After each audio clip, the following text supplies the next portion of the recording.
So, I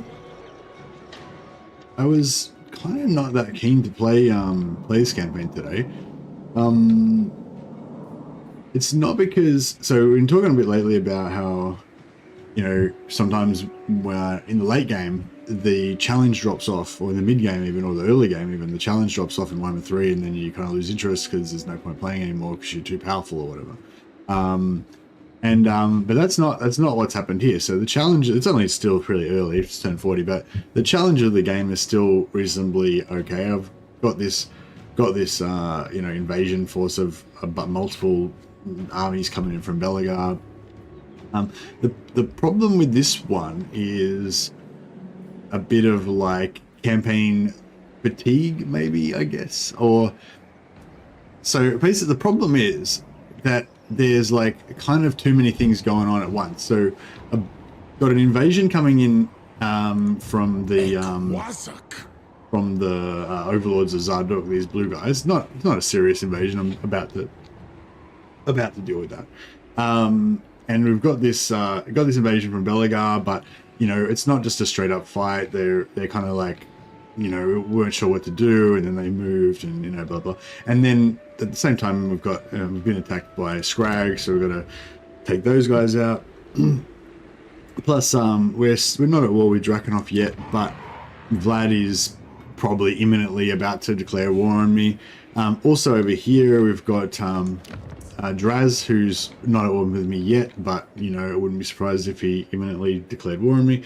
Plus, down here we've got Thoric, which he's not at war with me yet, but you know, he presumably hates my guts and is about to declare war on me. So yeah, so I feel like, you know, when I get to this point in a campaign, sometimes it's like there's just too many things going on. Like there's just too many things to think about, and you get like a bit of a mental fatigue where I don't know if you guys get this, but I just don't want to deal with it. Like I just don't want to have to think about all those things and figure out what, you know, like early in the campaign, like when you first start a campaign, there's an enemy right in front of you. The army is probably a bit weaker than your starting army. You attack them. It's a pretty simple decision. And then you have a battle that's usually not too challenging, but you know, you figure it out and you win the battle, and then you feel good. So you make an easy decision, you take on an easy challenge, you win the easy challenge, you feel a little bit good. You go on to the next easy decision, you know, and like, because it's very simple. The start of the game is very simple. All the decisions are simple. All the decisions are easy, pretty much, you know, a lot of the time. And the challenges are easy, and you know, so it's like, and it kind of ramps up in this level of intensity. But then at some point during the game, you get to this point where it's like, it's not like it's too hard. It's not like you can't win. It's just like your brain starts to rebel against all the complexities and the different possibilities and it's just like a kind of like a fatigue thing, I guess. Yeah, I think that's right. Yeah, but yeah, that's it. It's like a, yeah, I think, but sometimes at this point, like I'll give up because it's like I just don't want to deal with this anymore. I want to go back to those easy problems, those easy issues, you know.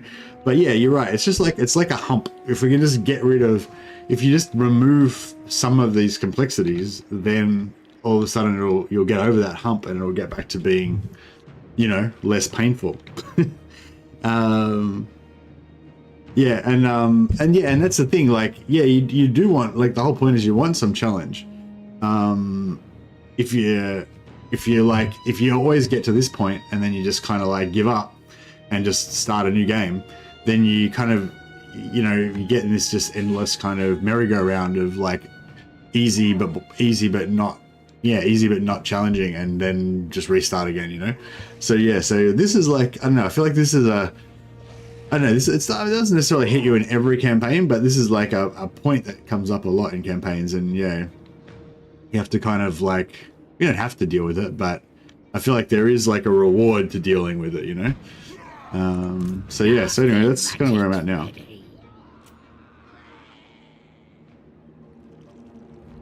There's more interesting complexities and fun to be had in the future, but we have to like get past this part. That works.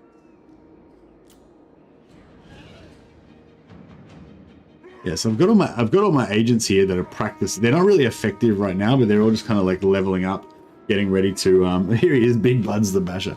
They're all getting leveled up and getting ready to smash. You what? Stop that. Got a bunch of dudes there. If we could get we have got one effective guy, this guy, Paulie Wolf Rider, level 39. He can't reach.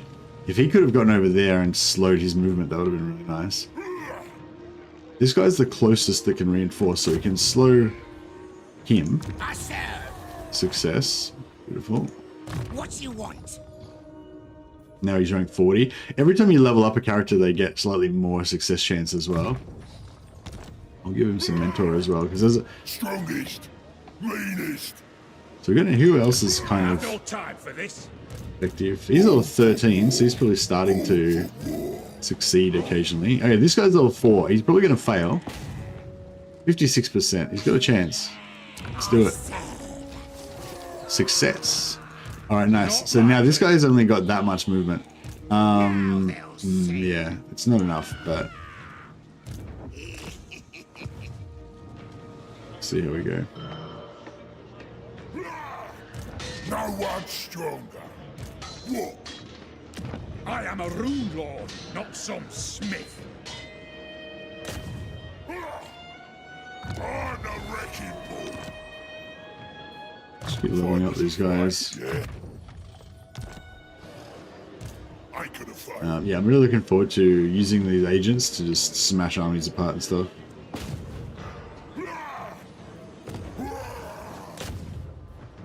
But we gotta train him up a bit more first. Born for war. I'll put the fear of Gorkin at him. That's right. Only one failure out of all of that I pile. will not disgrace my ancestors.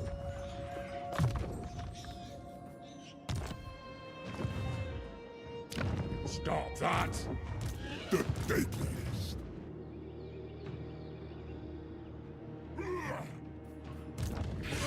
Yeah, I think you know, if you play strategy games, you generally do like a challenge, you know, at least somewhat of a challenge. But I think part of the magic of this game is that it's like the pace switches up, you know, like it's sort of like goes from intense challenge to a bit more relaxed to intense challenge to a bit more relaxed, and sometimes you can control that pacing a little bit yourself to. You know, you can choose whether you want to auto-resolve to have the easy way out or fight a battle manually and stuff. And I think you, or I anyway, like I enjoy that ability to sort of get my teeth into some tough stuff, but then also just kick back and have a bit of a rest in between when I don't want to deal with any tough stuff anymore. And so, yeah, and so when you have like a period like this where you have like, do I want to hold on to this or not? Yeah, I think we're going to start invade. I think the mission right now is just attack in every direction again. We just need to get our upkeep back up again. But I don't have money to spend on stuff.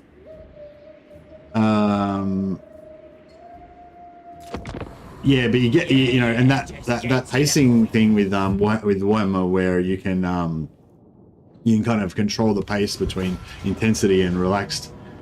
Is part of what makes it so good.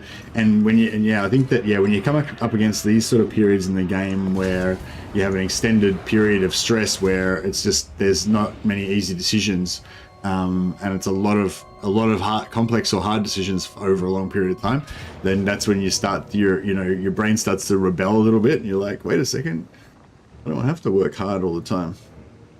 This guy's trying to jump out. Is this? Yeah, so I don't think this army is going to be particularly strong against this army. It does have a lot of magic, and we do have the Orc Shaman, but...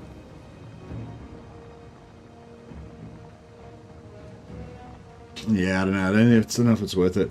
And if we lose, then it's like, you know, if you lose on if there's an interception and you lose on the interception, whichever side loses just gets wiped out. I think even the attacking army that intercepts still gets wiped out if you lose. So it's like you know. It's a high-risk scenario.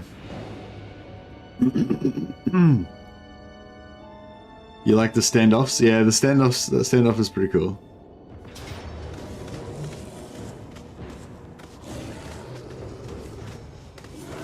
Okay.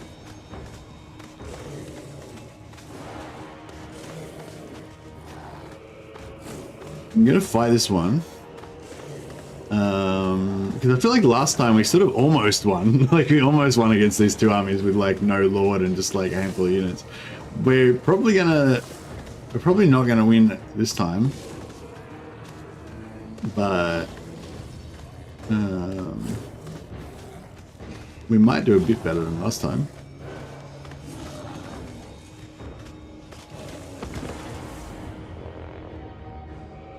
So here we go.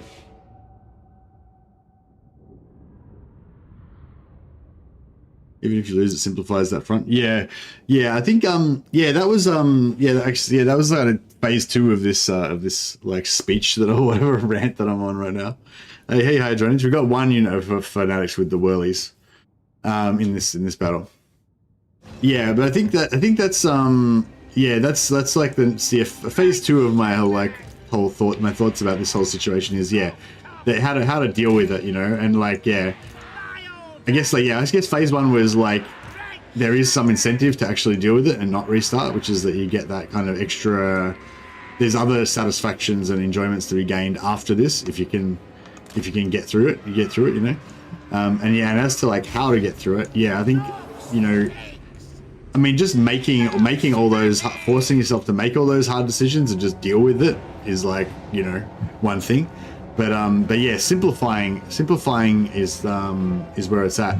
Like when you have to deal with like hard stuff in the game, you know, you can just grit your teeth and like kind of grind through it. But the more that you grit your teeth and grind through it, the more of your like kind of patience and willpower gets sapped by gritting your teeth at times. So if you can arrange the game in such a way so that it isn't as hardcore and you don't have to grit your teeth as much, then you're gonna have more kind of patience left for, you know, future challenges or whatever. But so we need to look at how we can simplify. You know, we can close off one or more of these fronts. You know, defeat an enemy, peace out with an enemy, get an ally to block that enemy out. You know, and then try to focus on just 1 or 2 problems instead of 5, you know. Hey, Cesar. Hey, Hydronage. Yeah, the garrison's got 1 unit of fanatic whirlies. We need to actually. Last time we had a really good choke point. Oh, we got this. Yeah. Oh, that's pretty cool. Check this one out. Nice little choke point zone that we can go into in there.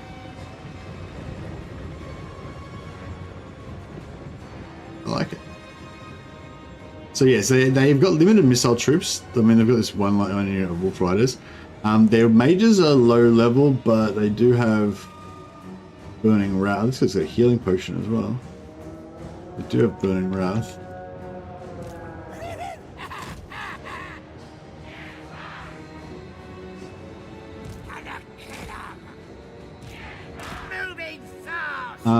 We do have Itchy Nuisance that we can cast to reduce the melee attack of their front line. We can probably keep that up nearly half the time until we run out of wins. We can buff our units as well with Sneaky Stabbing, but we can only cast that on 1 unit at a time, so it's almost kind of not even worth casting it, you know.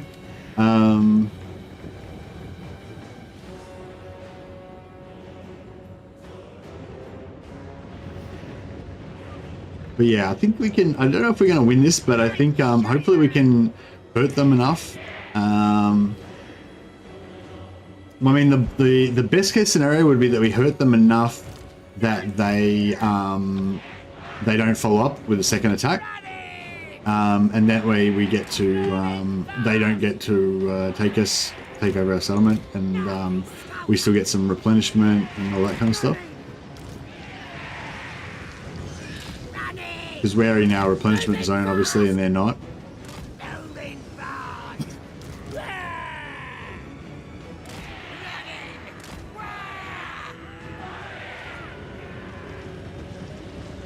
Maybe use spiders to pull some units away. No, we want to. We actually want to put more units in. Really. Actually, keeping the spiders out. Actually, that's a good call. Keeping the spiders out, so that we can at some point later on using them to chase off routers would be good. But I don't know if it's going to work because I'm pretty sure they're just going to. Yeah, no, I don't think it's going to work because they've got the speed. I mean, yeah, if we could have started off with the spiders already hidden somewhere, that might have worked, but I guess I could try. Maybe they'll just like forget about the spiders after a while or something. But yeah, it's like basically we can have the spiders inside, they won't be able to do anything. We can have them outside, but then they're just going to get killed. So it's like, yeah.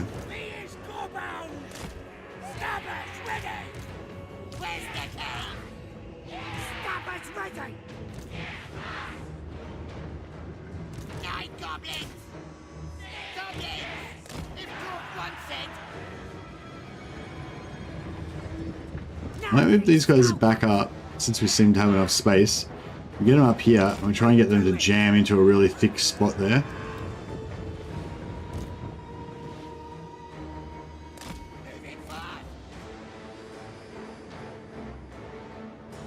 I wonder if we could beat their wolf riders in melee. I mean, we could beat them, probably could beat them in melee. Yeah, there's not really much advantage. See how they're like coming for the oh, maybe what we can do is get them back in here, pull their shit, that's not really good.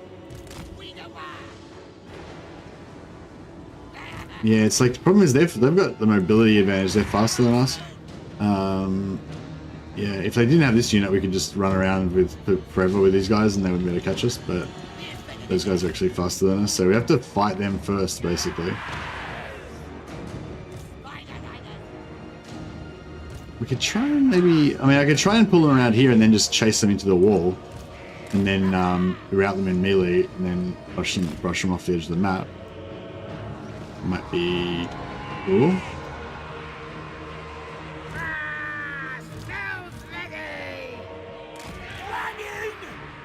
Moving fast! Listen them!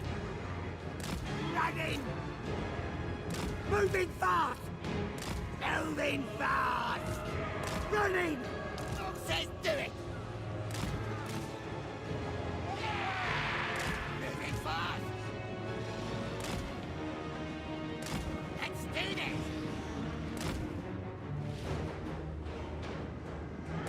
Running!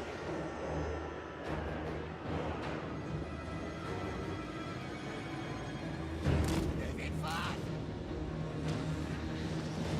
Running!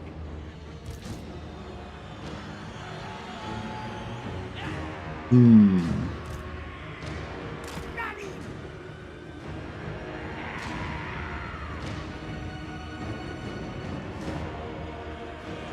Goblins!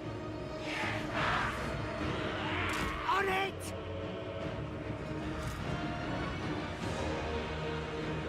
Running!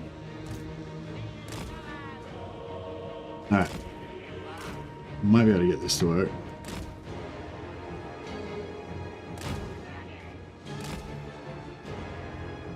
Gotta kill him! Moving fast!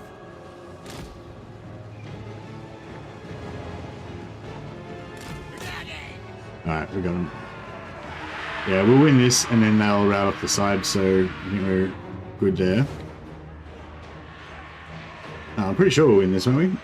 24 versus 32. Maybe not. I mean, yeah, we should win that. We took a lot of damage. We took a fair bit of damage from them before we started. We got the charge bonus that gave us a bit of advantage, so hopefully we'll be able to carry that off. I mean, they attacked me, so they should be coming. Yeah.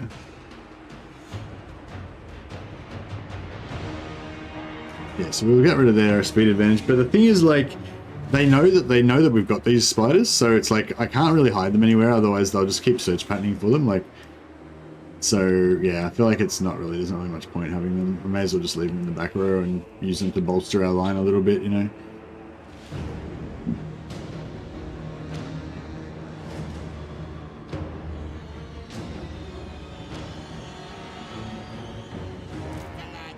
Maybe. I don't know. Maybe I should keep him out. I'll put him over there and see what happens.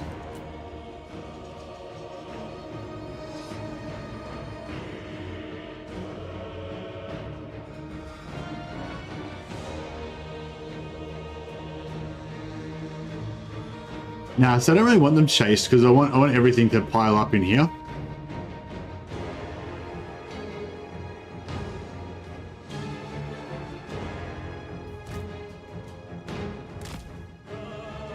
Yeah, if only one unit chases them, that's pretty good. Yeah, I want them to go behind and pick off routing units, but I need them to like ignore me and everyone just stack up over here before that'll work.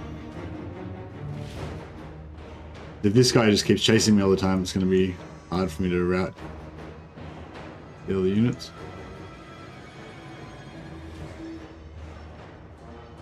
Did he just cast a spell on me?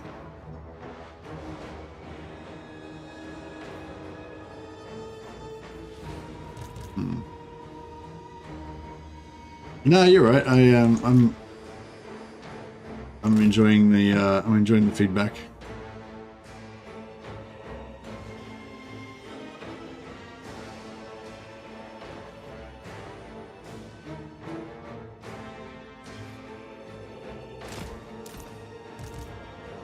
Yeah, he's casting on. Oh man, he's gonna make my leader route. Yeah, alright, we'll debuff these dickheads. How many archers have we got? Oh, that's these guys throwing their precursors.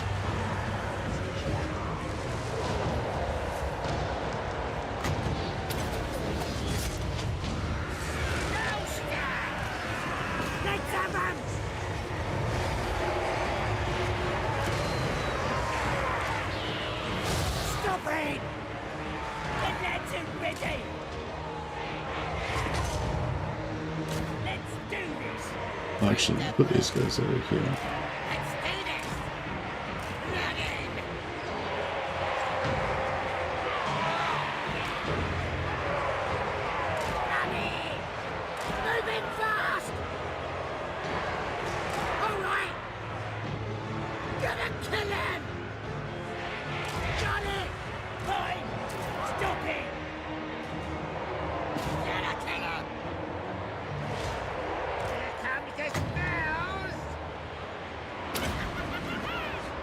I think that pretty much landed on their whole army. That's good. Let's go Wah.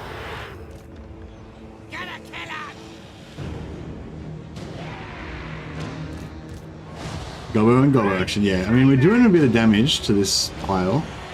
We're taking a little bit, I mean, we're doing a lot more damage than we're taking, so that's good, I guess.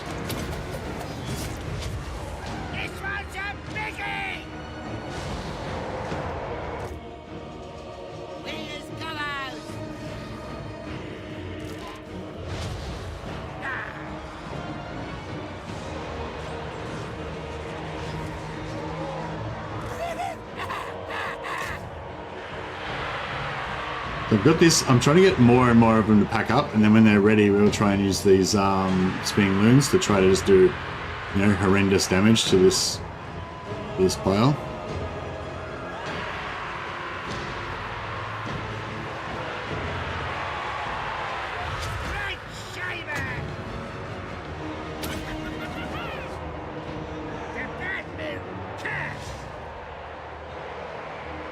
So minus 24 melee attack just keeps them all kind of neutered.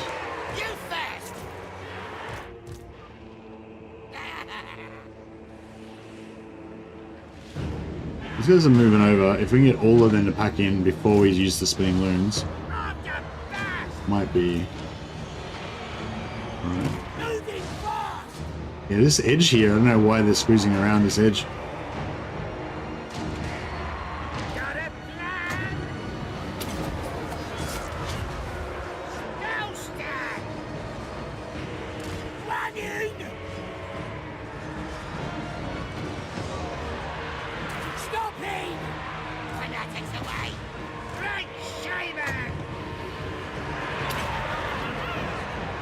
This edge is not getting hit by the not getting hit by the itchy nuisance, but I need to keep this side debuffed as well. Yeah, we can get them in there as well. It'd be nice.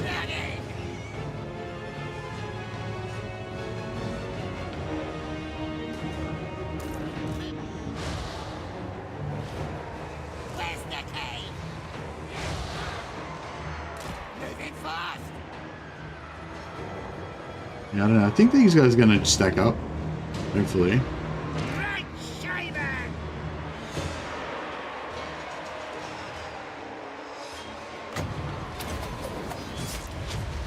This one's a biggie.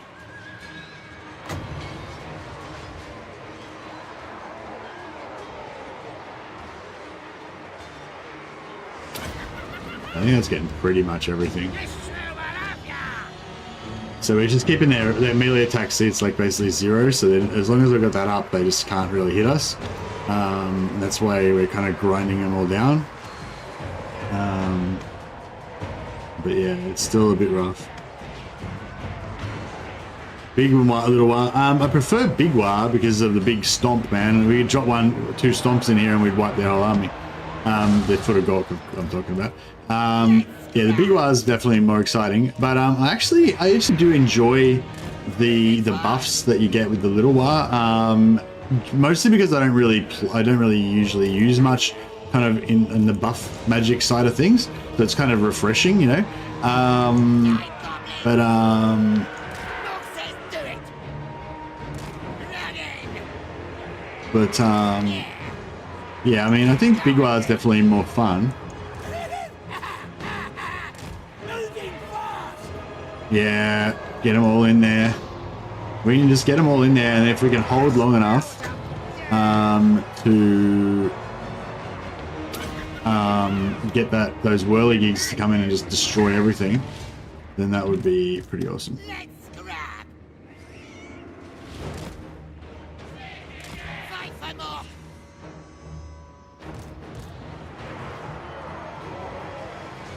Yeah, he keeps shooting magic at this archer unit here.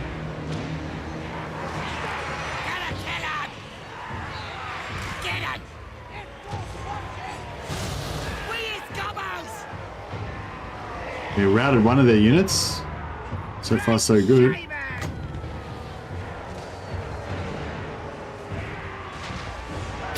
I don't know if I should maybe try and pull some units out to give them a rest, but I don't know. I don't know if that's really going to happen. Let's get stubby. You fat. All right. Better keep that itchy nuisance up. Still routing their units. I think they're nearly all in now. I think it's time that we Goodness. get these guys in.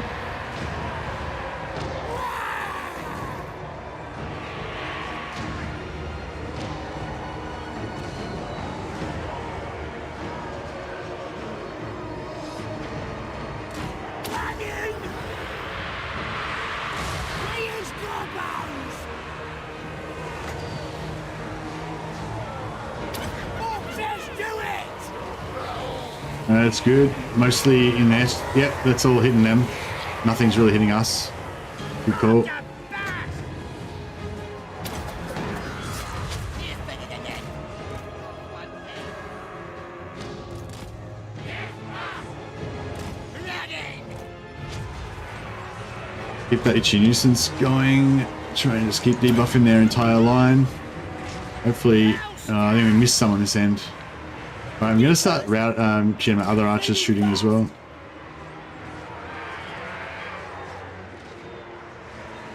I mean, we may not win, but we're definitely punching well above our weight. Right shaver. Oh, wins. We only got one more. We only got one more itchy nuisance left. Man, I wish I hadn't been wasting points on the My order. sneaky stabbing now. Here's better than that. Moving fast.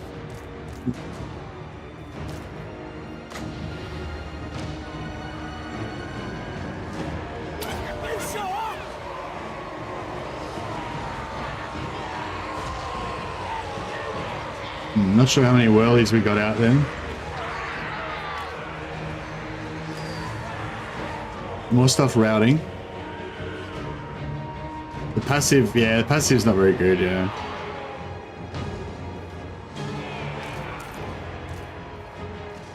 Right, we'll get this up one more time.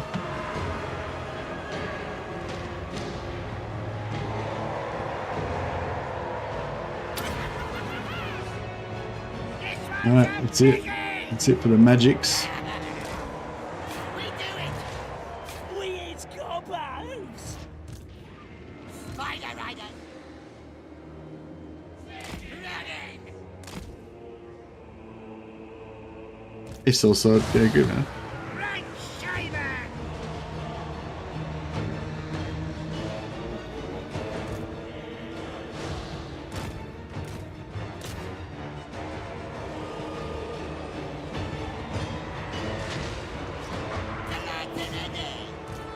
Gonna kill him!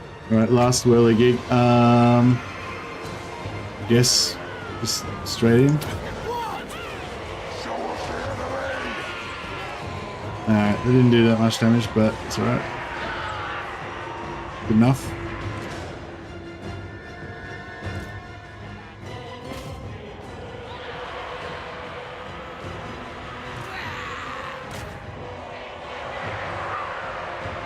Goblins!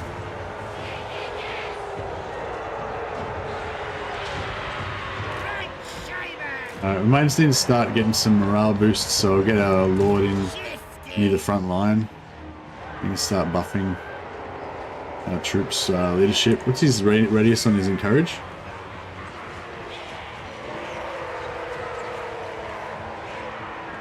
Oh, it's this big blue circle, right? Yeah, so he's fine. He's encouraging. Gonna kill him!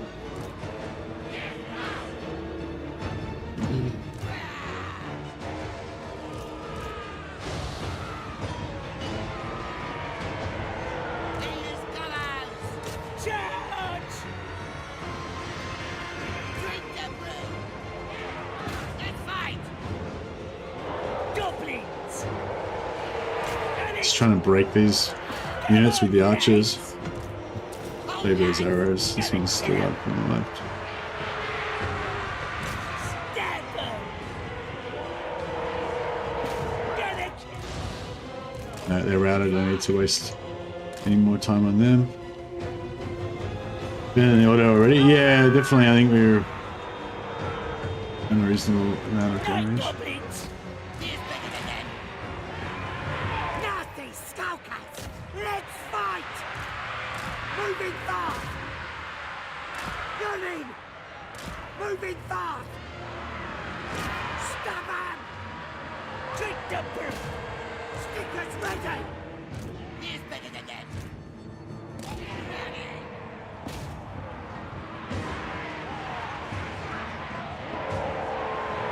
Dogs! Pigs! Run! Nasty skulkers! Let's fight! Right, all the units are gone. Just gotta kill the lords.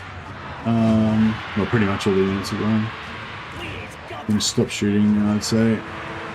Nasty skulkers! Stick 'em! Stickers ready! Gonna stab 'em! Beautiful. Alright, we'll chase down as much as we can and try and kill as many of their lords as we can. Let's scrap! We do it! You sure? Stab 'em! Here's Gobbers! Let's fight! Stab 'em! Gonna stab 'em! Who can we stab? Nasty skulkers! Lords down. Come to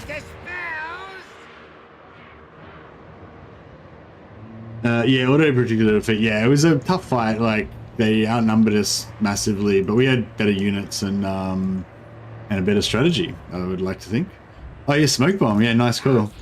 Skulkers! Yeah, they're good for chasing because you can, yeah, you can smoke bomb them and then they can't get away. Pretty cool. Gonna kill him! Stabby time! Let's fight. Let's scrap. Charge. Yeah, if it wasn't for this little choke point here, we definitely would have We is better than dead. struggled. Let's go.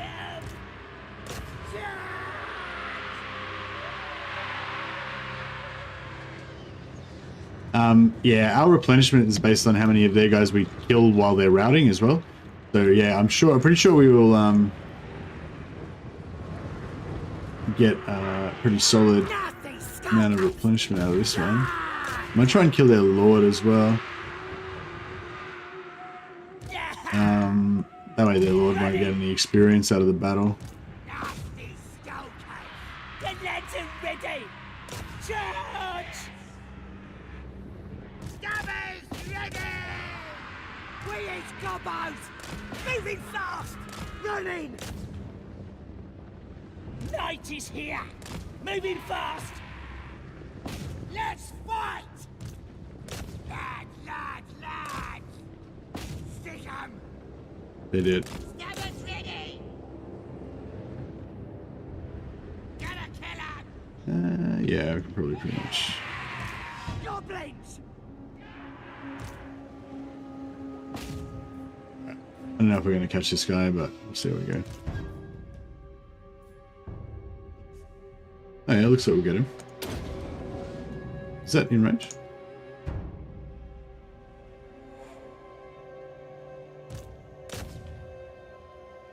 Gotta get some of these armor piercing sneaky stabbers onto him.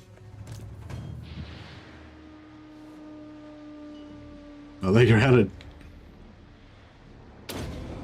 They're routed as well. Oh, he's causing terror. Yeah.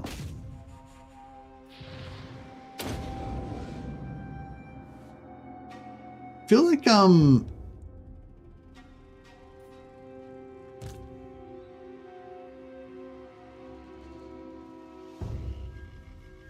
why is he causing terror? Must have an item that gives him terror.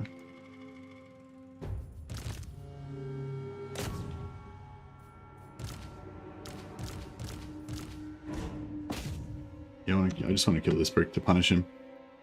Didn't realize terror fear was a thing if they're routing. Yeah, apparently he's still causing terror even though he's routing. You'd think it would you think the fact that they were running away would like negate the effect of their terror a little bit, make it a little bit less scary.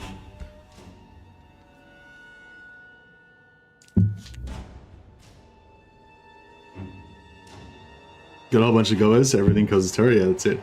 We're afraid of everything.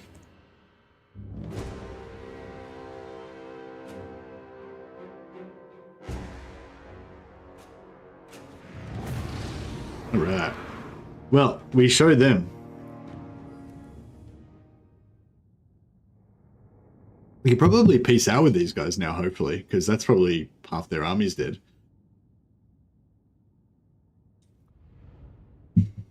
A dragon is terrifying. A dragon running away, bloodied and wounded is less... Yeah, exactly. Less terrifying.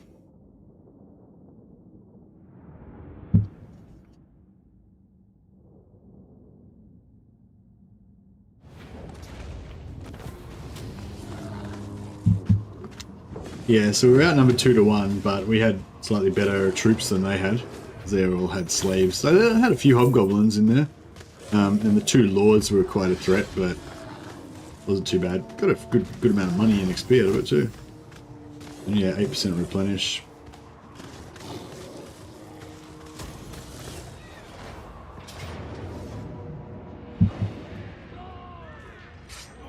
And I feel like we can almost win this as well. But probably not quite.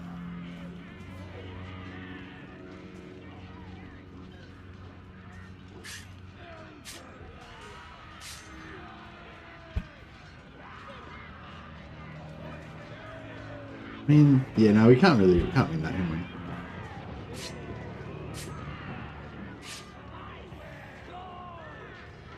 Like there are no blunderbusses? Yeah, the blunderbusses would have annihilated us.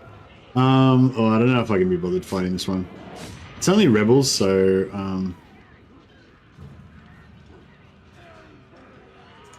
it's not like it's not a very valuable. It's not really a very valuable settlement, and like it's It's not like one of our rivals is taking it over or anything. It's just rebels. So yeah, it's just here.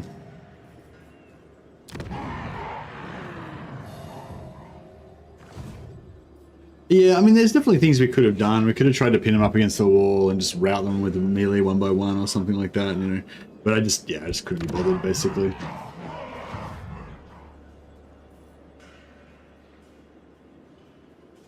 Oh, I don't want it. It's like, yeah, that's why I was like not caring, because it's not part of one of my provinces, and it's not bringing Moors back to life because it's just some random rebels or whatever, you know. So it's just, yeah. I'm not. It's not worth sending an army over there to retake it, you know. Because it's yeah, it's only the sort of like, because I can't take Nagashazar because it's tier 5 and it's got like 2 armies in it and stuff. Well, I could, but it'd take too much effort. See, I'm not going to take Nagashazar. I'm not going to go to war with Imrik to take this. So it's just like one region by itself. It's hard to keep public order up, and it's got massive Skaven corruption, and it's a shit region. So yeah, we don't care about that one. Not worth trying to fight an epic heroic defense on it. So yeah, these guys are pretty keen on a peace treaty now. So they should be. Who should we zap?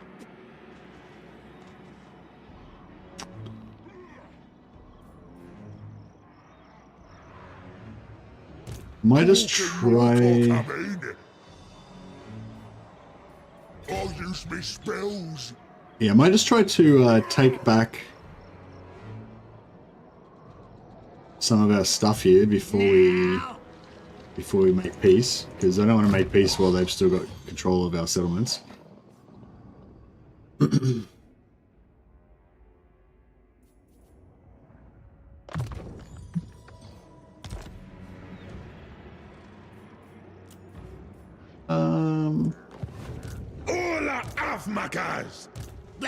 I mean, just one unit of just anything really would be good.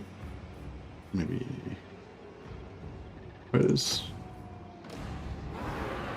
The tribe's ready.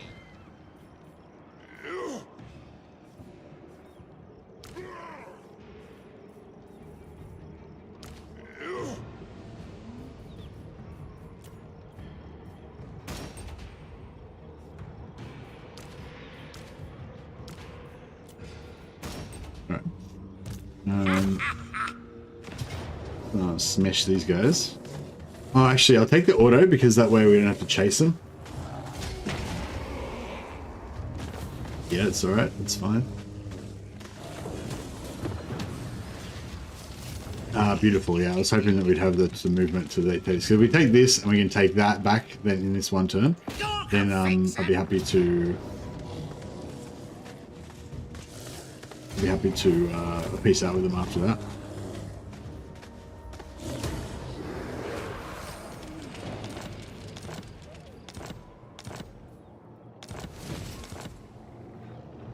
Born for war.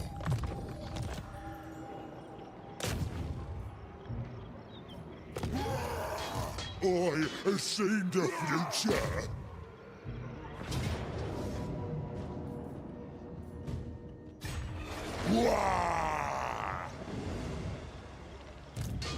Yeah, well, so what I was talking about before, like, even though these guys, the Overlords of Zardok, weren't like a huge threat because they're a very weak faction, they're sending these super weak armies after us. It's just an extra thing, an extra like clutter in your brain, having to think about that and having to worry about that, having to raise a little army to deal with it. That's sapping your money and and all that. So now that we've pushed them out, we just make peace with them. Well, we could march over here and take this, but then that's kind of like extending the amount of time that we need to concentrate on this and spend mental and in-game resources on them. So yeah, if they're willing to accept peace and pay us for the privilege,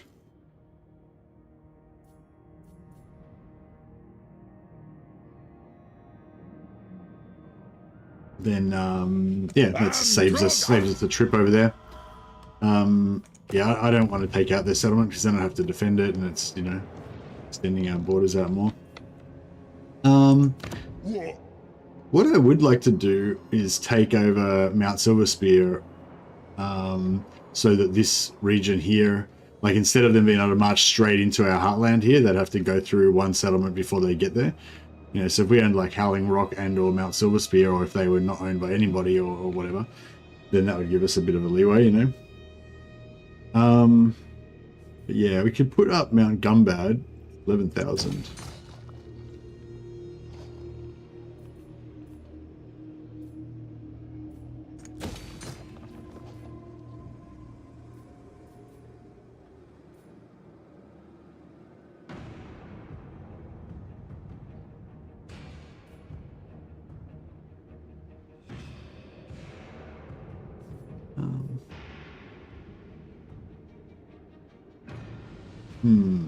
Do we need growth or money here? Maybe money. Got pretty good growth there already.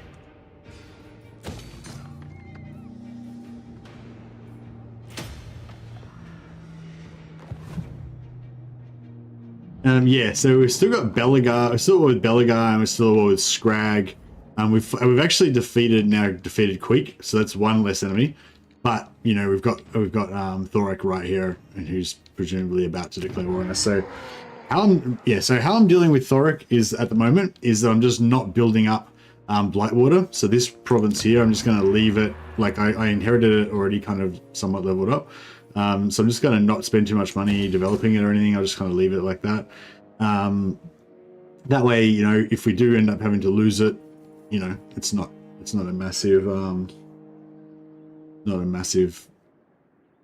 problem, and not a massive hit to us. Yeah, even Eastern Badlands here, maybe won't invest in that too much either. Or Karak Azul, just leave all that kind of low level. But yeah, like Karak 8 Peaks, I want to try to actually get that up. It's a bit hard because it's only a 2-region province, but yeah, we're kind of working on it. Yeah, Black Crag, if we could retake Iron Rock and hold on to that, that'd be nice.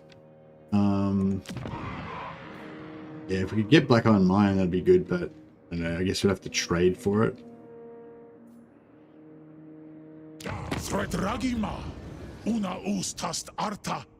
What's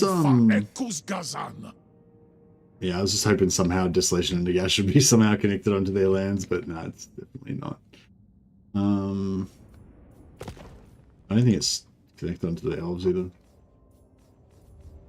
The dragon world will be far better without you in it, green horror. Well, that's cool. All right, we'll sell it to the elves.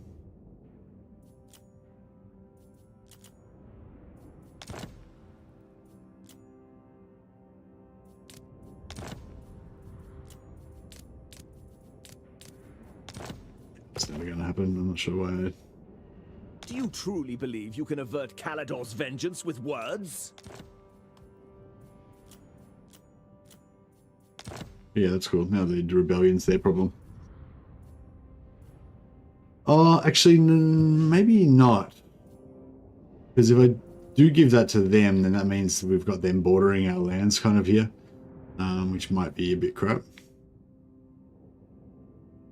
Because yeah, the Gashazar should act as this kind of barrier for them for a fair while, I would think. So if I did, yeah, so if I sell this, I mean, I'll get the 3,000 in the short term, and they'll like me more. But yeah, then we've got more elves on our doorstep.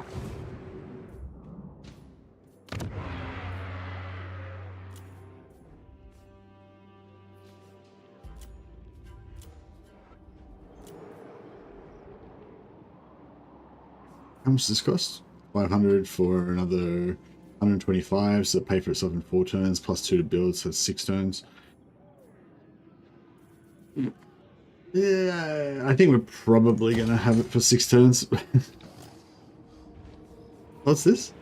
Statue of Grom, plus 10 control, plus 5 leadership for goblins and night goblin units. Yeah, that's right.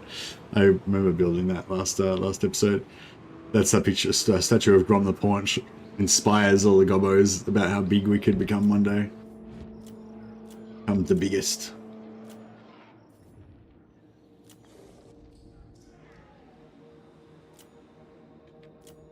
Alright, that's all okay. Anything you say.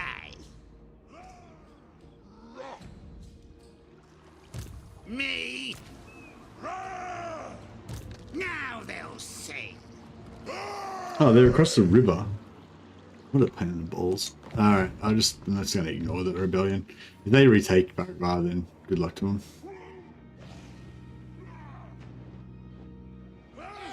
Check this shit out. Nasty magic's ready. Nasty magic's ready. SKARSNIK's naturally got lightning strike, but yeah, we need to ambush him.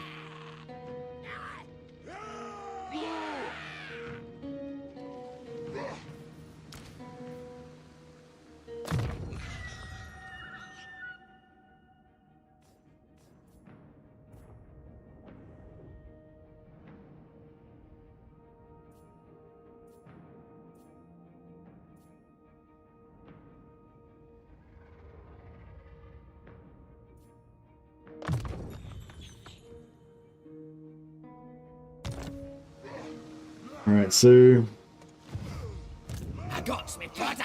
Yes, him. yeah, it's such a so yeah, just staying here in like no man's land, just doing nothing is not really working for us. Moving. We need to be moving and killing. It comes. Now. Oh yeah. This magic is real. Don't push me. Move. On the way. Send in the spiders. River throw hag. Steel technology. Still good. Actually, that's pretty good. Let's get some more technology stealing going. And realize the hags stole technology. I've got 2 already.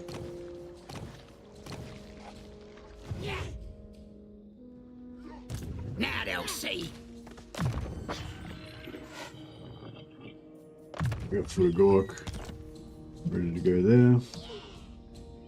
Yeah, we've got the War going as well, which is slowing us down. Bit rough, but yeah. Alright, we'll slow down. Slow down this last one so we can Best idea. split out from those 2 from the herd kind of thing. What do you want? Best idea yet. Me? Born for war.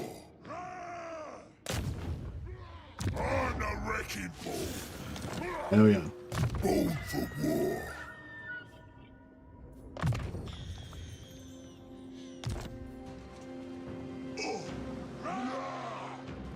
Born for war.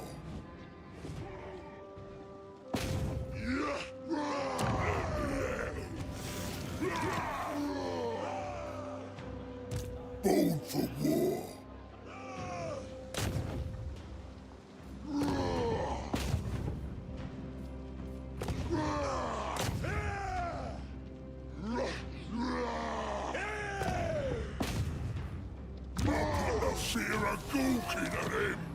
No, I will not shame my I've beaten them up a bit. Oh, he's the biggest.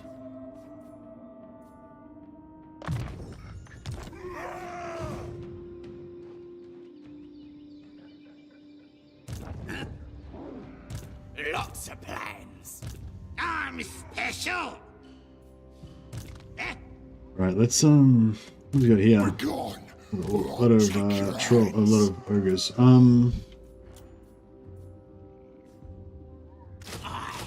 Crush anyone. The tribe's ready. Zogging, get him. What? Yes, on Oh yeah, we've got Ragnik's Spider Claw now.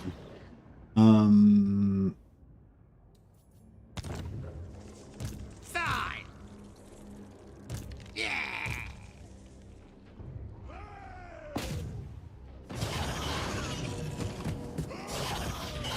I'm not sure I could easily do better than auto resolve, so maybe I'll just take it as it comes.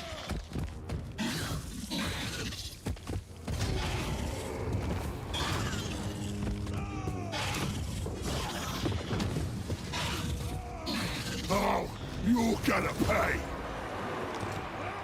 Nice. Big enough for I don't think anyone can make it there in one turn. We should be able to get some replenishment. It comes. I have no time for this.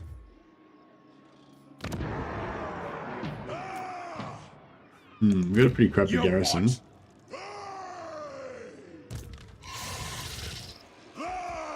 I'll get there. On it.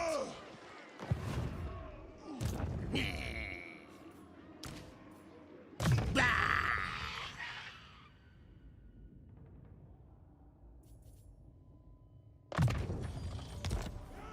Now, who should we zap?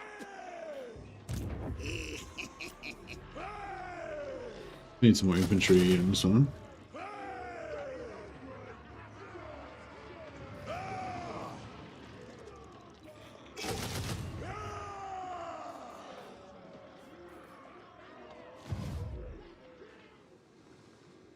Siege for a turn. Oh, siege this for a turn. Yeah, I could have. But I'm trying to keep things moving a bit. Nasty magic's ready. Gork wants me over there.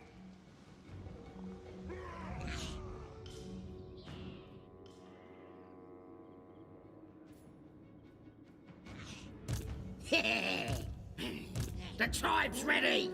This magic is real. Plotting and scheming. I'm Trixie.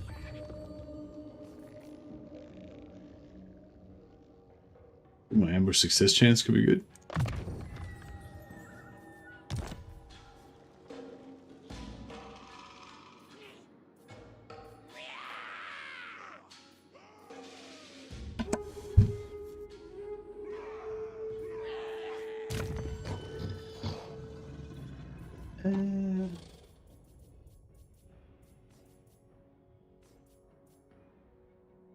Yeah, sneaky stealing's not really very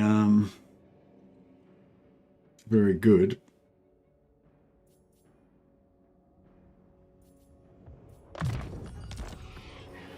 Let's take what should be ours.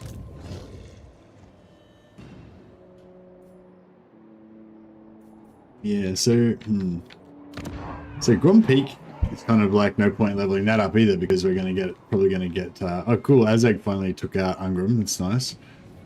We could, if we could get Azag to get all with Vlad, that'd be perfect, but he'd probably get his ass kicked, so might not be that helpful in the long term. But yeah, I feel like Vlad's sooner or later eventually going to go to war with us, so there's no point building up Grom Peak.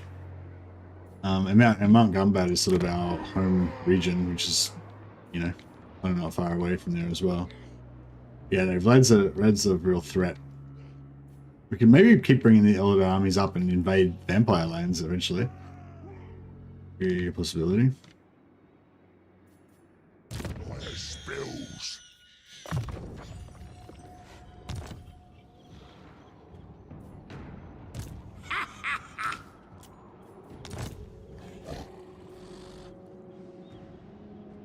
Warzag, the great green prophet. We could maybe just consolidate all these. More likes it. Great prophet.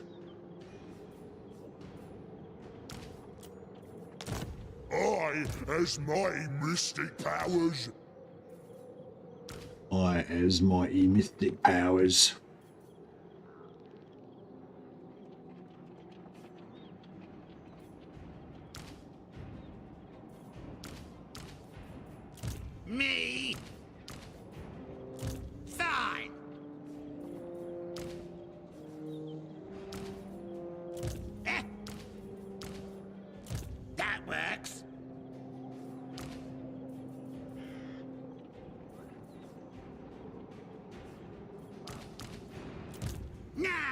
see.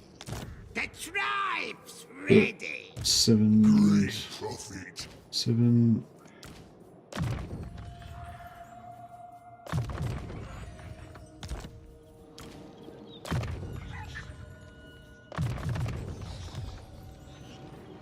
Yeah, we'll kind of merge those two armies and that'll be pretty good.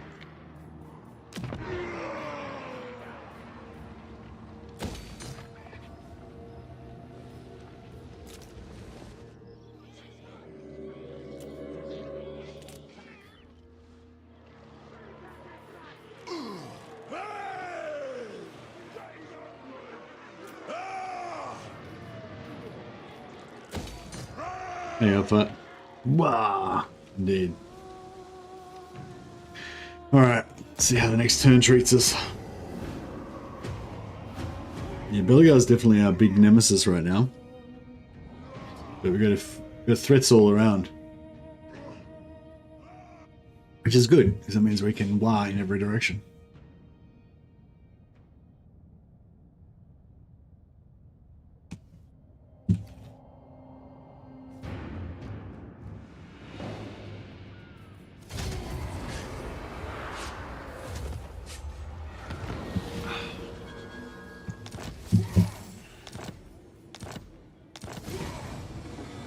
Arrows and stuff. Oh, here we go.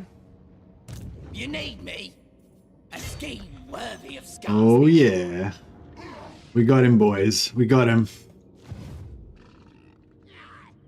Our ambush trick worked.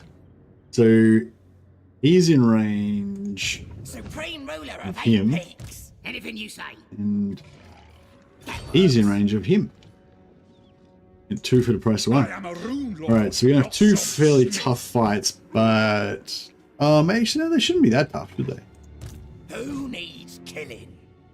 Oh, yes. I hear ya. I'm special. Ready to go. We'll just do No one stronger. What? cruisy assault units. Wrecking ball. Failed. Strongest. Meanest. Easy peasy. Let me out. Failed. Alright, never mind. Do what I One say. over here. These guys are already a bit damaged from attrition. The deadliest. I'll put Come the on. fear of Yeah. Gobbler. Nice. Some fairly significant damage there. These guys are not leveled up at all, so like this guy doesn't even have assault units maxed out. He's still got to get 1 orc army, and he's still got to get his trait as well, which he hasn't got, so we better do a lot more damage.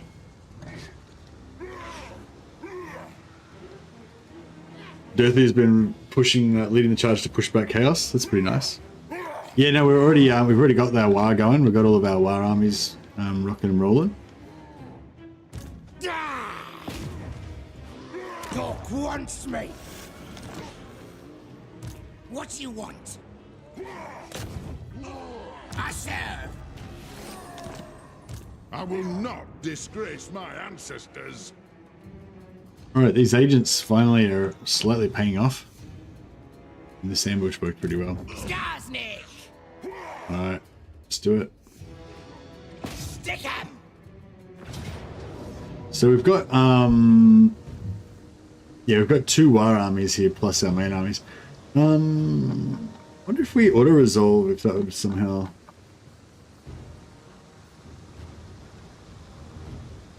So if I auto resolve, it'll kind of spread the damage evenly across our war armies as well.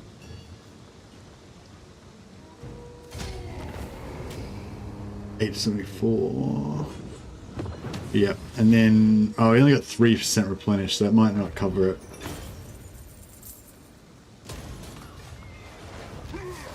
How are we looking?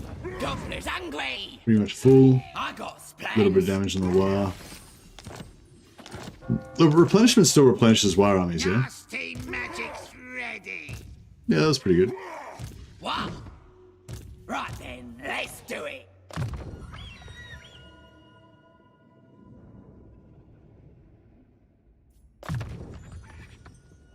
Actually, these gates are more good. I never really use it. I'll give it a try at some point, I guess. Alright. Same deal here.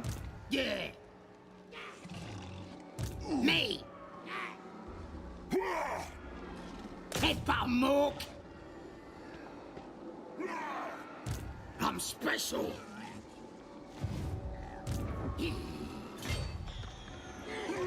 I ain't doing that. Nasty magic's ready. Should be same deal.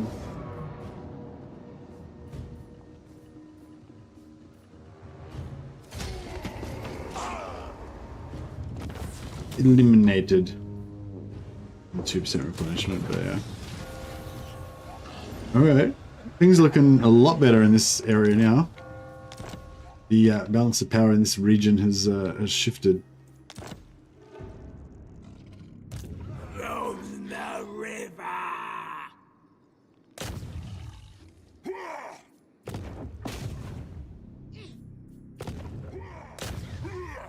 Shiny thing goes in death bag. So, It comes, it comes. Who should we zap? What? I'll bring these guys down south. Seen the future.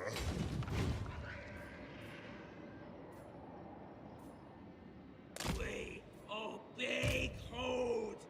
Never lose.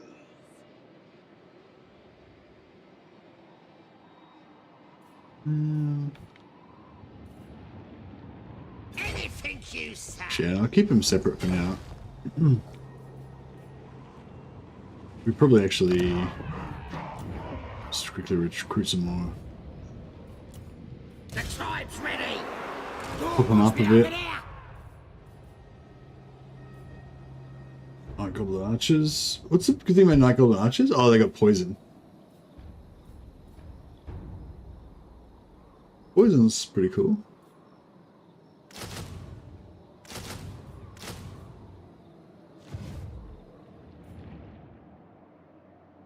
Nothing really beats walking through the Empire lands in 2 turns. Yeah. Cheesing all that Scarbrand extra movement. Yeah. Stabber. Yeah, Bully Wolfbright is the man. He's the reliable hero that we turn to when we need to, you know, get stuff done. It comes, it comes. Not likely. In armies, in the balls. Who should we zap? Yeah, we can't. The tribe's ready. Away. This magic is real.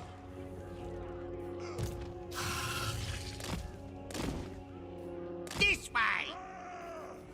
We'll leave Karaz there as a bit of a bait.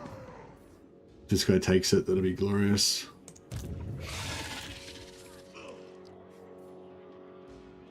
I thought that we had a global thing where we were getting. Oh no. Oh, maybe we have to. There's a quest we can do, but we didn't do it yet. Where we can get Oh, recruitment yeah. rank bonus for those guys.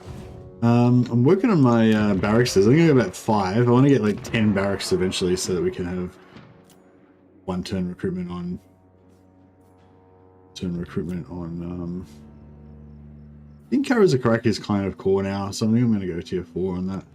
You don't really need tier 4 with greenskins, you just need like tier 3 everywhere basically. But I don't know. I'm like giving in and just going tier 4 in a few places just because. You want schemes? I got schemes.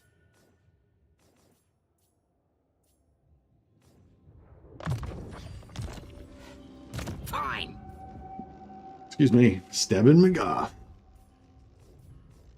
I'll give him a bit of Bit of emergency AoE magic in case his shaman, you know, dies or something. Yeah.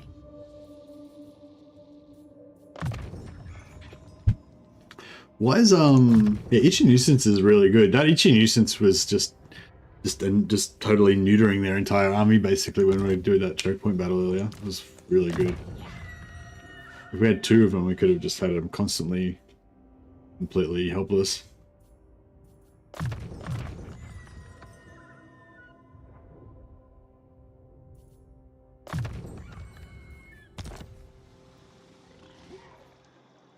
All right, all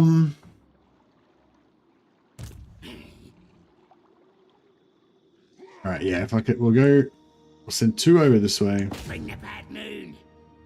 Force march them. Oh, yeah.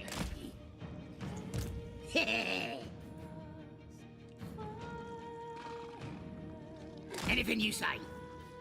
This magic is real. Do you take me for a wazzock?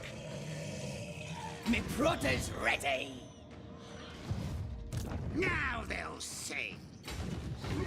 Those SKARSNIK, warlord of 8 Yeah, this guy shouldn't be able to escape now because hopefully they'll be able to catch him, or if not, they'll be able to get him from that side. So he's done.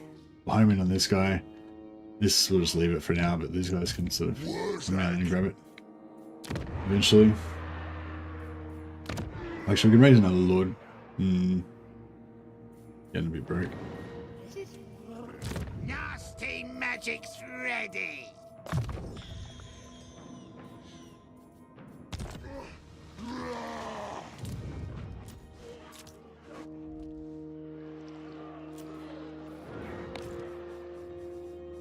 Alright, looking good, looking good. We're clawing our way back into contention. Well, we're always in contention. We're clawing our way back to dominance. Gotta prove that SKARSNIK's the best. And all that. Okay, cool. He fell into my trap. If he occupies it, that'll be even better. Beautiful.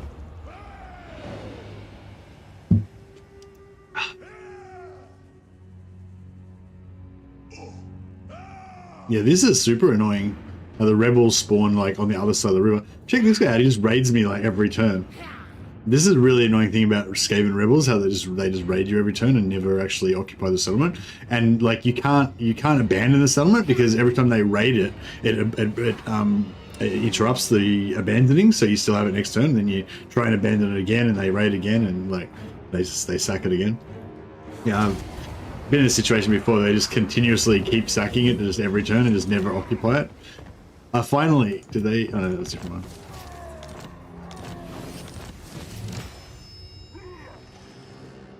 Oh yeah, now we've got the +2 capacity. +2. Oh, they brought in reinforcements. Alright, that complicates things a bit. That's not the army from down here, is it? Don't think so. Oh man, so that's another army. Me. That works. Don't push me. Born for war. Yeah, I'm going. Now. Oh yeah. Oh, get out. The spells are charged. Huh? Anything you say. No, I will not shame my Alright. plan. The tribe's ready. They can retreat if worse comes to worse, so that's okay. I'm a schemer. I reckon we can still maybe auto-resolve this, even though we're in force march. Yeah. Move. We'll get the oh, actually that's the wrong dudes. No slacking. Ah, there it is. He went that way. Crap. I'm a wrecking ball. Nice. You cannot ask Bit this of of damage. me. You gotta keep leveling these guys up. Find us a fight. Get him, Eat charge. Hey, you got a double on him. Yeah, when you get the doubles, see his army's kind of half wrecked now. And if you hit him again next turn, then they'll be like just total shambles. But these guys aren't even like maxed out. Once we get them maxed out, it'll be game on.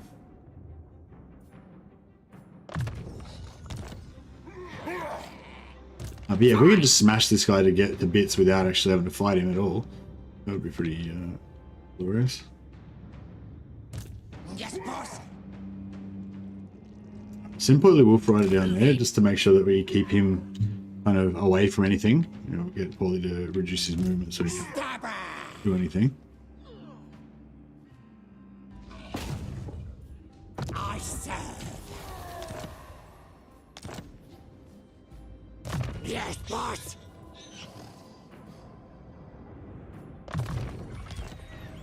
I will not disgrace my ancestors. That works. It comes, it comes. I have no time. Crap is that? for You this. can't like attack him across the.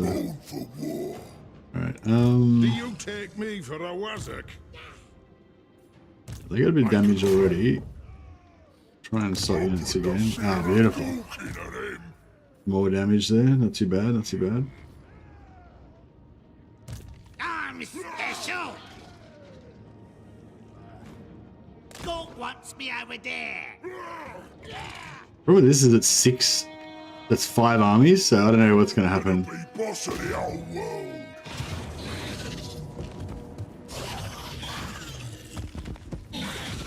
Yeah, I kind of want the auto resolve because then the second army will get destroyed as well.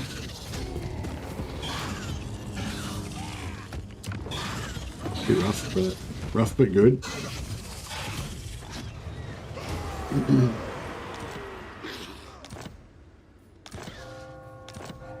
I hear ya. Supreme ruler of Yeah, so the War Army doesn't replenish unless you get replenishment in combat. I'm pretty sure in combat replenishment does actually work on War Army, so it's alright.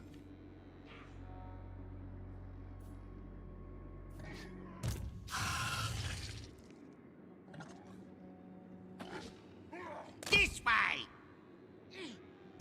What? Now? Don't push me.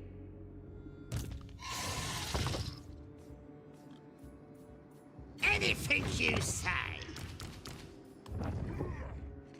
Away. Sounds like a good idea.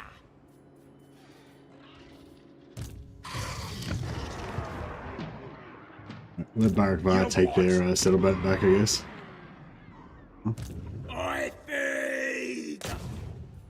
Right. Nah, they fixed that. You can't add. You used to be able to add a general to the War Army to get the movement, get their increased movement back, but yeah, you can't do that anymore. Yeah, let's make this Trollhag a steel technology expert because we've still got some technologies we want to get. We've got sneak in now, so I think that gives us. Does that give us free agent actions? Where's an? I haven't actually been checking the cost. Where's an agent we can use? We've used them all. Yeah. I is invincibles. Alright then, let's do it. It comes, it comes. This magic is real! The tribe's ready! Now they'll see.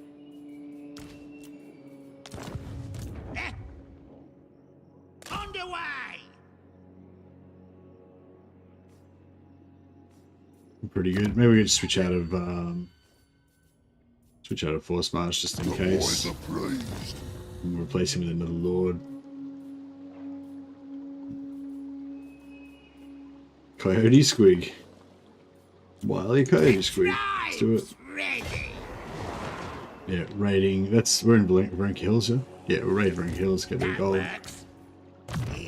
Bit of experience. Still haven't managed to get any Boggarts. Pretty sure. It's like pretty low chance to get a Boggart, but you know. I live in hope. Still live in hope.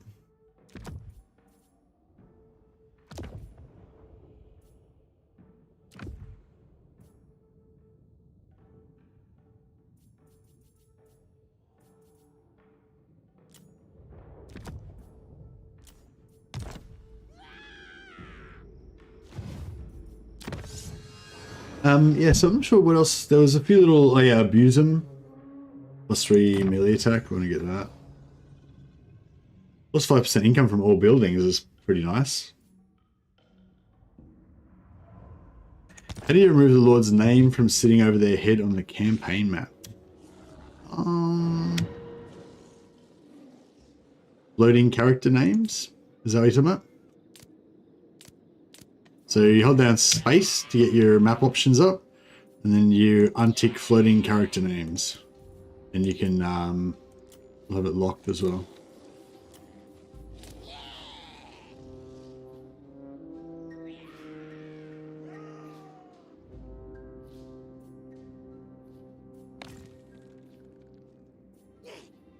Nasty magic's ready. Yeah, I guess I must have done that ages ago because I didn't even remember that they were ever on there.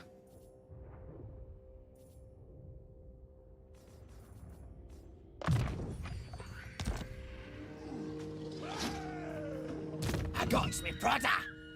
SKARSNIK.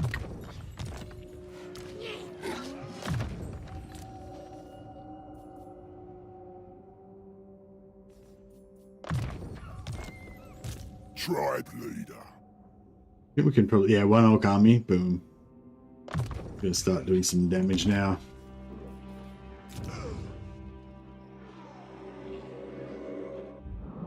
Alright, our glorious purple empire is looking pretty good now. Yeah, if we could just annex all of Scrag's lands, actually not all of Scrag's lands, we'll annex like this part of Scrag's lands, and then we'll peace out with him so that he can still be a bit of a buffer for us against the empire, and then we can come in and try to finish off Belegar. Yeah, if we could just wipe out Belegar completely, then that's one of our strategic goals. To win the short campaign victory, we have to wipe out Clan Angrand. We've already done everything else. We've got our 30 settlements. We've got our Karakate peaks. Once we get Angrand, basically we'll have won our moral victory for the campaign.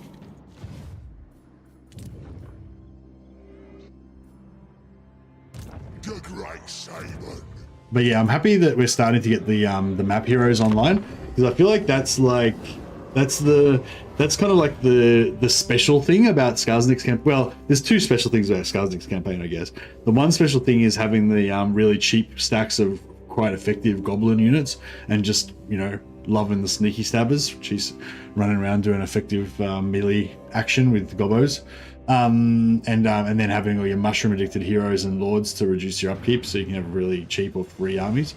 So that's like one thing. But I think the other really cool thing about SKARSNIK is having really strong map heroes and being able to just wreck enemy armies with your Black Oak big bosses, and totally, you know, reduce their movement to nothing with your goblin big bosses. And yeah, hey Mark, how you going, buddy?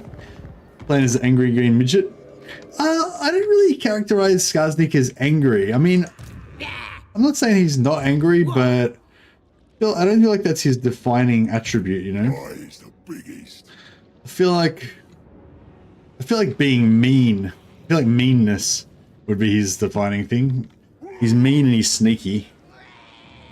He's probably a bit angry, but he's not like as angry as like Grimgorg or something, I would say.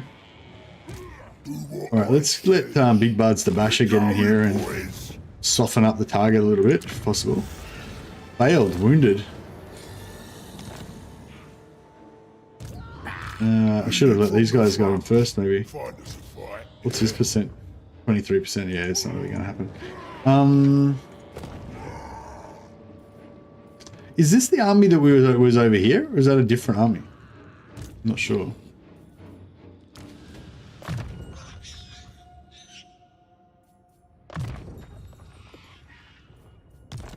He's actually the only green skin I haven't done a full campaign. Really? That's really interesting. I must say something about our psychology, because SKARSNIK's like pretty much the only green skin that I play. Like, he's far and above my favorite over any of the others. Yeah, it's like Grom. I like Grom's campaign mechanics. It's fun using the cauldron and everything, but Grom's just not as cool as SKARSNIK. Like, SKARSNIK's the man.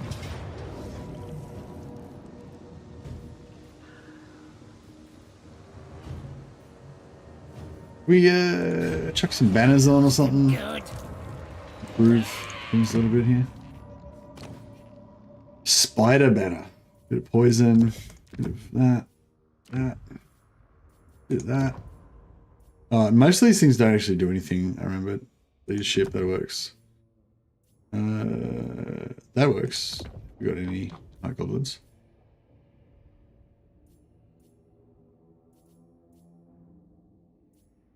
Yeah, that'll do.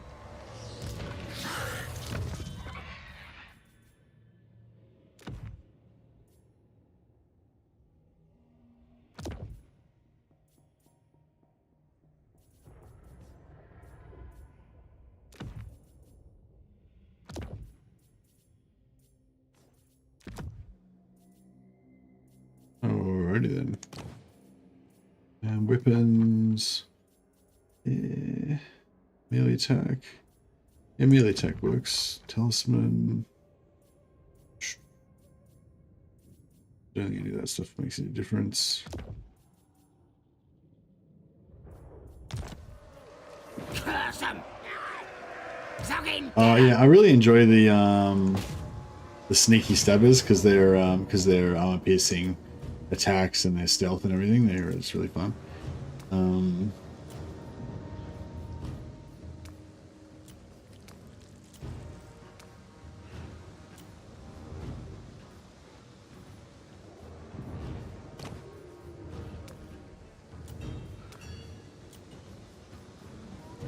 Alright, let's see. We're still gonna get death.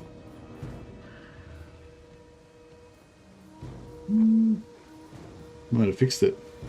Oh, nice. No casualties. Glorious. Some careful use of banners and all as well. 5,000 gold would be nice. Yeah, take that.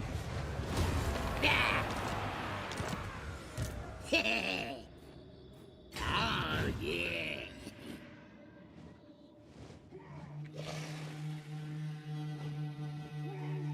This way.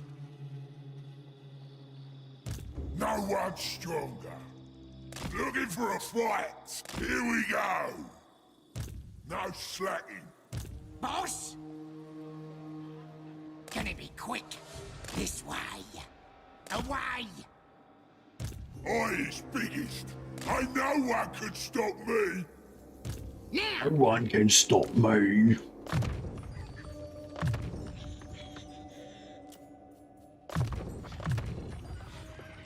Futagork. Alright, we've got a few Futagork capable shamans around the place now, so things are looking up.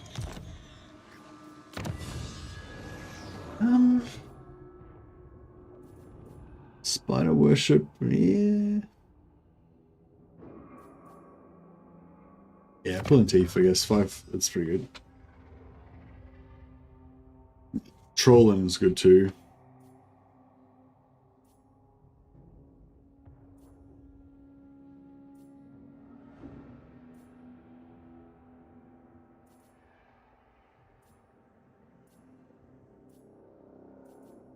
How do we get more income from looting settlements?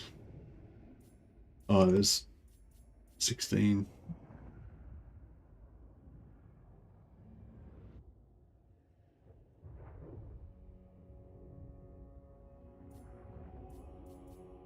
That's pretty good.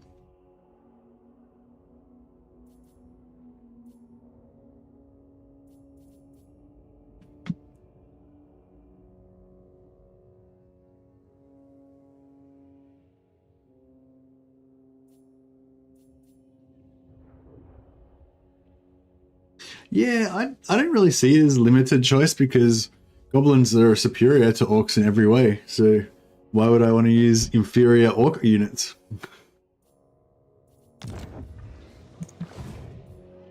That works. Me.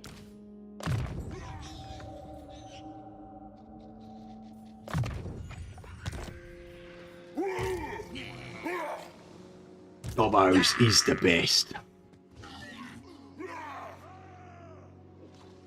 Alright, what's this dude doing? Check this out. These rebels have just jumped over from that side to that side without attacking the settlement.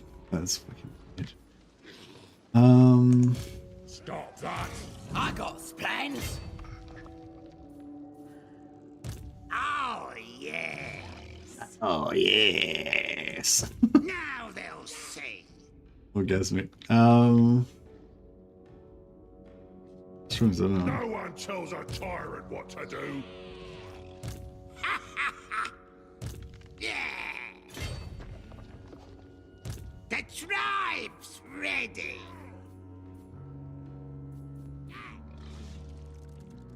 In it though. What? They steal good thing. Very good to me. Alive is she? Do it. Right. Only way. Alright, get him in here, try and take Iron Rock. Yeah, this guy's probably not really going to handle this, but we can probably just siege lock him Real. for a bit. Keep him pinned down. Good. Really love words there. Getting foot of Gork at rank 2 or 3 and just bashing everyone with naked orcs feels great. Yeah, no, I can dig that. I mean, I don't personally enjoy the naked orc experience, like the whole yeah, you know, I like heavy armored infantry, so you know, playing with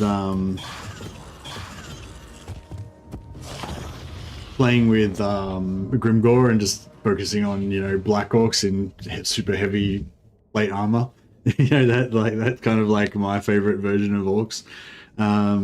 Yeah, I never really get into like tribal type races, like like the wood elves. Wood elves, savage orcs, beastmen, lizard men. Yeah, like none of that sort of like whole kind of like loincloths and feathers and face paint and shit. It just doesn't really like grab me that much. It's not that I hate it, but it's just, yeah, it's not, yeah, the like knights in shining armor or evil knights in black armor. That kind of vibe is a bit more my style usually.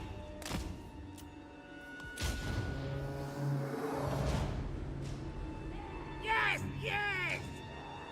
But I like the role play, you know. I like the idea of getting into a faction, you know. Yeah, just everyone's got their own factions that hit just right for them, you know. If I was maxing and trying to play best possible armies, then goblins are the best cost per unit, but I play with a heavy role-playing mentality, write backstories about my lords. Oh wow, that's really heavy role-playing. Yeah, I'm sort of the same. Yeah, I mean, like cheap gobbos are pretty effective for their price for sure, but yeah, but it's a role-playing thing for me as well. Like I just really like goblins, and compared to like orcs are okay, but goblins are real. I think goblins are really cool, especially night goblins. I just love the idea of heaps of little evil little fuckers in these like weird hoods, like they're a bunch of like, you know, spider cultists or whatever, you know. If I had the legs for it, I'd wear a breech cloth. What's a breech cloth? Is that one of those ones where you just have a little square covering your junk? Just love black orcs. Yeah, black orcs are pretty cool. I definitely am more on the side of black orcs than savage orcs, I'd say.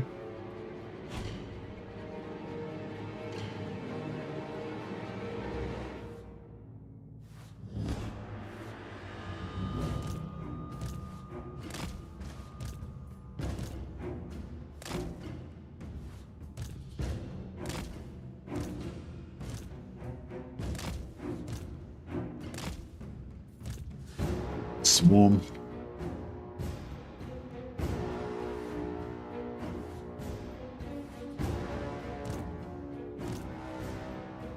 Alright, if we can just get a shit ton of ranged pointing right here and try and get them to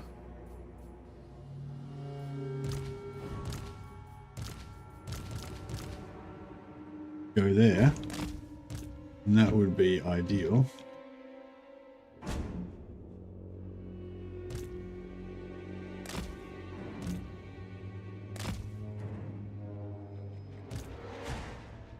Got a little new box going on.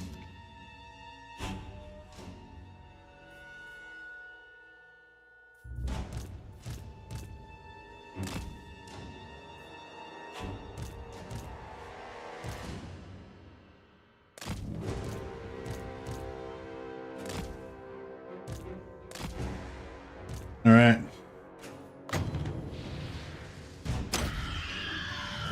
Blam. Shoot you with our lasers.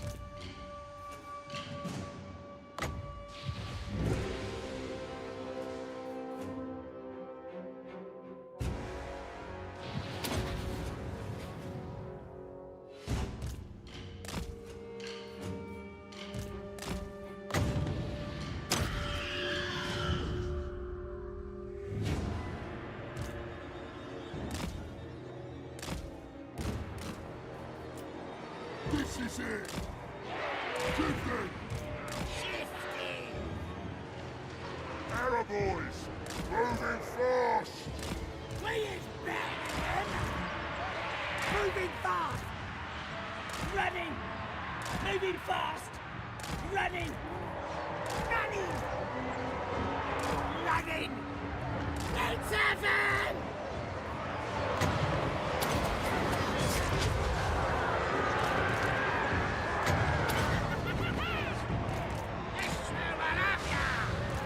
Come, boys. Moving fast. Let's fight. Madness.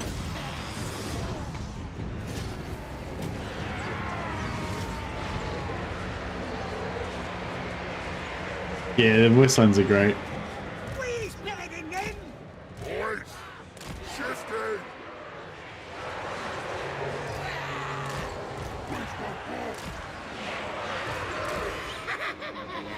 I think I don't know, I think like Gobbos as well. Goblins and greenskins in general, like, hey Twitchy Buggy, how you going, buddy? Yeah, I think goblins and greenskins in general. The other thing I think I like about them is their kind of nonplussed kind of, you know, reactions as well. You know, like they don't tend to get, like Skaven will get like all overexcited about stuff, you know, and get overblown or whatever. Whereas you know, you can just pretty much expect like an orc war boss to just be totally unimpressed by anything that you would do, you know, like, you know, I don't know. Like, I don't know, like you can imagine like a, you know, Manfred von Carstein, like, you know, meeting with an orc war boss and expecting his atmosphere of dread evil to like terrify them and whatever. And the orc war boss just being like completely, you know, like not like resistant to it, but just like not even noticing it, you know. It's like, you undead boys have got a lot of like shadows around you and whatever.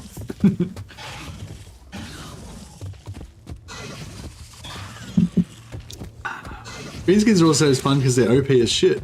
My last Grimgor campaign was a domination victory at turn 95. Yeah, nice.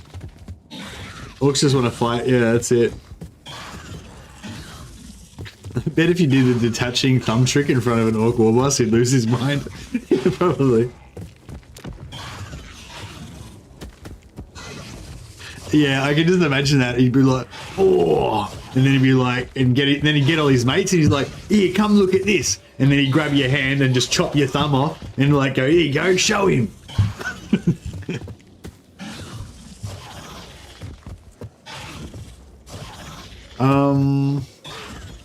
Greenskins are the happiest faction, yeah, for sure. All right. Yes, I'm pretty sure the replenishment actually replenishes the war armies. I need to check that though. I'm pretty sure they used to, but I'm not 100% sure it still does. Alright, I'm gonna jump. This way. I'm special. On the way. Eh? Me.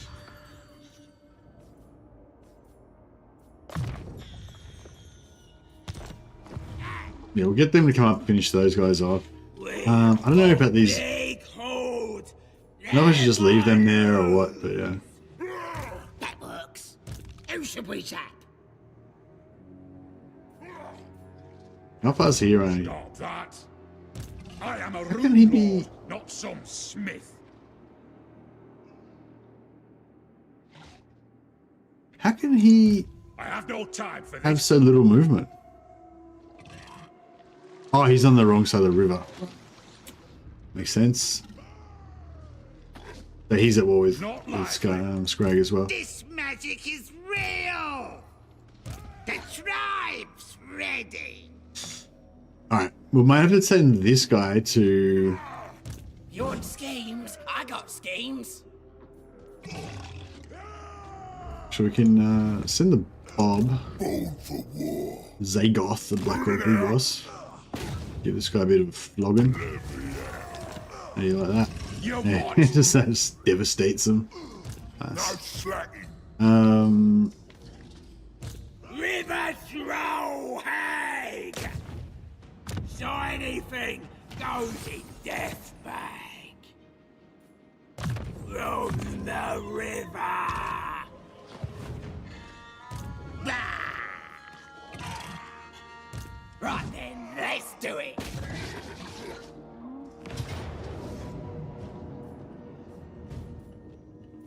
Alright, so let's see if we can...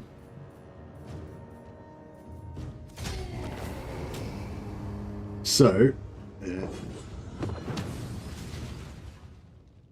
that's SKARSNIK, that's his war army, that's the garrison.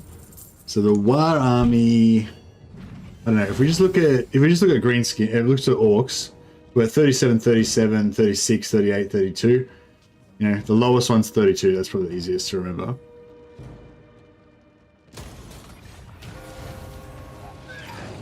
I'm a schemer. I hear ya. Yeah, lowest one was 32, they're now up to 39. So yeah, so post-battle replenishment definitely heals the war army. So yeah, I've noticed that before, that you could actually keep your war army like popped up, as long as you just keep fighting easy fights and get replenished on them.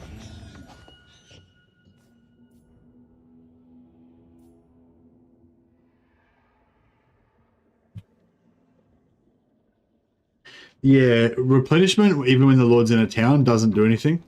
Oh, are you saying that, like, being in a camp stance or whatever doesn't stop attrition on the war armies?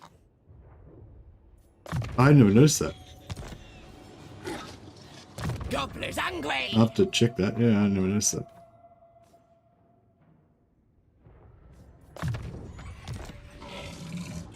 Do what I says.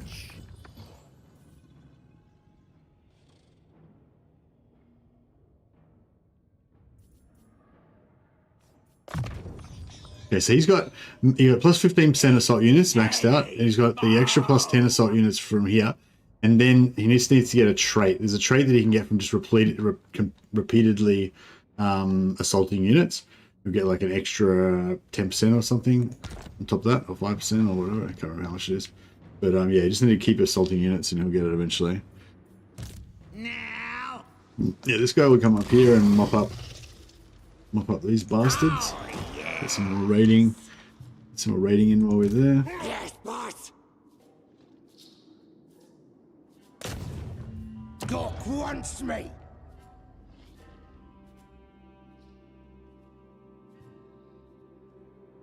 Gork's will.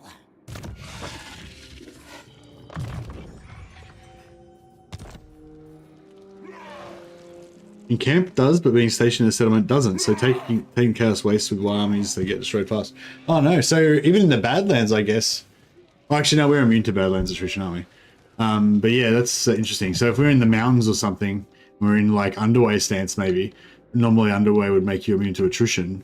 But yeah, I wonder if it actually works when you're in... Might not work on war. Anyway, I'll keep an eye on that. See if it affects us adversely in any particular situations.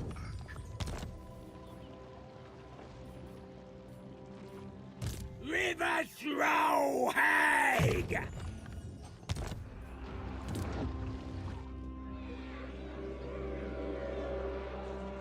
Yeah, I'm kind of adverse to spending too much money on a lot of these settlements that are going to potentially...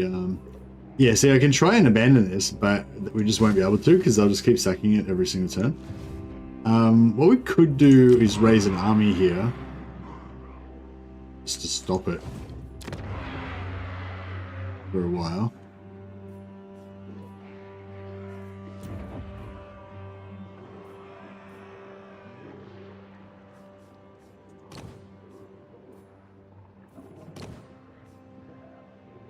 Workshop boys. Oh, nice. All right, Raznik Spider Claws is immortal. I'm pretty sure, so we'll whack him in there. Goblin Great Shaman. It doesn't say that he's immortal, but I'm pretty sure he is.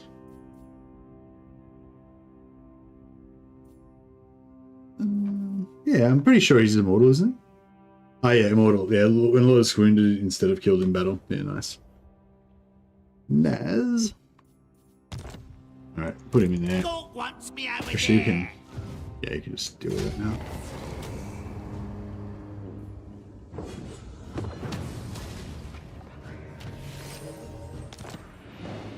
It'll keep us out of trouble for a while.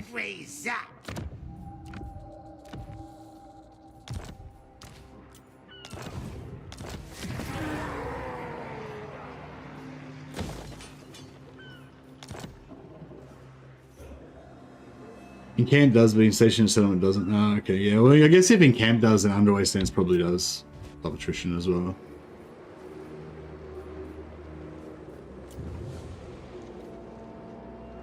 I feel like Big Bully, always feel like should give you extra assault units, but it doesn't.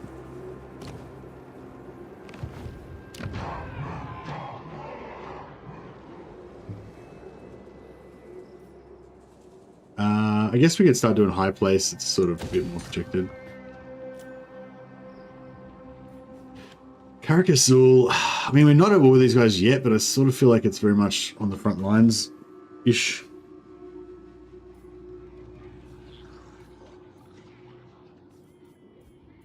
I guess we got one level. Go to tier 3.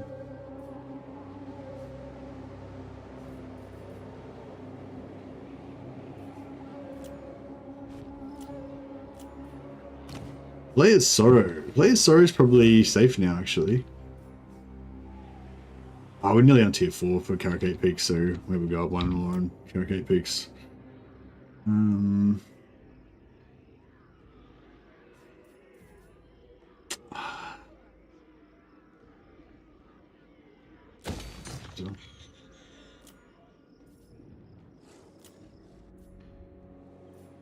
Roofing forward, yeah. I mean, there's one more region below it, I guess.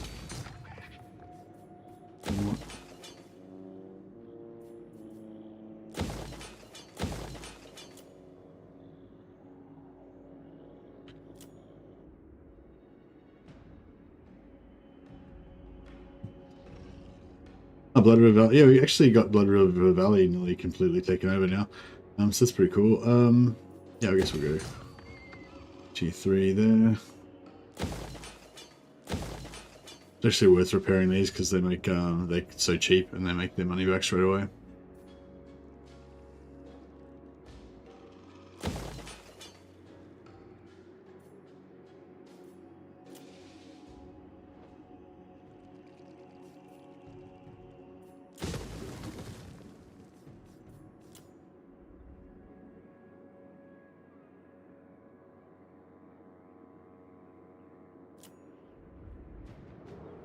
Alright, I think our work here is done. Another rebellion at Barak Var because of the because we took Dokkaraz with a loot and occupy. Right, speak your words and I'll decide if yous lives or dies. No. I might use him as a buffer later on, but yeah, we'll leave him for now.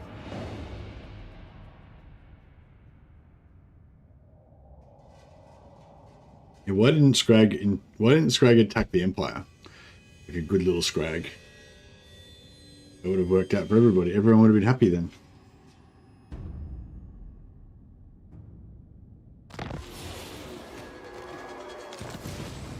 What happened over here? Oh, okay. That's right. Just an army. Crunch bones. Do you get more experience from joining this battle or from attacking the settlement? Fine. I mean, I'll just keep doing the thing, I guess. Ride!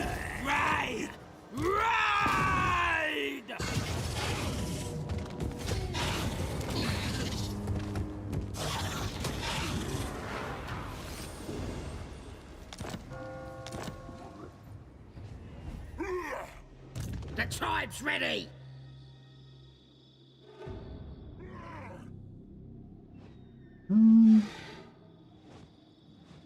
I get there in one turn. Oh, yeah. Fortunately, we could take This magic is real. Drake Dragonhorn Mines. I'm special.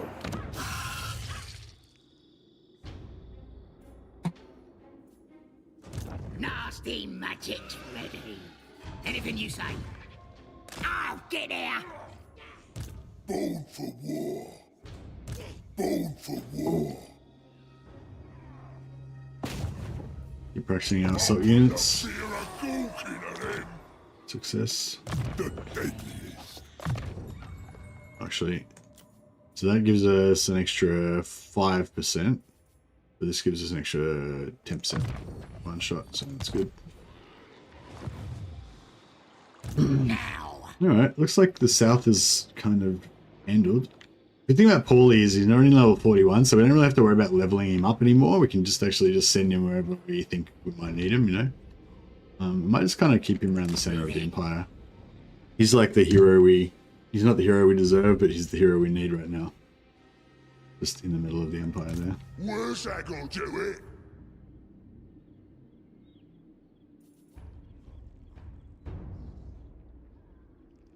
Hold off. Time to fight.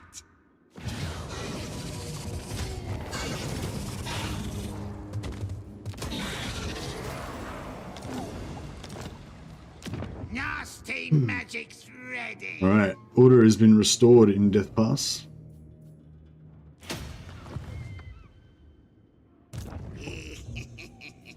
That works. We can replace Skunk Foe Spike with the Lord who is a bit less shit. Not really. Scraping the bottom of the barrel.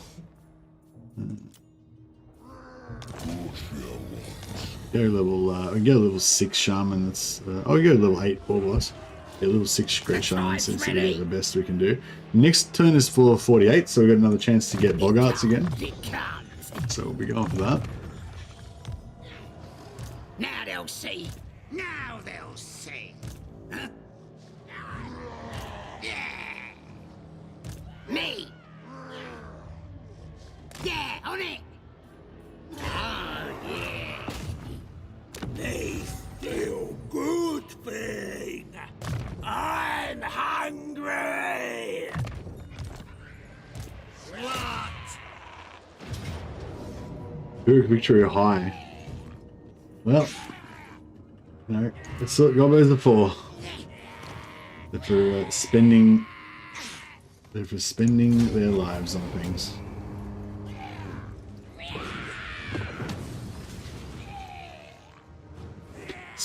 Aside from Skaven Assassins, the Goblin boss is probably my favorite hero on the campaign map. Yeah, I think they're pretty cool.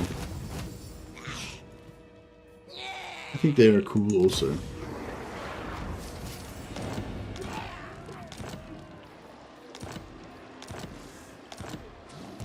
The Warhammer is looking pretty decrepit on this one, so I might just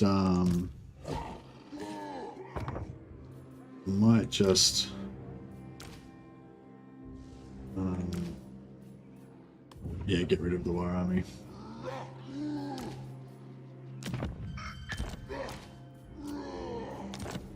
The tribe's ready.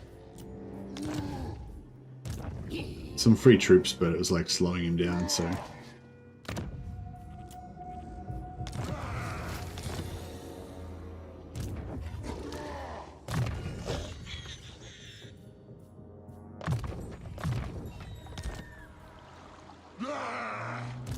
Put him outside the settlement just in case he gets attacked by that lord and that lord gets him reinforcements from somewhere. Right, Prophet. Fine.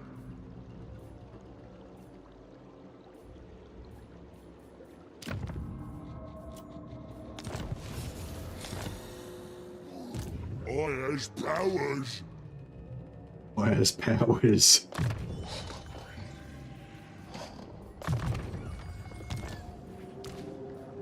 Yeah, Goblin Big Bosses are really cool.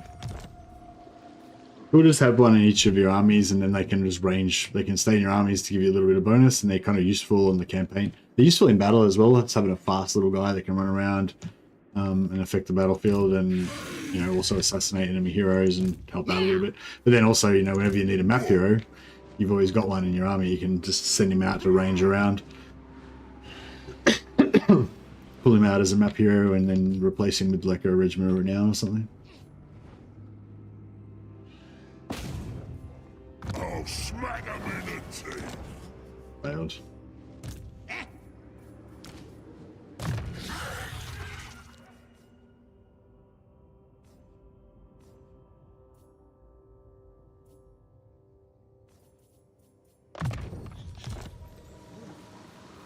Plotting and scheming.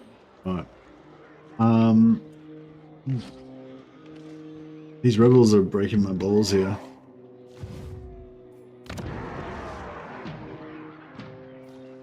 SKARSNIK, warlord of 8 peaks. They're dead. Stabby, stabby. Like, I don't know if you can actually get around here. I don't think you can get through here. SKARSNIK. So it's like there's no way to get into here apart from like across the river. So it's like this weird little shit place that you can't Moving. cross the river.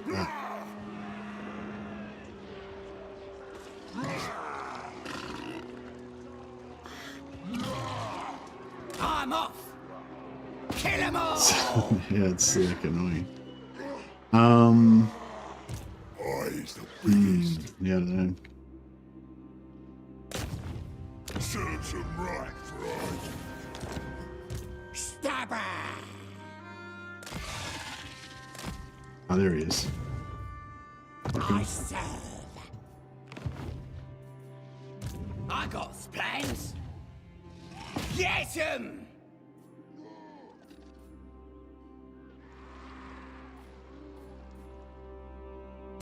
You need me? A scheme worthy of SKARSNIK. Supreme ruler of 8 peaks.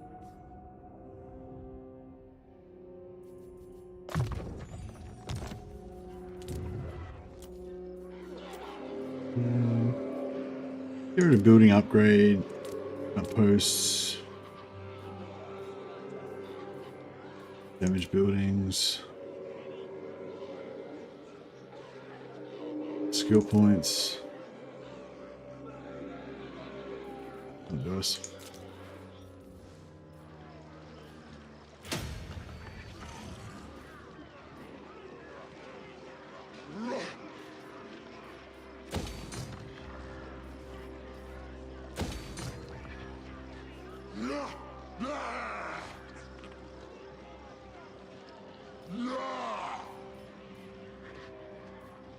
And I guess Borazag out of it is going to be probably the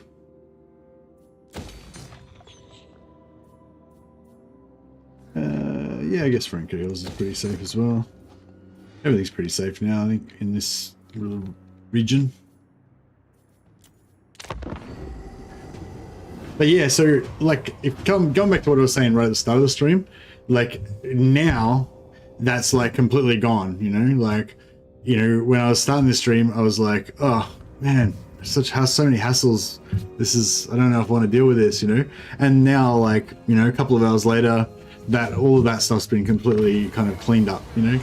And there's still threats on the borders and everything, but it's just nowhere near as like kind of cluttered, and it's so much more simplified. And yeah, for me, that's like that's what I try to, I don't know, keep in mind, I guess, that when I'm feeling like that, yeah, it's I just need to try to simplify the game, or even to avoid getting into that feeling in the first place. I need to try to simplify the game, like try to keep less fronts, try to deal with things quickly, you know. And yeah, I don't know, this is sort of a trip I've been on lately, but yeah, it's just like I feel like you've got like a fatigue meter, you know. You've only, like, as well as your in-game resources of gold and troops and teeth and whatever else, you know, you've got your mental resources of concentration and interest and enthusiasm and everything, and you have to spend it wisely. You know, like you can't, if you waste all your resources early in the campaign just grinding shit out really hard, then you're not going to have much enthusiasm left for later on.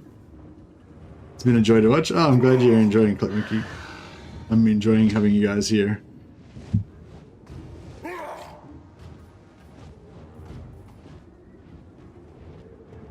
It's funny, like I really don't enjoy playing games as much like by myself now as I used to. Like I really much prefer streaming to you guys, like playing and streaming, than I do to just playing by myself.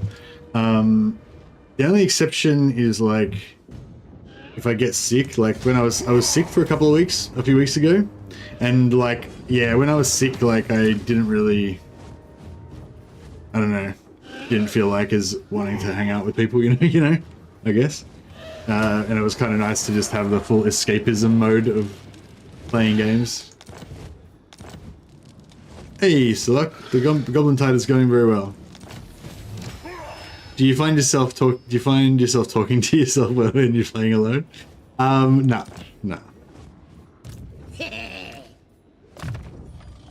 I was oh, I don't know. Maybe this is gonna get too philosophical, but I was actually having a big think before,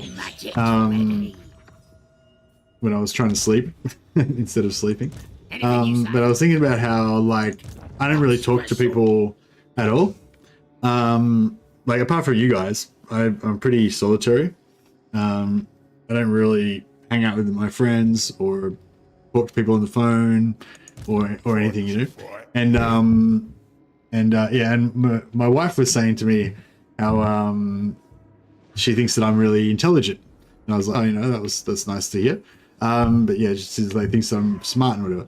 But I was thinking about it, and like the thing is though, she has a better functional intelligence than me, because I think that human beings this is my thing that just occurred to me today, is that human beings are wired to make decisions as like a group, you know, and like almost all people, when they have like an important decision to make, they'll find out about the situation, they'll tell somebody else about it, that person will, you know, say some stuff to them about it, you'll maybe like either agree or disagree with their evaluation of it, you'll maybe go talk to another friend about it, you'll Google some stuff online, and you'll put all that stuff together, and then you'll be like, you'll feel confident to go and make a decision.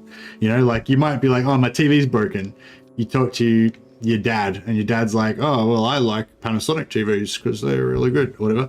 And, you know, and then you're like, okay, that sounds good. And then you talk to another friend, and they're like, oh, no, Panasonic used to be good, but now they're not as good anymore, and blah, blah. And then you're like, you've talked to a few people, you look up some stuff online, and then you're like, cool, I feel confident to go and buy, you know, a TV now. And like, that's pretty much how people work. But yeah, because I don't really talk to anybody, I don't like, I think that's part of the reason why I don't like do much, you know, like I just kind of like, I have input, and then I think about some stuff, and then I just don't really do anything with that information. Whereas my wife's a lot more like, she gets information in, she talks to a bunch of people, and then she goes and does something based on that powwow that she's had with people. So I don't know, that was just a little thought that I just had today. I don't know, I'm gonna keep thinking about that, and then just never come to any resolution about it. But that's where I'm up to right now. Fine.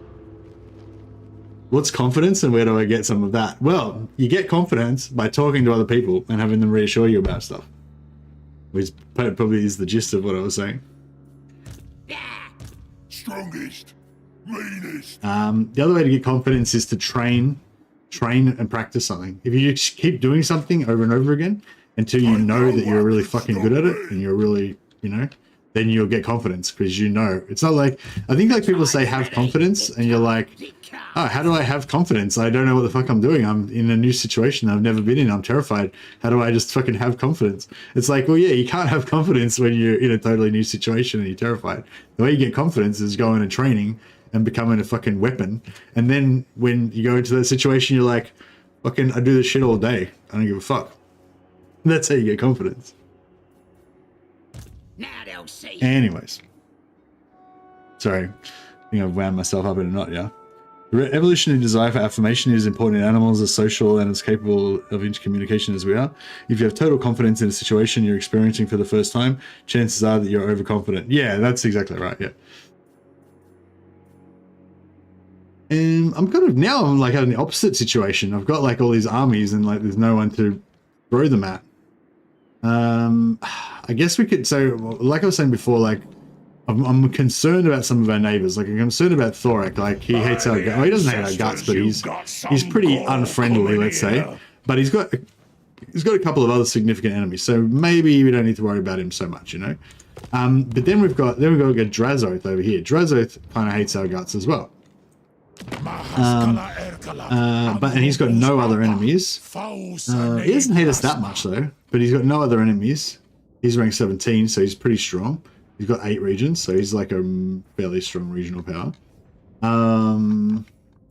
We've got the elves. The elves also don't have any enemies. They're also fairly strong regional power.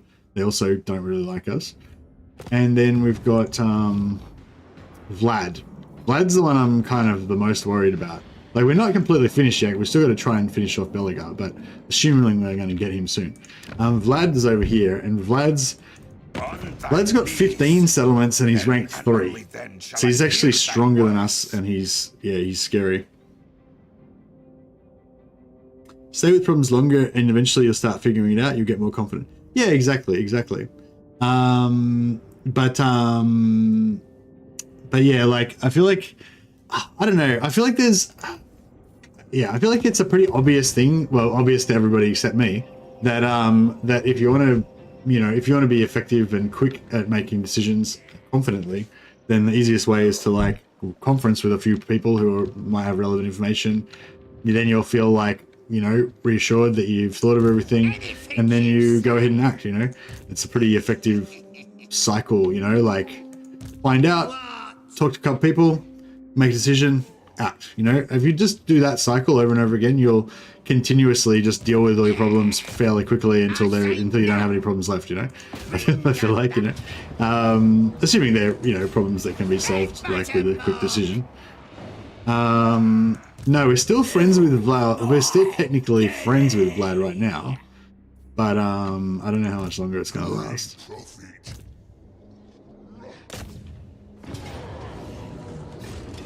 But I think you can obviously, with a lot of things, you can go the other way. You can go too far the other way as well. I think some people get into the habit of thinking that just talking to people about stuff is all you need to do, and you don't need to actually do anything. You just talking to everybody about everything. That's the part that feels good, right? So you think that's all you need to do. It's like, no, you got to talk to the people and make the decision, and then you got to do the thing as well. But yeah. Anyway, I feel like we're getting into. Sorry, I shouldn't really have brought this up. But yeah, I guess part of the reason why I talk about this stuff so much is because I don't do that with an actual group of people in my real life. And but I've noticed it's like actually really effective. Like, I was thinking about it, like the last quite often when I make a good video,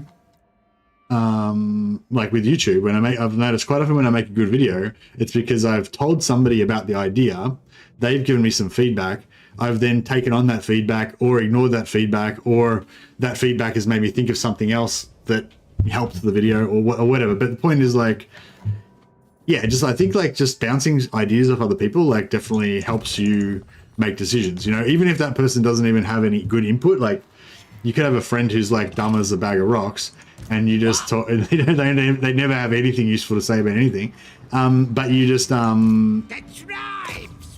but just the fact that you've kind of used them as a sounding board, just sometimes helps you make a decision and then go act on it, and yeah, I was just sort of thinking how I think that's I've noticed that in my own life, that actually working. Sounds like a good idea.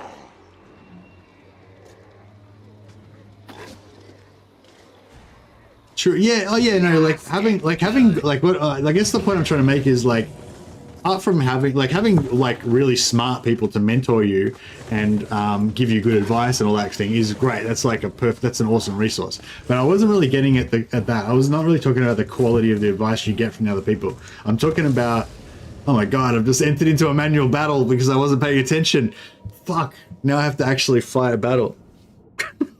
I've managed to get all this way into the battle, all this way into the campaign without having to fight any significant battles myself, except for that one defensive choke point battle. And now, because I was distracted, I've accidentally made myself have to do work and play a battle. Ah well, so it goes. But yeah, no, the point I was trying to make was like not that, like, it's great to have people you can rely on who give you good advice, but I was saying is, like, regardless of the quality of the people around you that can give you advice, like, just talking to other people and getting their input before you make a decision, I feel like helps you make decisions, like helps you pull the trigger, you know. And I think that's like a problem that I have. Like, I have a bit of problem pulling the trigger on decisions, and yeah, I don't know, I just sort of always assumed that was just a personality trait that I have. Like, I'm just more of a thinker than I am a doer, you know what I mean, or something.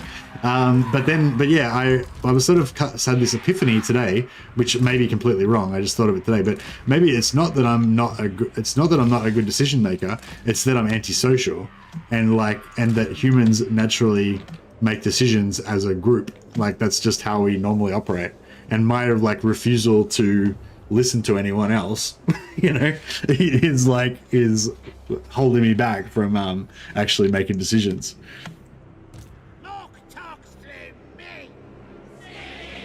Decision of affirmation is stronger society, however, and you'll leave for.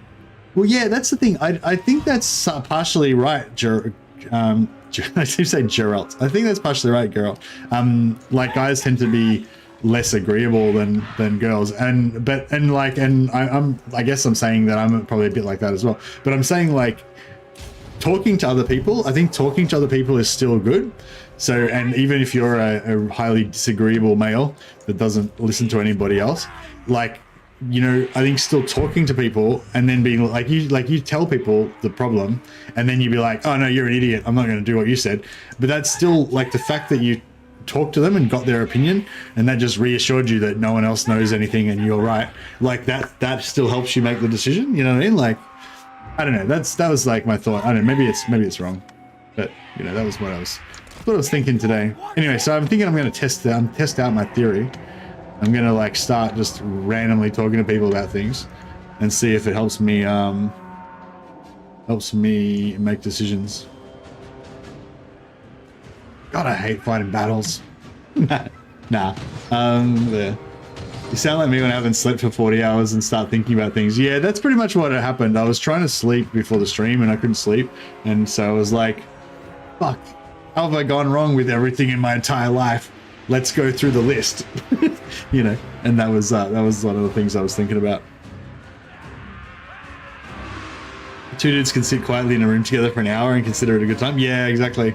Like, whenever I like I said, I don't really hang out with friends or chat to friends or catch up with my friends or anything too much. So, but yeah, like, I've had that experience multiple times that I'll be like, oh, I caught up with so and so, you know, had a chat with him on the phone. Like, you know, one of my few friends that that keep in touch with, you know, that I probably haven't spoken to for like 2 years or something, and but you know, still consider, like, them, you know, my best friend or one of my best friends, you know, but I, like, haven't spoken to him for 2 years or whatever, and then Mrs. Mercy, my wife, will ask me, oh yeah, how's he going? Is he, you know, has he got a girlfriend, or, like, blah, you know, ask me all these questions, like basic questions about, like, the status of my friend's life and, you know, and stuff, and I'll be like, I don't know, we didn't talk about any of that stuff. How's his family? How's his, like, you know, all that kind of stuff. Although I think I've learnt to actually ask about family now. Alright, how do I do this siege with the least amount of effort?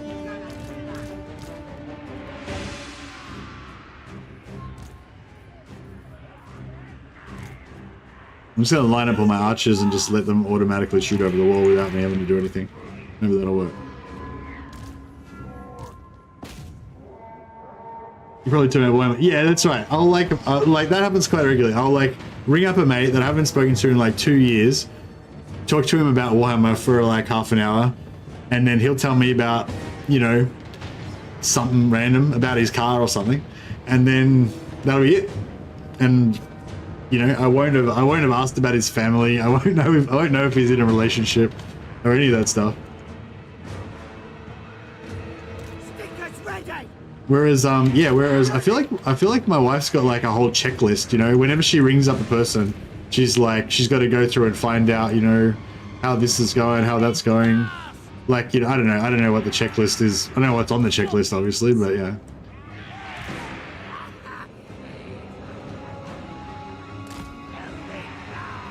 But nah, I don't think it's really like a girl guy thing. I think it's just a experience thing. Like, yeah, because I think like when you, like, I do have some male friends that are actually good at social stuff, like actually good at talking to people and everything and being social, and yeah, they have a lot of those skills, a lot of those same skills that my wife has. I think they're just, you know, I think they're called interpersonal skills. It's not necessarily like a quality of manliness to be shit at interpersonal skills. It's just, yeah, that's right. It's just a skill that can be practiced.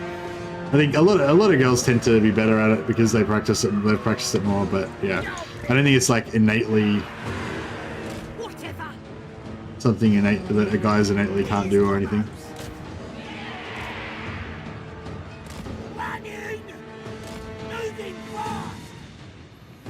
Some people are just born good at it sometimes. Yeah, exactly. Yeah, I actually shared a cab with the guy one time, and he was like, I was just like blown away by how good he was at just talking to people. You know what I mean? I was sharing a cab with this guy. He was like he looked like a real corporate sort of guy. He was wearing a really nice suit and stuff, and yeah, and I think first off he asked me about what football team I was into, right? And I was like, oh, I don't follow sports, so I'm not into any football team. And then he kind of pivoted to commenting on the particular road that we were on and like how the traffic is bad on that road, or I can't remember what he said about it or whatever. But I was like, you know, I didn't care because I didn't care about that either because it was like not Warhammer. And I can't remember I think he eventually actually found something that I actually was interested in, but like, do you know, he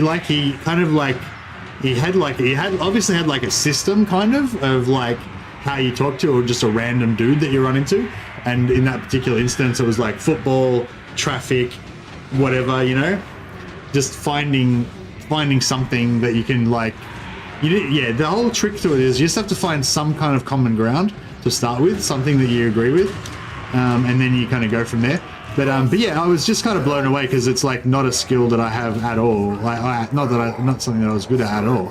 And so I was like, wow, this guy's fucking good at life. No wonder he's rich.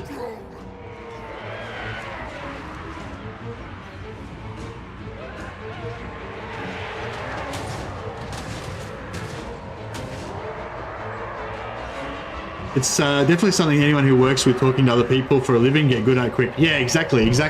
And that's just, yeah, because I've never really been in a sales role or well, I mean, I guess I did, like, I wasn't technically sales, but it was like same skill set basically.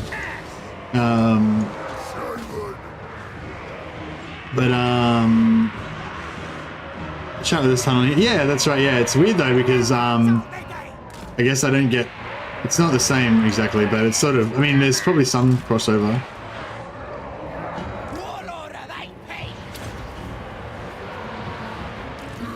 I just want to foot a gork something. God damn it! Just make a blob so I can foot a gork.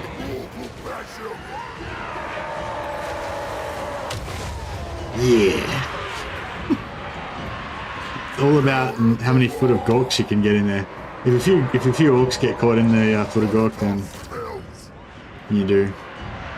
It happens sometimes. Traveling alone forces you to work on it. Oh yeah, actually that's why that would be a really good challenge. I think that's probably why one of the reasons why I don't really like traveling that much, because I don't really practice those kind of social skills, like interpersonal skills. Whereas I think if you were quite good at those interpersonal skills, I think traveling alone would be kind of like a real challenge, but also a challenge that you could possibly succeed at because you would have those skills already, you know. Whereas if you're like a real misanthrope, you know, like non-people person and don't have any social skills, then traveling alone like seems like a real nightmare.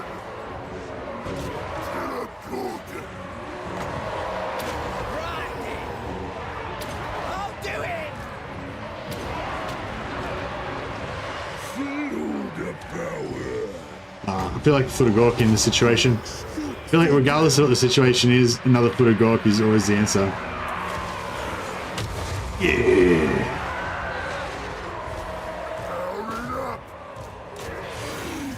We need to get this other door down. How are we going over there? Terrible. Alright, I guess I could stop foot of Gorking for a while. I could send in some boys.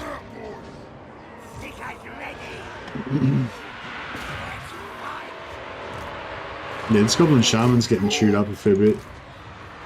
I might just debuff the melee attack on these guys with Itchy Nuisance. I'm loving Itchy Nuisance. That minus 24 melee attack is usually enough to pretty much neuter, you know, almost anyone.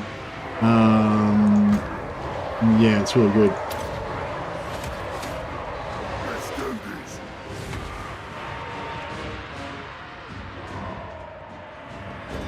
As I've gotten older, I've lost my reserve and will talk to anyone. Yeah, nice.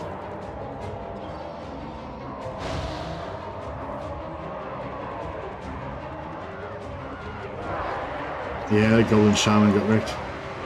Yeah, these Ogre Bulls, and I think there was some Iron Guts in there. The Iron Guts, when I'm using Iron Guts, they're not really that awesome. But when the enemy's got Iron Guts, they're like, yeah, they're kind of brutal. Oh man, we're getting fucked up in here. We need to, fuck. We need more archers.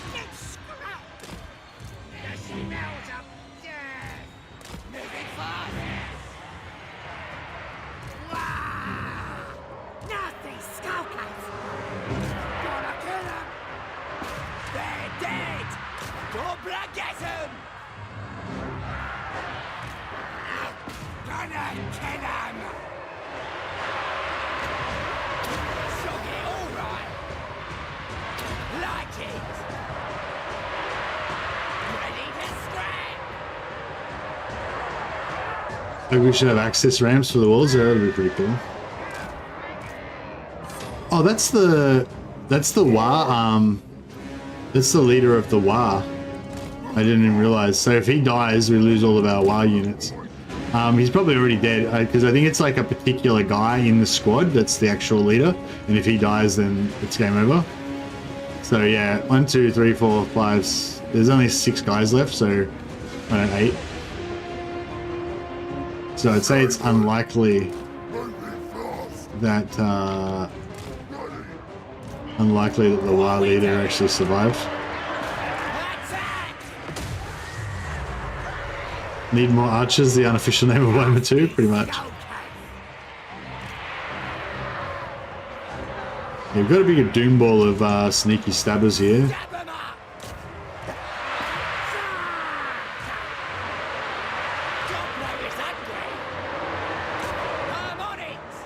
Yeah, let's get some more archers up on the walls. Can we get this gate fucking open? No. What's going on with this gate?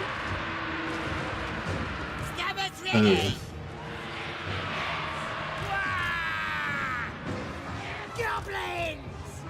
Ready! Stick hoppers! Best way to start a conversation is to ask how somebody is and then listen when they tell you. Yeah, that's a good one. Yeah, I've definitely been guilty of many times in the past of asking someone's how they're going, and then just waiting till they stop talking so that I can tell them what I want to talk about, you know. But yeah, if you actually listen to what people say, then yeah, they'll usually tell you what they want to talk about.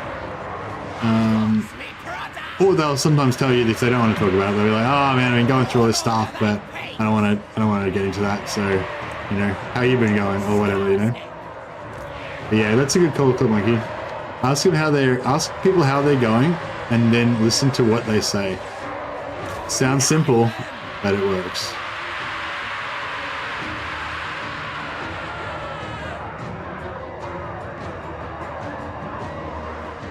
Feel like some good Gobbler music's happening now.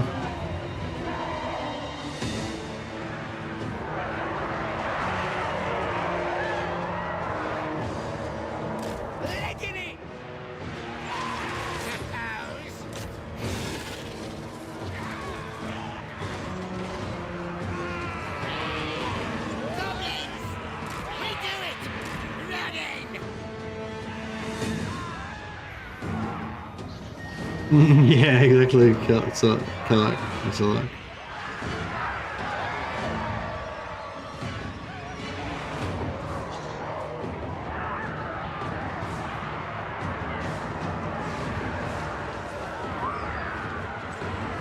Nah, I haven't seen it. Sorry, Select. But I mean, I've listened to heaps of the soundtracks though. I quite often use them as the soundtracks for my videos and stuff as well.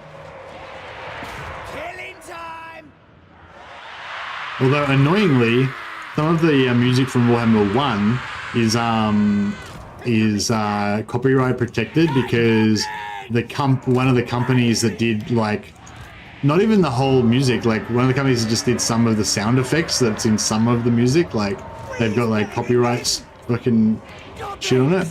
So it's like, yeah, it can be annoying. Like I got copyright claimed on a video that I had some dwarf music in. And another one that had like the main like Warhammer 1 just theme music in it and stuff. And it's like, yeah, it's pretty bad when you're like making a video that's basically promoting the game and you're using music from the game that's also used in the like I'm basically making a video that promotes the game that uses the same music that the game company used in the advertising when they were promoting the game, and then I get copyright claimed. It's like, ah. Yeah, it's a weird thing for copyright, like gaming content, because it's like technically you're like stealing their copyrighted stuff, but they don't take action against you because they recognize the value of your free advertising, basically just getting more eyeballs on their product. But then on the other hand, if you make your money by criticizing, like, because there's some channels that like basically their whole business model is based around just saying negative shit about Creative Assembly and Warhammer, and that's why people watch their channels. So that doesn't really help. That doesn't really help Creative Assembly necessarily, although it probably does still get more interest in their product. But even if it doesn't help them, then it's covered by fair use because they're like criticizing it, and if they didn't allow that, then that would be like stopping free speech or fucking whatever, you know. So it's like basically like, yeah, it's like basically you're like breaching the copyright, but it's kind of okay because they aren't gonna stop you, you know. Except for they do occasionally. There has been stories about some companies actually copyright claiming people for using their stuff. But anyway, the point is, it's not Creative Assembly. It's like some random music company. Actually, no, it's not even the music company. So there's some random music company that made some beat that goes like ba-dum dum dum or some shit that was used, not even the whole song, just part of the song that was used in the dwarf music.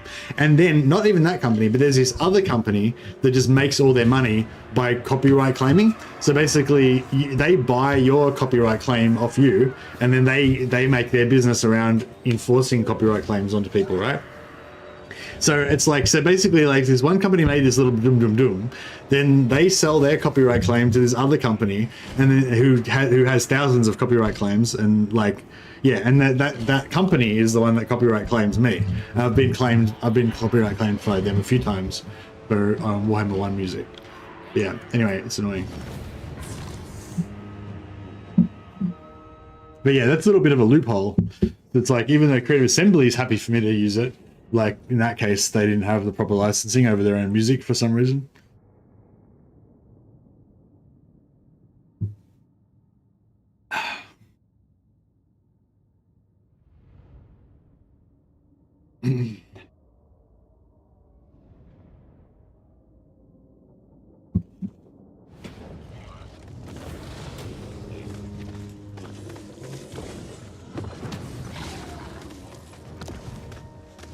Well, that was... I'm really sorry that I fought that battle manually. It like took a really long time. It wasn't very much fun. And now it's over. It was moderately fun. It was kind of like therapy, I guess. That works. It was kind of like meditation. It didn't require any actual thought. Oh, you see, my war army's gone. Because the war leading... that unit that was leading the war army got like the hero... I mean, not the hero, but the main... The single guy in the unit that was the leader. He died. I think that's what happened. So the whole... Basically that then... So then that unit died and then the whole war army died. But the good thing about it is now we've got our full movement back. So we can... I'm off. can rock and roll. Don't think so.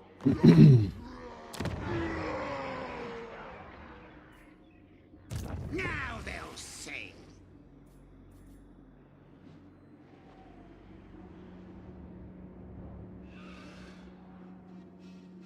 Right, these guys can come across the water. Send in the spider.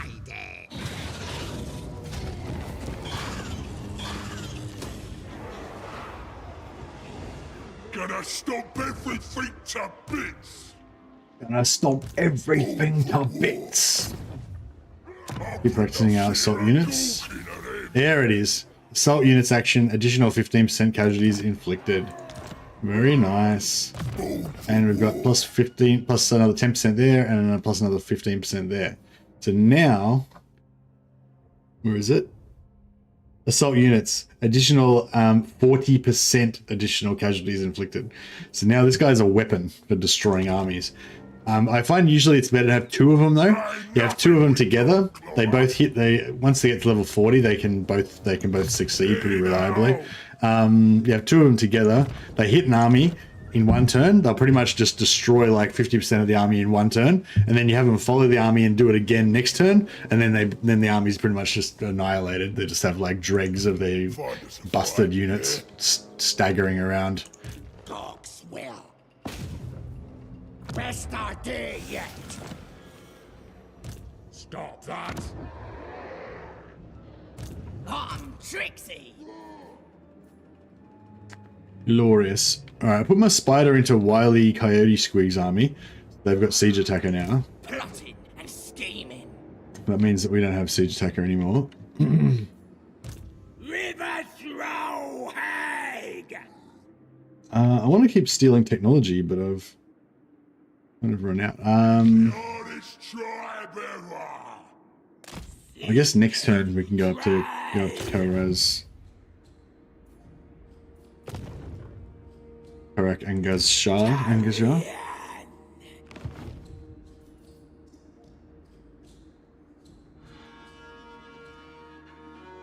Yeah, it's not so much like you need to use them, it's just like it's fun.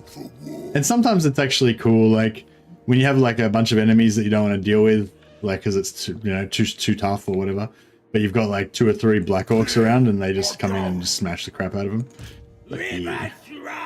Smash them. Oh no, I should have...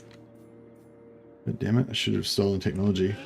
Oh great, no, bro. Oh, she should have gone for the water. Oh well. So she'll get there eventually. Nasty magic's ready. Right. So I think we're pretty happy with this south area. I just the thing with, like, we can't really be static, you know, like I don't really want to go to war with Thoric, but I kind of have to, because if I don't go to war with Thoric, I'm going to move, I can't leave these armies. I can't leave these armies just sitting here, right? They've got to do something. So if they're not going to attack Thoric, they're going to attack Belegar, and then we're going to move all of our armies from our whole lands over here, and then that means we're just going to be totally vulnerable if Thoric decides to attack us, or if Draz or Imric decides to attack us. So it's kind of like we kind of have to declare war on one of these guys, otherwise we won't be able to afford to keep a standing army. It's like, you know, Best idea yet. I don't want to be a psychopathic, hyper-aggressive murder machine, but I have to. Who should we say? That's the way the game works.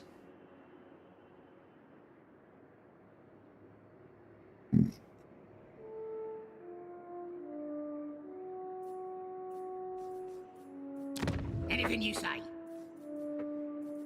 How much growth we got? Oh, we got a bit. Put money in first. We can put some growth there. Actually, no, we can go barracks. Yeah. Money. Yeah. And yeah, pay for itself in like 20 turns, I guess. Yeah, sure. I guess the quicker we do it, the faster we can. I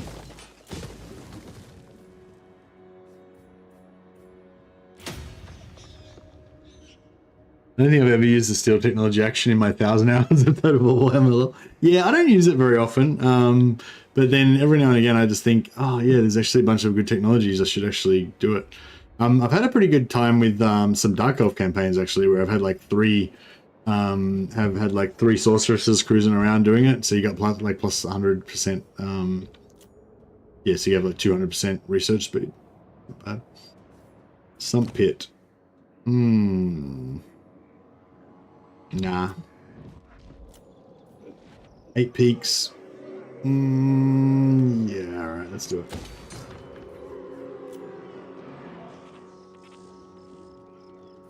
Iron Rock. I'm pretty sure, I feel like Iron Rock is safe now. Let's just declare Iron Rock safe. Let's level it up.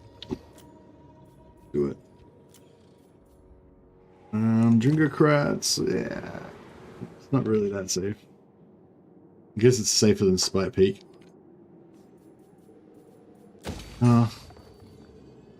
Yeah, fuck it. We'll call Spite Peak safe as well. We'll level them all up. That's fine. Karaka's got one more in that. Yeah, we'll leave Karaka's goal as sort of a buffer for the moment. Stealing technology helps the heroes level. Yeah, that's right. Although I'm not really using the troll hags for anything else other than just stealing technology at the moment. How many armies we got heading over here? I don't know. 3. The tribe's ready. Now they'll see. This magic is real. Oh, the war end. No, the war didn't end. On the way.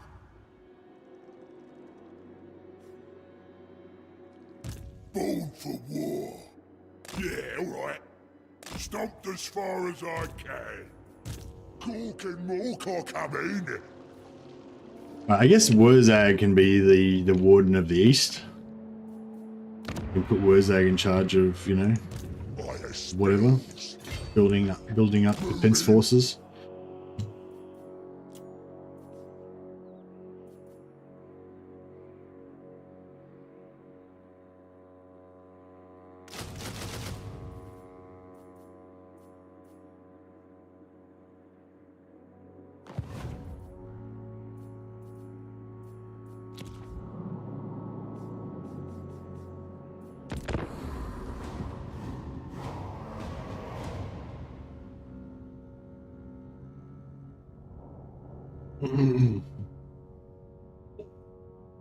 This is my place. Cheap Gobblers, yeah. Actually, that's a good call. We got to try to I'm gonna go non-aggression with the pirates, maybe. I don't know. What do you reckon about the vampire pirates? Should we go non-aggression or should we just stomp them?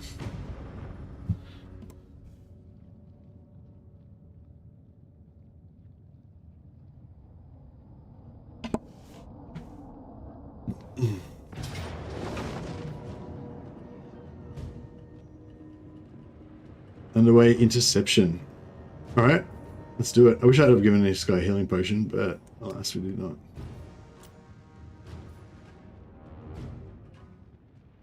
could be interesting. Got a lot of grenades. I feel like this is going to be a fun fight. There's going to be lots of carnage, lots of grenades.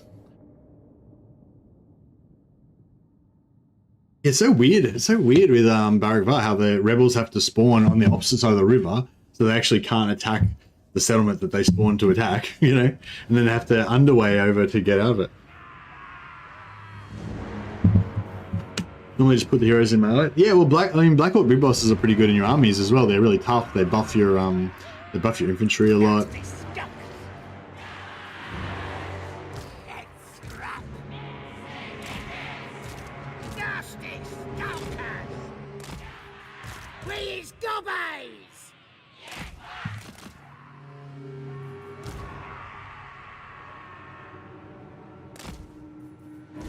Ready to scrap! Squig hoppers! Squig hoppers. Alright, let's see what we can make of all this. Moving fast. Running! I'll do it! Crooked move!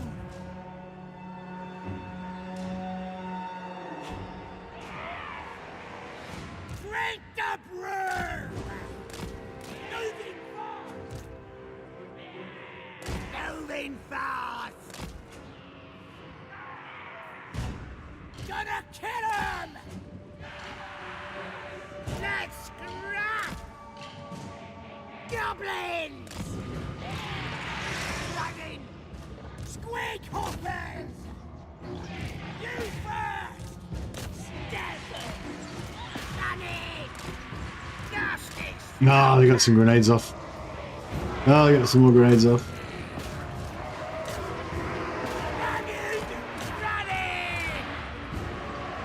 Running! Grenades. The grenades are going off. The lads are ready! Whoa! Right then! Good plan! Like it! Hawks will. Kill a good. Use me. Moving fast! Oh, we didn't see the foot stomp we landed there. How's he going? Oh, he's going okay with the 1v1. Justice Stalker! We is better than them! Moving fast! Gotta stab him! Get him! Oh shit, this guy's getting wrecked. For some reason.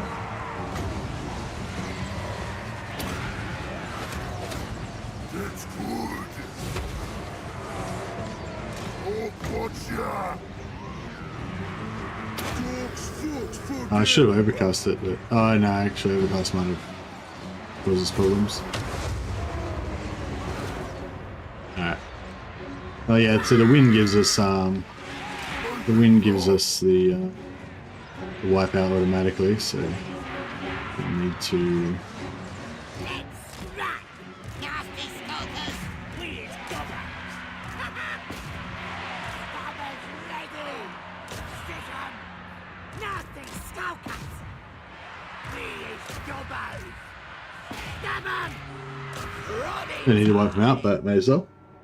Like Gork and Walker, I love the Foot of Gork. Yeah, Foot of Gork's pretty good.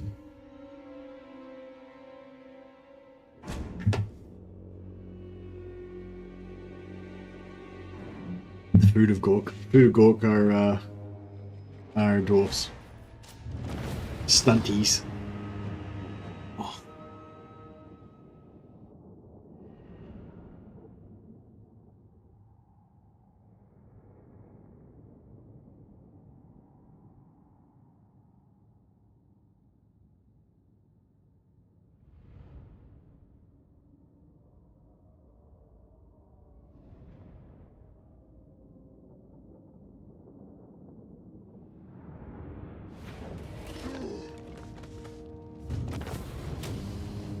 Alright. Get a little bit of a sneaky replenish off that. Plus we're in friendly territory, so we get a bit of extra replenish over the turn. All should be well. What's Oh, actually, I was going to say everything around here is pretty good in terms of being, you know, suitable territory. But yeah, there's actually not only a fairly narrow band of territories that are actually suitable for greenskins. You'd think greenskins are pretty hardy; they'd be able to live kind of anywhere. But no. But I mean, we can live like everywhere around this area. But then as soon as we get out of this immediate area, we get into like lots of areas we don't want to be in. So yeah, maybe it is better if we stay friendly with the vampire pirates so that we don't need to conquer their territory, which might be a pain in the butt. The tribe's ready! Come on board. I'll guarantee your safety. As long as you bring good tidings. Right, we'll declare war on the Chevaliers. They might attack us at some point, but yeah, whatever. If they do, we can always peace out later on. A lot of the preferred terrains make little sense. I think the demonic factions have the one that makes the most sense, and everyone else gets kind of shafted. Demonic factions pretty much should be like, nowhere should be, like everywhere should be hostile territory. Like demons should just melt like everywhere except for Chaos Waste, I reckon. Be pretty much the most accurate. That works. This way. Stabbing McGuff. Oh, yeah. Ha! Nasty magic's ready. SKARSNIK, warlord of 8 peaks. Oh, I can't quite make it. That sucks. Oh,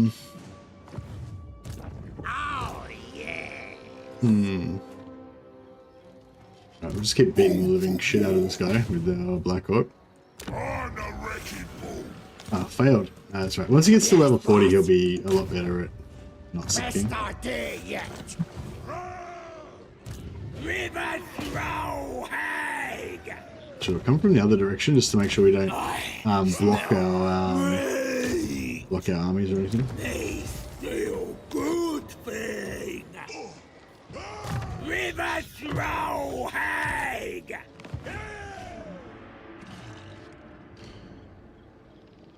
Not big enough for anything.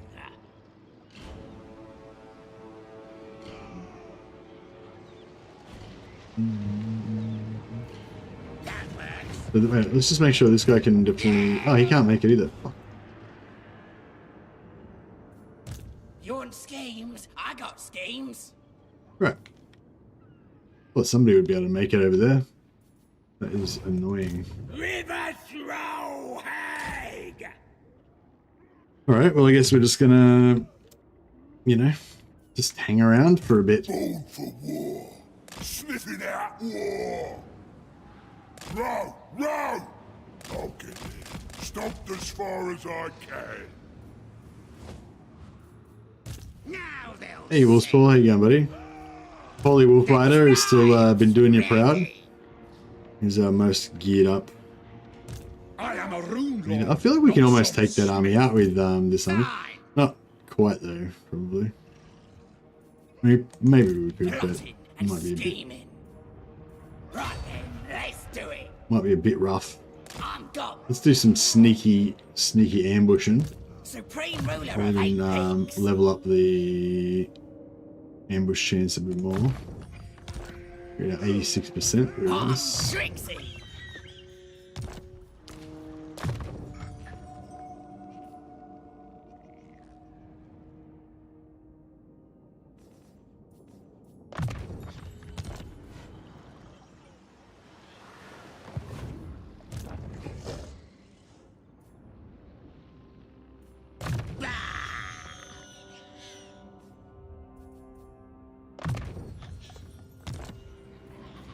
It comes.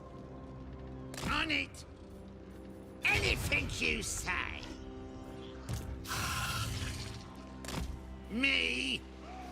This magic is real. Why does this guy get so fuck all movement? That works. Don't push me.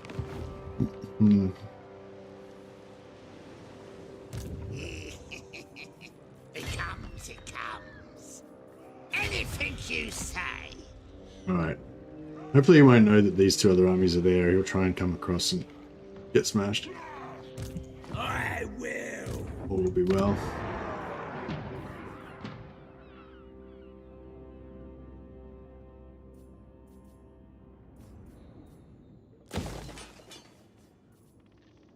Actually, there's, because the only damage building in the whole province is that one, then that means that's going to get automatically repaired over the end turn.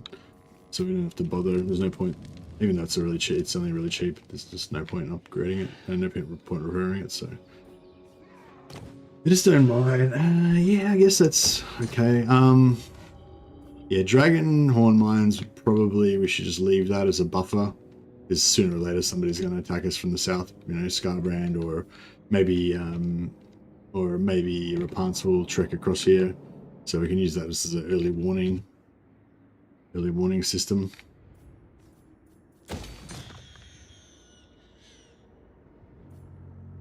What you want? He's Paulie Wolfrider. I'm not sure what we should do with Paulie. I have little. Yeah, maybe we can ignore Thorak for a while. Who are the vampires that we're with? I mean, we're still friendly with the vampires technically, but What? I just feel like it's only a matter of time. Yeah, look at the... there's a few okay, good races in the top few, but the Empire's not doing too hot. Vampires are taking them out.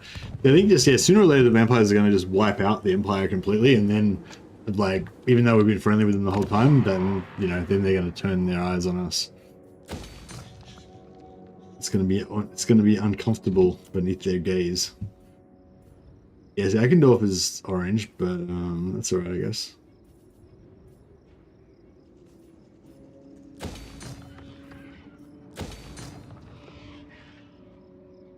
Might go west, the vampires, or Thorak. Yeah, I think the vampires are just going to keep going until they've, like, wiped out the Empire, I would guess. The vampires, yeah. No, I think that's what they are doing. They're all with Reichland. They're just going to keep going till they've swallowed up the entire Reichland. But I think once they've taken up Reichland, I think they're, you know, I think they're a lot less likely to, go over the water and attack Norska than they are to just turn around and smash me, I would guess. Yeah, so this gives us a +1 global recruitment capacity for tier 4 Shaman Hut, so that's pretty cool. Tier 4 for this just gives you +4 recruit rank for big bosses and faction-wide Lord Recruit rank, but we don't really need Lord Recruit rank, I don't think. We've got like heaps of lords that are sort of pseudo-leveled. We could go for more trolls, or we could go for money. No, we've got money, sorry. Yeah, we've just, oh, I guess we, oh, sorry. Yeah, we go more trolls, or we go for sacking. Income from raiding and post-battle loot, and sacking and looting. Let's keep pumping that up, so warfare becomes more and more lucrative.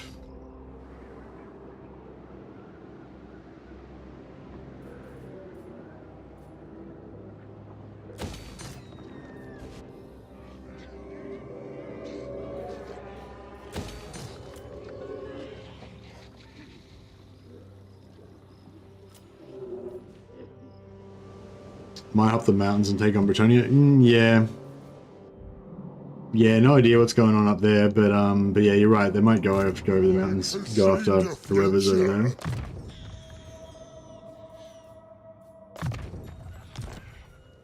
I'm the prophet.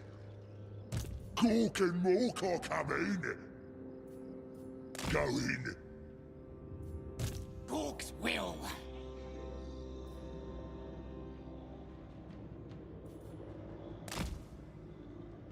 Fine.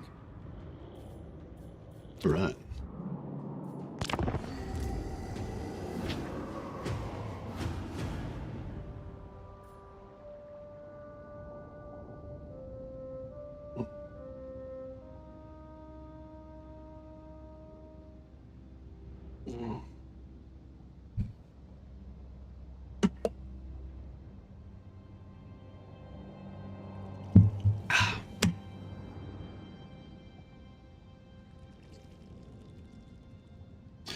yeah, getting on to Christmas time now.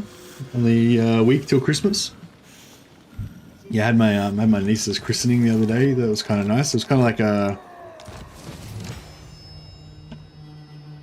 I don't know, almost like a dress rehearsal for Christmas. You know, like it was all like the family there and to hang out with all the family and stuff.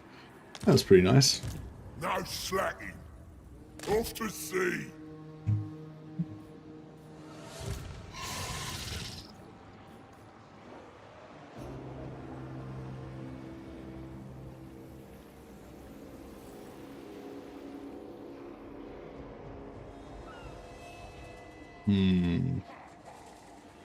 Yeah, I don't know what awaits us over here. Ooh, here we go. Let's try and get a quick assault units on this guy. But dang. Not Oh yeah, these guys are looking a bit ragged now. Not feeling too good. What's the matter, buddy?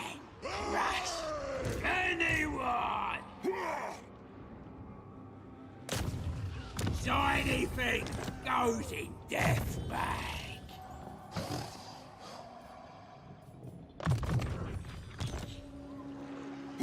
I need carry. Raid! Raid!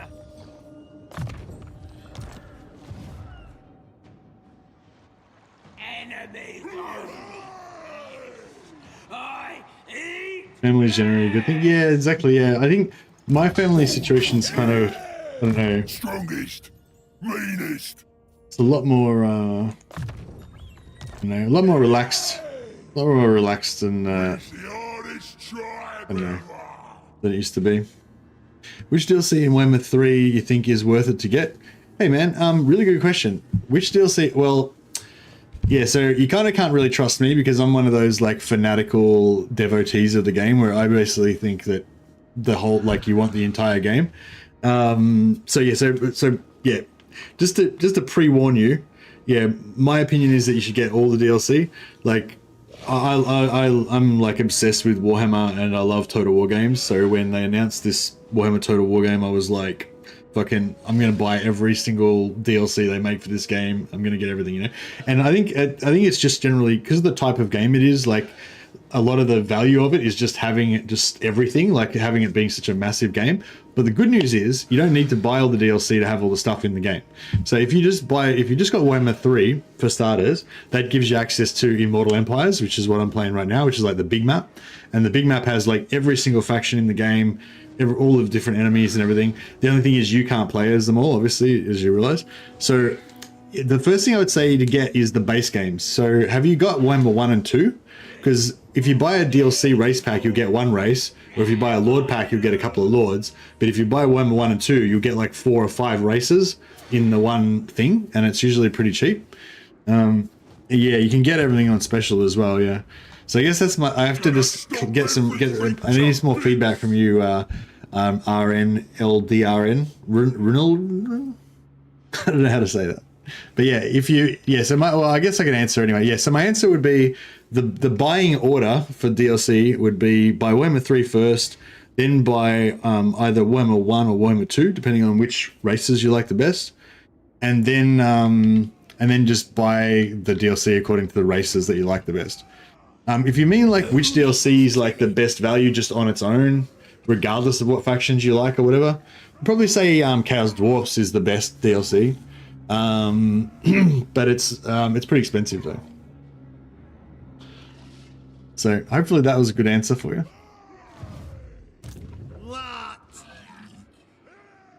But yeah, I mean, if you don't like the look of the Chaos Dwarfs, or you hate dwarfs or something, then maybe that wouldn't be the one for you. But just in terms of quality, like of how good the faction is, like the Chaos Dwarfs are just a really fun faction, a really complete kind of faction. I feel like that just has a lot of good stuff going on. Yeah, right. Egg butter milk. I've got all 3 armies in. 1, 2, 3. Yeah. Is it traditional to visit graves in other countries too on Christmas Eve? Here we usually take candles in the morning to our grandparents or other relatives. I don't think it's traditional to visit graves at Christmas, no. I'm not sure when it's true. I guess I feel like it's... Well, I don't know. I mean, yeah. I feel like it's kind of traditional to visit graves like on the person's birthday. Yeah, no, not for Christmas. More like on the person's birthday, I reckon would be the time. But yeah, all my family is buried in my hometown, which is like really far away. So for us, like if we ever visit our hometown, then we go to the graveyard and visit my mum and my uncles and stuff. Well, I mean, they're not there obviously because they're dead, but you know, we visit their graves. Me protter's ready. But yeah, no, that's quite interesting though. It never occurred to me that it might be traditional for people to visit graves at Christmas in other cultures. That's interesting. Oh yes. Move. Is that? Can you cross the river with 0 movement on this settlement? Ready to go. Underway. I think you can. Yeah, I think so. Yeah, I think you can. I think you can pop out there, and you're on this side of the river, and if you pop out here, you're on this side of the river, but you can't cross the river if you don't own the settlement. Kind of cool.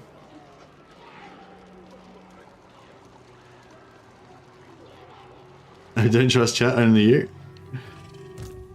I do trust you as well. I don't always agree with you, so we have, you know, sometimes we disagree about things, but I trust you to speak the truth to me. Although I don't trust you to not try to distract me in the middle of big battles.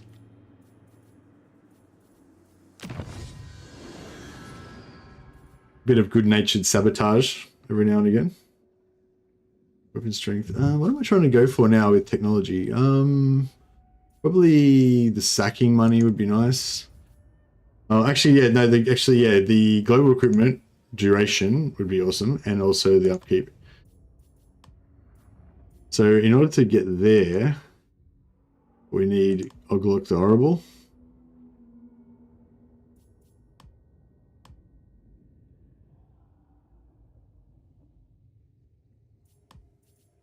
Twelve turns.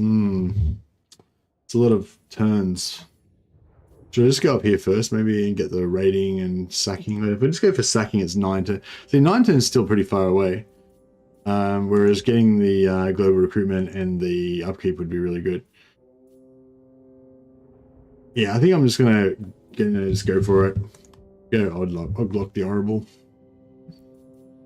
I do understand you. I appreciate you, man. I got Warhammer 1, but I'm really liking Troy now, and I just finished all the campaigns, even though it has many negative reviews. But this is just me coming from a Greek myth fan.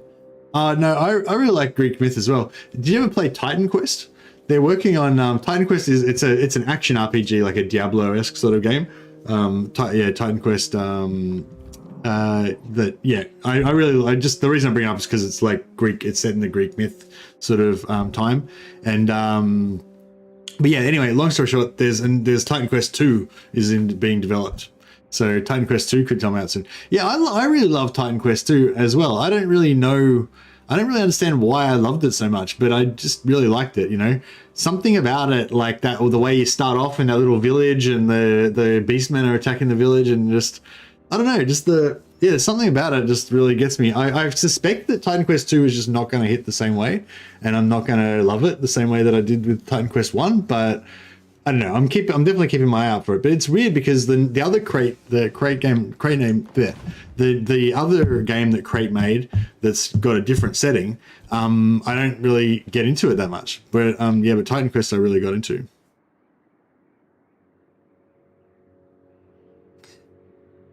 Just like having a war horn, my friend and I would start every fight by sounding our war horns. Nice. I think Troy's not a bad game. I think the reason why a lot of people don't like, a lot of Total War people don't like Troy is just because it's too small. Like there's not enough, like, Yeah, like I think that the Total War games that people really love, with the exception of Shogun, are the ones that cover kind of a really big area with like lots of different cultures, and you know, like Rome 2 covers like all of the kind of old world, you know, all the way into Persia and down to Africa and blah, blah, blah. Medieval even went over to the Americas, and you know, they have like so many different cultures and just different areas of the world and everything, you know, and like that bigness is kind of a big part of Total War. Whereas yeah, Troy's like very small. It's only like there's only a couple of different cultures, and you know, so yeah. But I don't think it was like a bad game. It's just kind of just too small, and yeah. But yeah, but Shogun 2 is like the opposite though, because it's only one place and everyone's Japanese, but it still somehow is a really good game as well. Mr. Stabby. Mr. Stabby. Yeah, see, he's got a full stack sitting here. Like, is he gonna make a move on me or what? Maybe I should start stacking up armies down here. I don't know. Hard to no. All right, let's rock and roll. I was a bit worried about sending an army over here in case he had too much stuff here, but it's like, whatever. Let's rock it. Let's rumble. Bring it, Belegar. The time of the dwarf is over. It is the time of the gobbo. Yeah, we gotta get some Night Goblin fanatics. I haven't actually got any yet at the moment. We definitely need to get some. Let's send some spies up here and see what's up. You're the boss. Tribe leader. These guys are immune to agent actions, although it's always 0%, so don't even bother. Here we go. But if we wipe out his whole faction, then we'll get rid of them eventually. No one's stronger.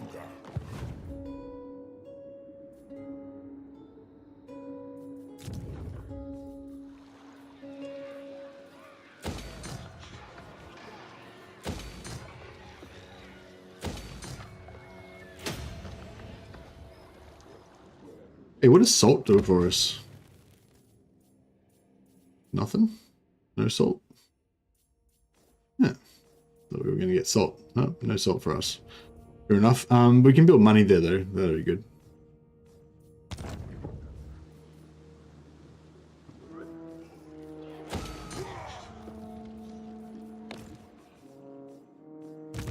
The Great Shaman.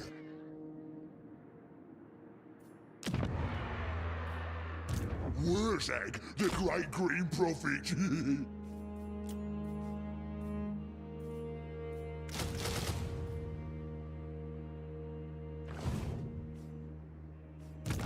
Great Prophet.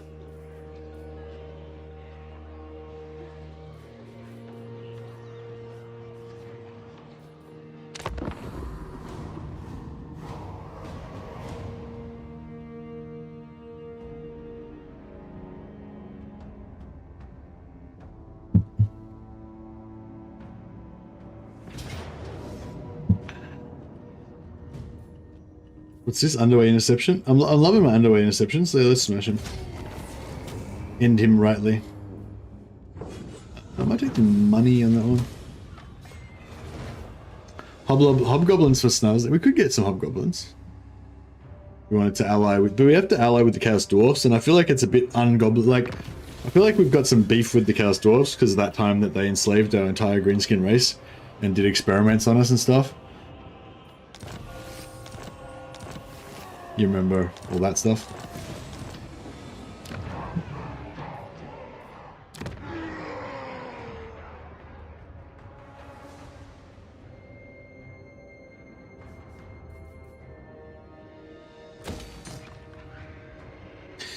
Because of that time, yeah. I has mighty mystic powers. And we need to send this Black Orc out. The Black Orc needs to feed. We need to feed him on stuff. Who can we beat up? We need like just a no one faction that we can just beat up. Oh, what happened to those rebels? Oh, we killed them. Damn it. Oh, what about Nagashazar? Yeah, let's send. We'll send Wurzag to Nagashazar. What should be ours? Voldemort likes it. How's Wishbone's close? Oh, this is probably closer this way, isn't it? I'll use me spells. Come out there. Oh, use me spells. Yeah, I'm gonna send this Black Hawk over, and the Black Hawk's just gonna sit there on Nagashazar and just fucking agent action the crap out of them over and over again.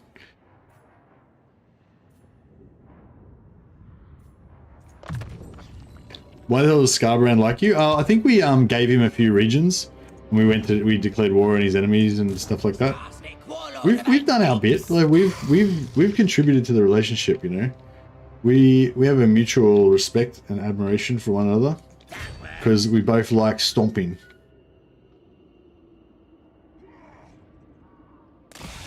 Stomping is good. We share this the basic tenets of this philosophy. We both share it. Is this Caracazal? Yeah. We've got some raiding going on there. A scheme worthy of SKARSNIK. 600 gold's not bad. 3 armies is probably a little bit overkill, but anyway. Where's their oh, this is their oh shit. So we've got to take this in 6 turns, otherwise we fail our war. I've been dawdling with my war. Nearly run out of time. Alright, Big Bud's the basher. He needs to go on his pilgrimage to Nagashazar as well.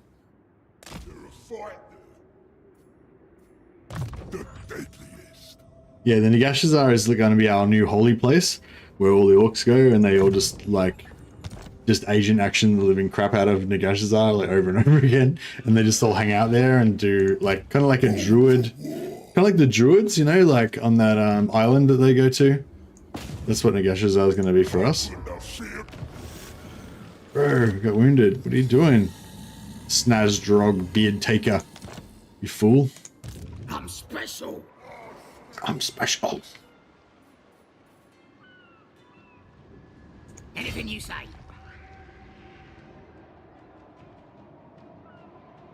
On the way.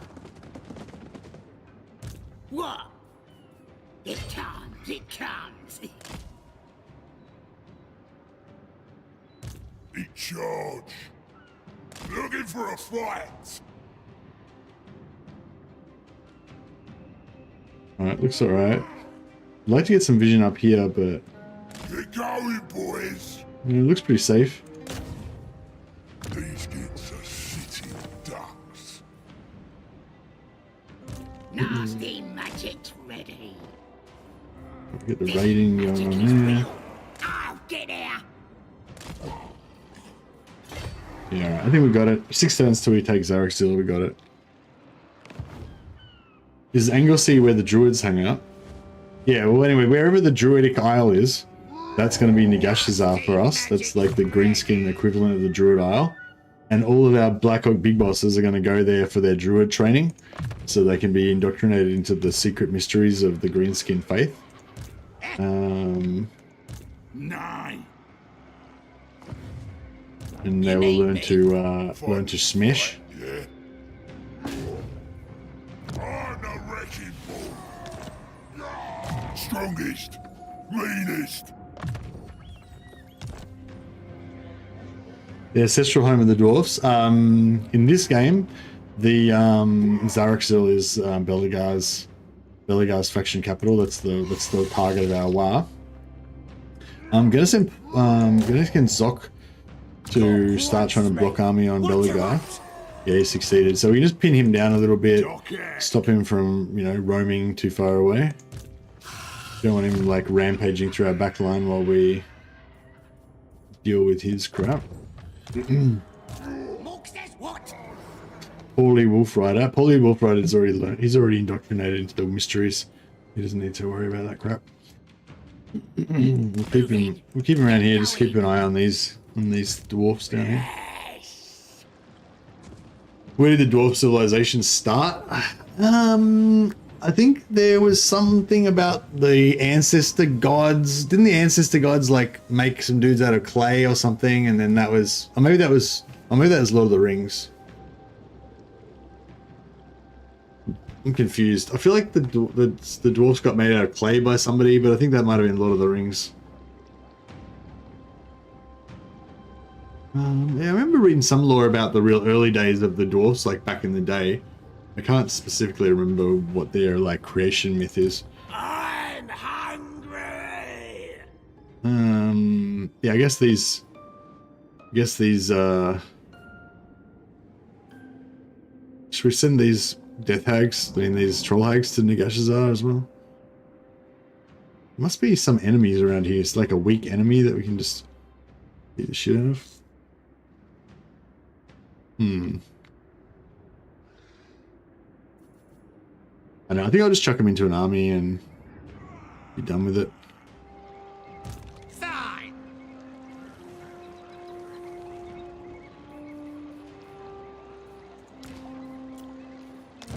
Me. Food. Here. Meat. Here. Now. A full bag of dead things. The ancestors of the dwarves came from the Southlands, but that's all we know. Otherwise, the oldest known dwarven settlement is Karazakarak. Oh, cool. Well, thanks for that little history lesson, Selak. Your schemes, I got Yeah, I think it's nice, like, it's nice talking about the lore of the Warhammer world, because it just kind of makes it, you know, it makes it seem more real, just talking about it as if it's history, you know? Which is nice to just kind of fill out the, just kind of fill out the world in your imagination a little bit.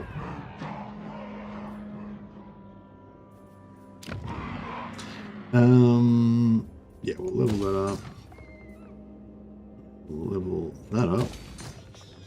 And let's get some more Black Orcs or more SKARSNIK Shack. Yeah, more Black Orcs or more Gobbers. We'll go Gobbers first. Speaking of Black Orcs, what do we got now? Weapon Master, Confident, and Big Bully. Confidence kind of cool.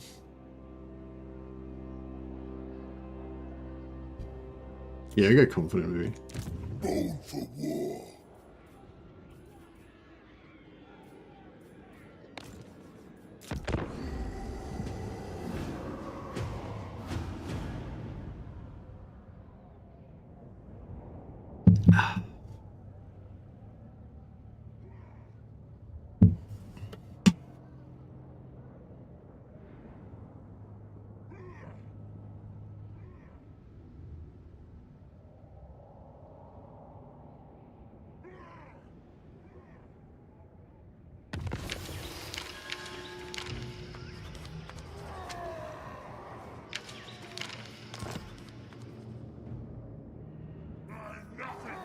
All right then. I is biggie. I'll drag them defenders Ooh. out. You what? Alright, we got some troublemakers there. I wish I'd have used this guy to smash them instead of Gonna be boss of of that. the old It's alright. world. Now they'll see. We've had like absolutely no problem with Winds of Magic this whole campaign. We've just been like maxed out on Winds of Magic like almost all the time. That Which works. is nice. The tribe's ready. It comes, it comes.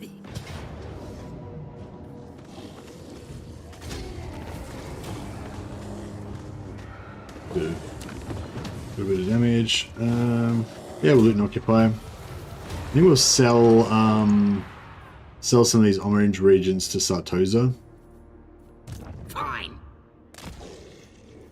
Anything you say.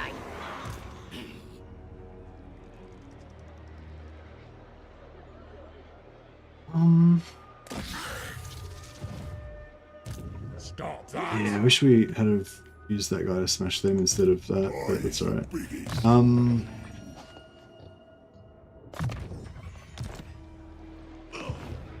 Yeah.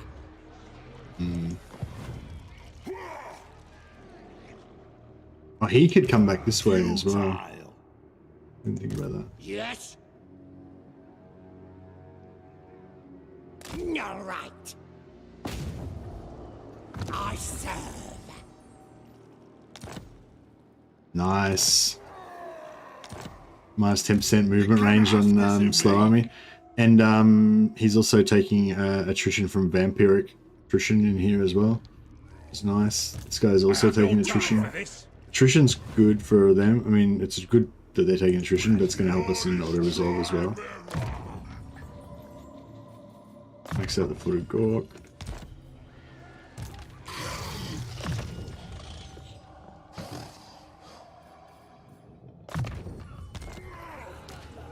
Me!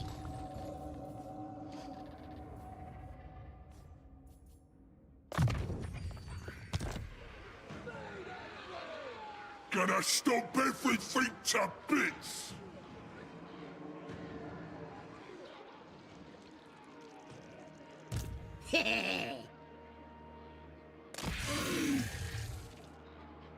I think not.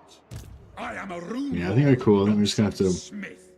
work our way around there. Me brother!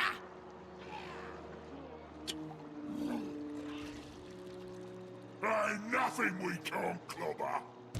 Anything you say. Oh, yes. Supreme ruler of 8 peaks.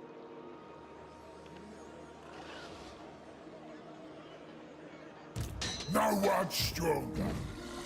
I like a good plan. Knife 'em. Sounds like a good idea. Alright, that's yeah, that's pretty good. Born for war.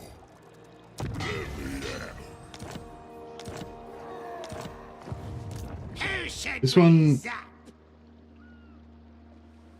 Not possible. We get these guys to go to war with Then the starboard. they All go. you see is mine. maybe. That's Yeah, I'm gonna bring this guy. Ready. Uh, This magic is real. how far can he move? So that's him in force march.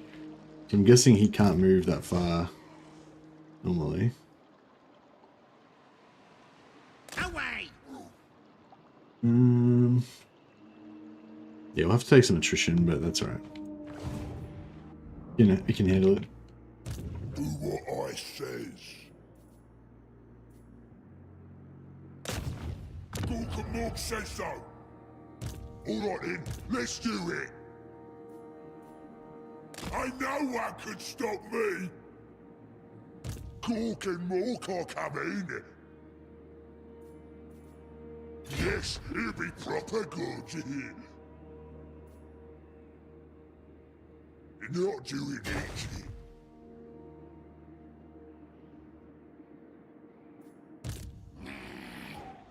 On it. There we go. Oh, he's at war with What? interesting. Yeah, he's at war with Skarbrand. I wonder who's gonna win out of the out of Skarbrand and Thurok.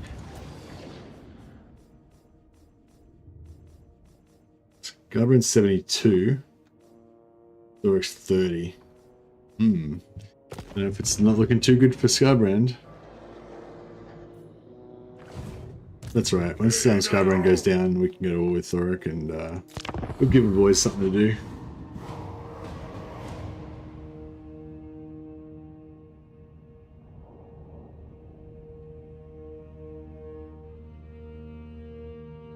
I've got 101 followers on Twitch now. That's pretty cool. I only just started streaming on Twitch. I've been streaming on YouTube for about 3 years now, but I only started streaming on Twitch like a few days ago. So yeah, we already got 100 followers, and yeah, got a few people watching on Twitch as well. Hey everyone. Cool.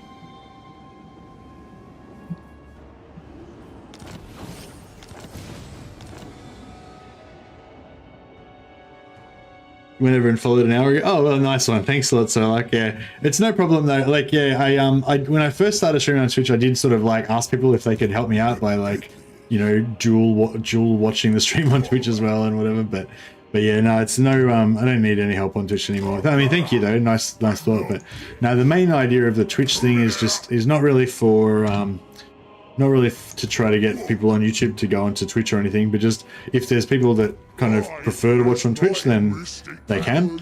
And for people who just only watch stuff on Twitch so they never came across my YouTube channel, like maybe they'll give it a little bit of extra, Alright, you know, extra advertising, I guess, or whatever. More people find the channel. But yeah, it's kind of cool. Like, yeah, like if basically there's 17 people that we wouldn't have here now, I guess, if we weren't streaming on Twitch. So that's pretty cool. Plotting and scheming becomes The more the merrier. a scheme worthy of SKARSNIK. Oh shit! Why can't we? They're dead. Where's the other? Stick 'em.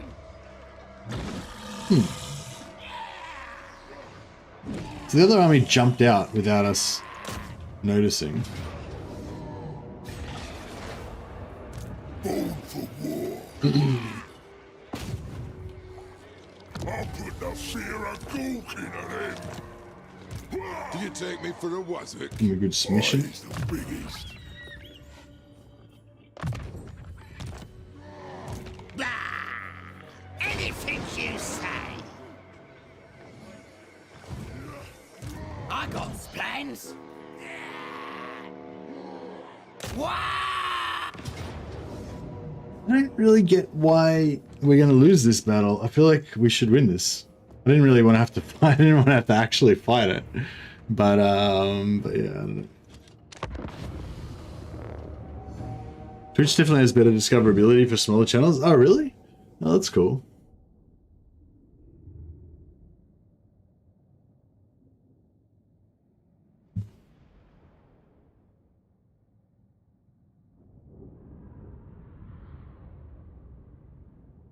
Yeah, now that Legend doesn't stream much on YouTube, I'm generally like one of the bigger channels on YouTube because there's no other big streamers that stream regularly.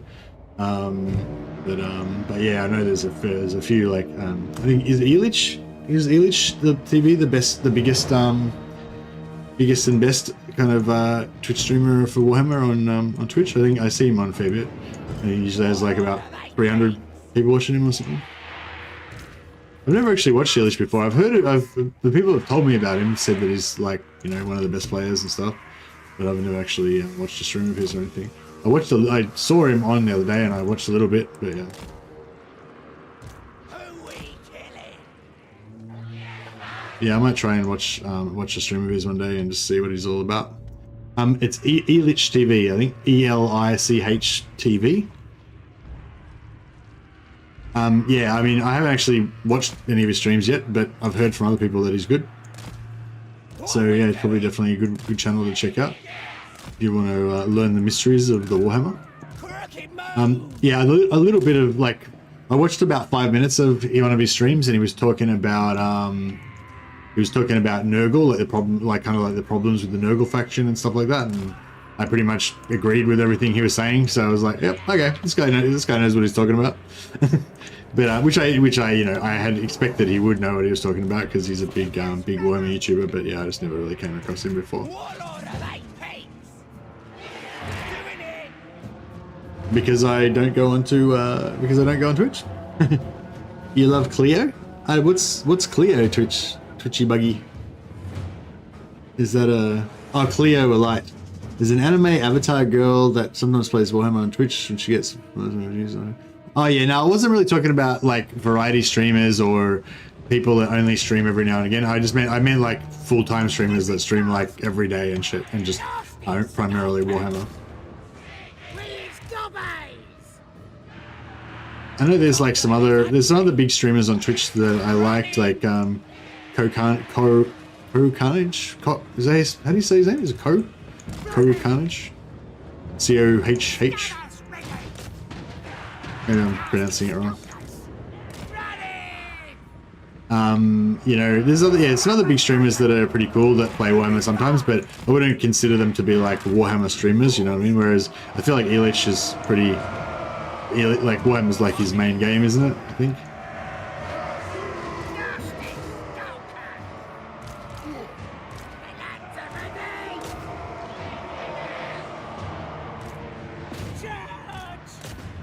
I'm sending all of my skulkers up onto the walls. I'm hoping, I don't know why I'm doing that really. I guess my hope was that they'd somehow win the melee battle on the walls, but I don't know, 1v1 we probably aren't really going to beat the Gorks. So, yeah. I don't know if that's going to be a good idea, but I guess we'll see how it plays out. What we'll do is we'll just keep throwing more and more Gobbos at them until they die. And if it doesn't work, then it doesn't work, I guess. Try and take out these Iron Drakes before they blame everything. We'll drop some foot of Gorks on some people. Get the party started. Alright, let's go over here.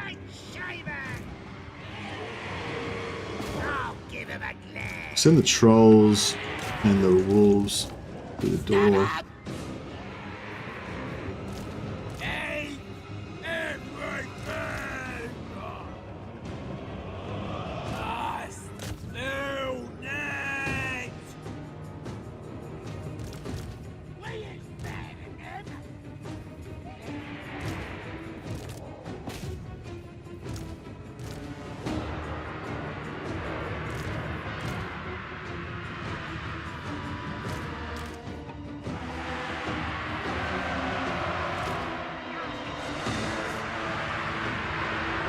Oh, bro. Did they open it? Oh, man. They're like... Oh, they didn't even open the door. They just threw satchel charges through the door and smashed us. That's bullshit. No, Fanatics got wrecked. Oh, we got the door down at least. Oh, well, actually, let's... Fucking... If we got the door down.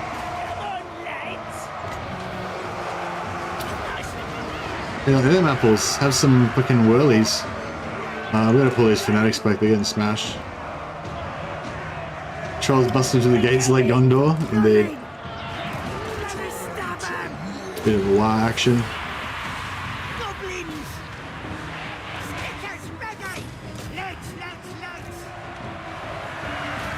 Oh, we killed their lord when we trashed him. It's actually starting to look alright.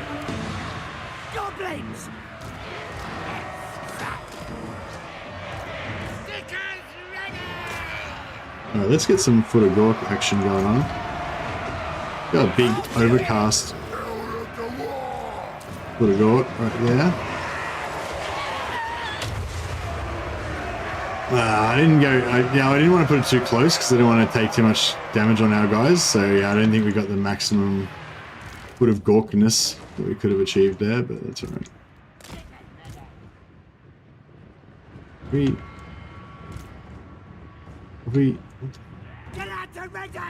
Why can't we get down? There we go.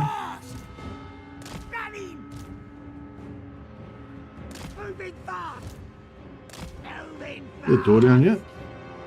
Oh, big boys, big lads are trying to take the door down still.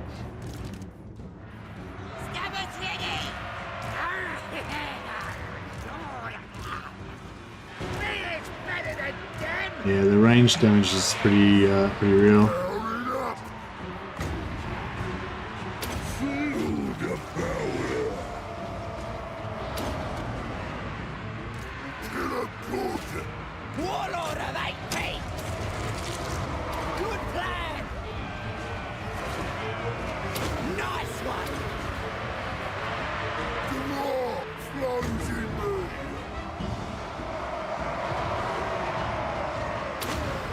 Bit overkill maybe, but I really want to see someone get smashed.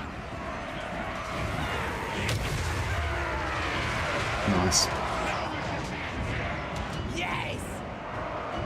Oh, these guys are ready to go now.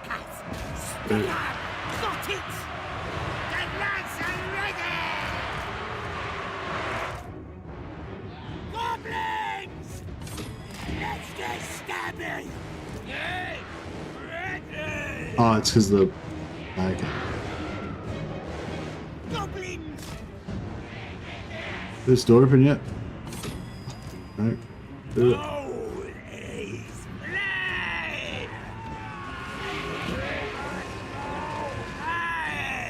Oh, is it ours? There we go. We've taken it. We're crossing over. It's cool.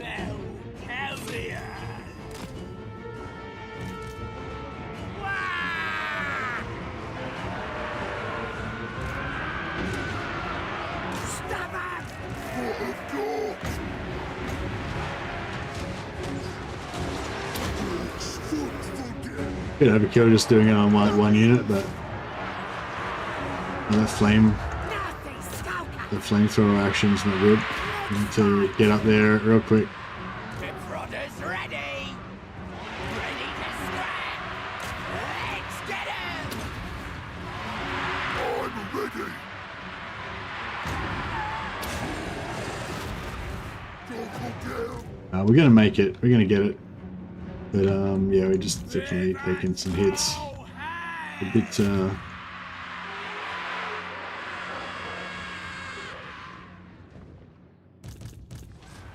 I got Right, Smith, we're in. brother!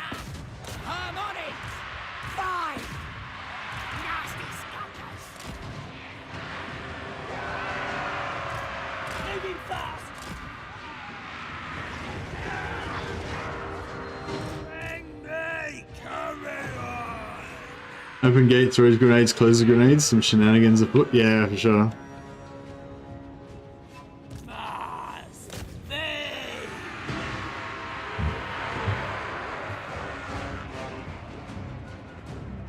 Yeah, I'm like, oh yeah, like no offense to Cleo or anyone else, but yeah, no, I'm mainly interested in kind of like I don't know, I guess like yeah, like pretty hardcore, I guess. I don't know, for want of a better word, I guess hardcore Warhammer people. Like I don't feel like you don't have to be hardcore all the time, but I feel like people who are just really fucking into Warhammer, they're kind of like my people, you know, like they're the people I'm trying to find, you know. So that's yeah. So I guess that's why I'm mainly interested in like people who are like full-time Warhammer streamers and stuff like that. That's all I was saying. Not that I'm not interested in anything else, but yeah. Very hard is the limit for you. Oh, no worries. Yeah, I mean, I think like it's yeah. For me, I think like it's good to play on whatever level makes you feel a little bit afraid or a little bit like you need to be afraid or you need to be cautious or whatever. I feel like whatever level you're playing on, if it's like you don't feel like you need to be cautious or care at all about what decisions you're making, then that's probably a bit too easy. But if you got to the point where you have to actually care about your decisions, then that's good. But for me, like, because that's the kind of level of, I think I enjoy like a pretty high level of stress in my games most of the time. But what I like about Total War is that you can alternate between high stress battle, relaxed campaign map, high stress battle, relaxed campaign map, auto resolve couple of battles, relax, another high stress campaign, another high stress battle. You know, like you can sort of manage your, you know, and you can like amp yourself up. It's like for when you're ready for a big hard fight or whatever, and then you can you know, relax for a while. Yeah, that's one of the reasons why I think the Total War formula is so good.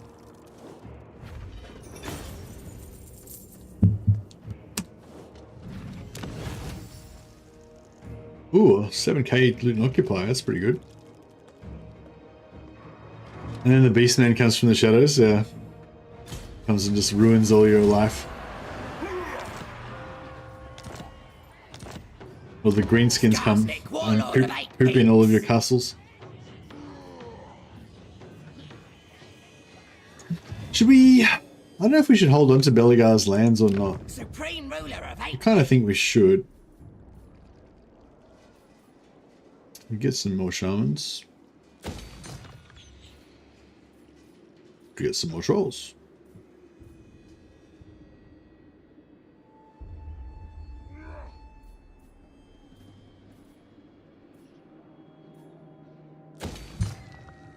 Hey, troll hat.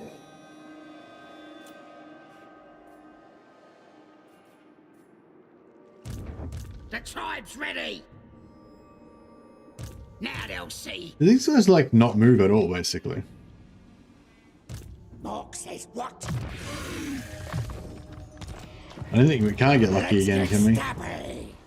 Best idea yet. There we go. I think not. I have no time for this. Anything you say. Nasty magic's ready.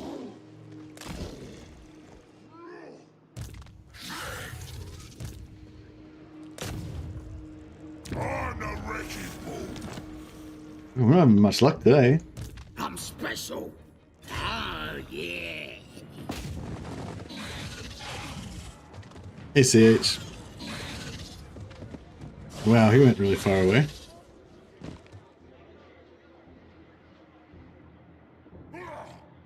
I am a rune lord, not some smith. This magic is real. That works. It comes, it comes. Born for war. 9. Right, I'm hoping neither of those guys can reach us, just so we can get one more turn. I'm a pirate. Of course you can trust me and my crew. Let's barter. Yeah, we already got military access with them. We get them to declare war on Beligar. Nearly.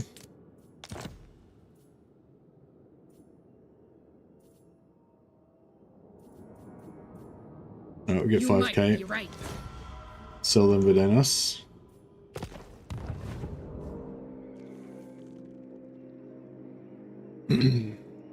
Gobbler's hungry. Gork wants me over there. Born for war. Now they'll see. Dockek. You're the boss. Not possible. Yeah, I'm trying to just gonna sneak this army up without getting into too much trouble. Ready. Futile. I think that should get it done. Should get her done.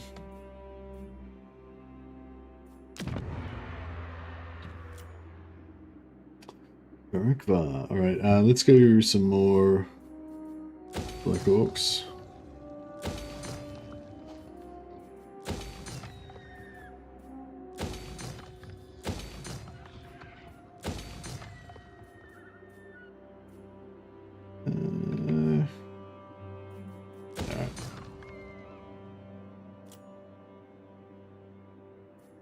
Western Badlands. See, well, we're gonna have to fight somebody at some point, right? So I guess Thorax is as good an enemy as any. Savage Orc Camp. Yeah, I don't really want Savage Orcs. I just want more Black Orcs. More Black Orc big bosses.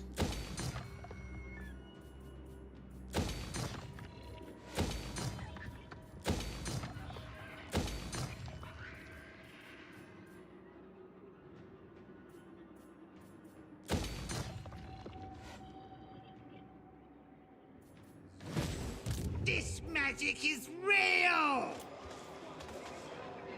Who should we zap?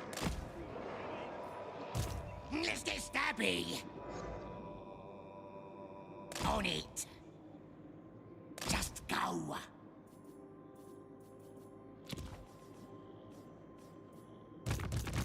Nasty magic's ready!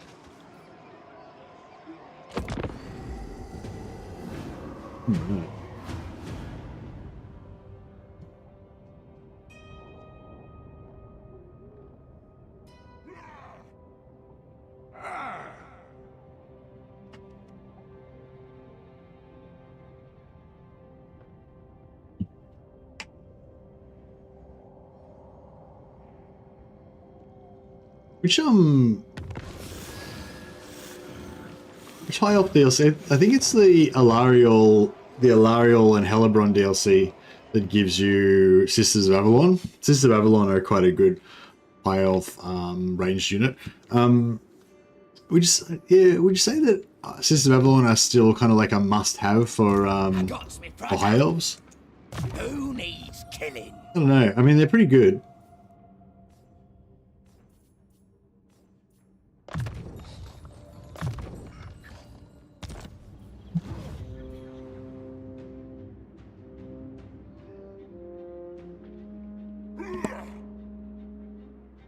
But yeah, I was sort of just thinking on the DLC question. On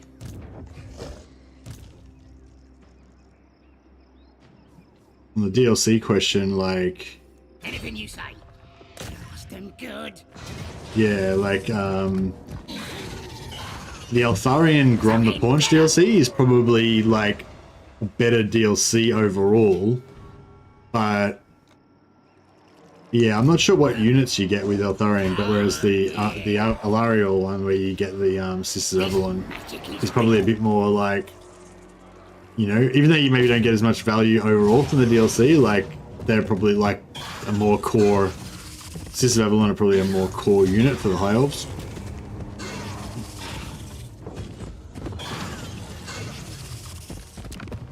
Can't remember what you got with the Eltharion one. Oh, the Eltharion one was the like white lions and the white lion chariots and stuff. Get everything is pretty much my advice as well. But yeah.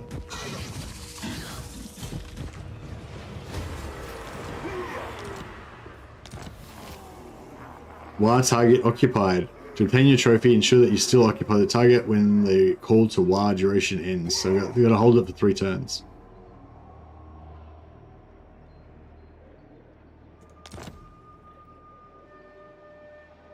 Is that the DLC that gives the Dark Elf Caster Lord as well? Yeah, maybe.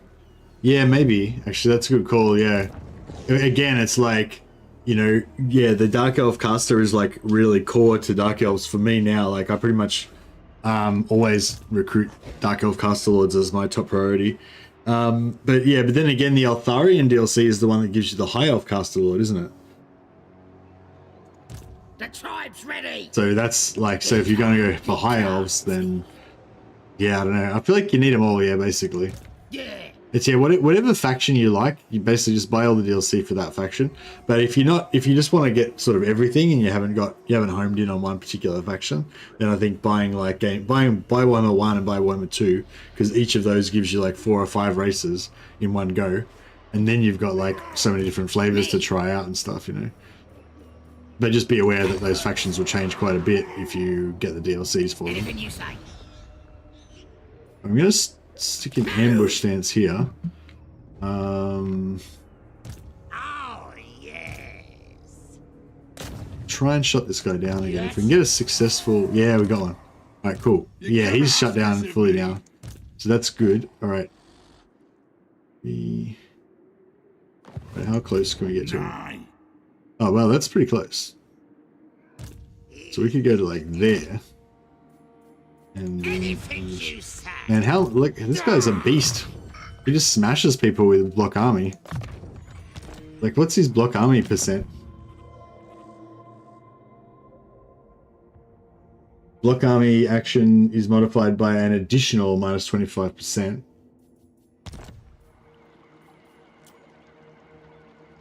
So block army modifies the campaign movement range of the enemy army by minus 20%. So it's like, what is it, minus 60% total? It's like ruins their movement completely. Pretty cool. What? Right, put him like there. Now.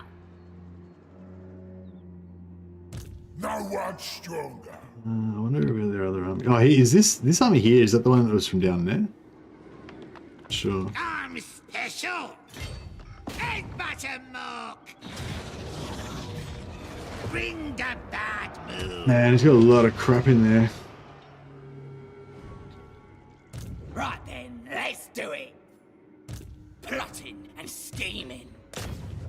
Show the boss what you's made of. Sounds like a good idea. Go in. Last and good. Alright, I'm gonna take the Pyrrhic. I don't care about the cost. We're gonna lose one out of our Goblin Fanatics, but it's gonna be worth it. Or maybe we can we...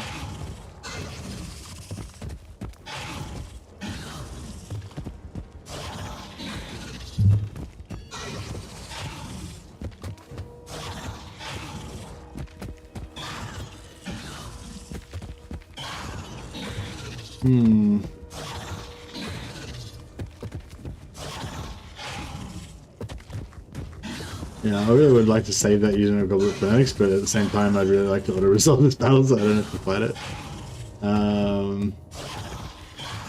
Yeah. It is what it is. I still wait for a good Dwarf DLC. Yeah, the Dwarf rework was really good. I think the rework where they gave him the forge, and then the minor rework where they kind of lowered the tier of everything, so that tier 3 was kind of like the main tier for getting like iron drakes and hero capacity for some of your units. And actually, what else was it? I don't know. There was a couple of things that got moved down to tier 3 anyway. Yeah, that like those 2 updates were particularly good for the dwarves, I thought. It comes, it comes. Move!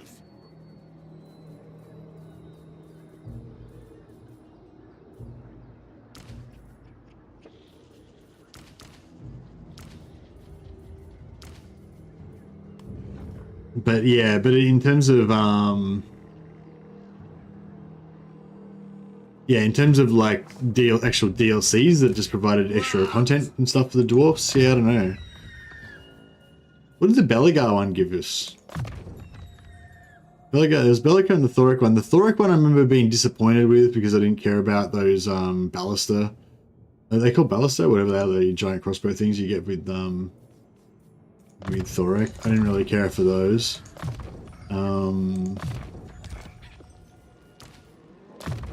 Rangers. Oh, Rangers are pretty cool. I really like the Ranger, the Stealth Ranger Doom stack that you can do with.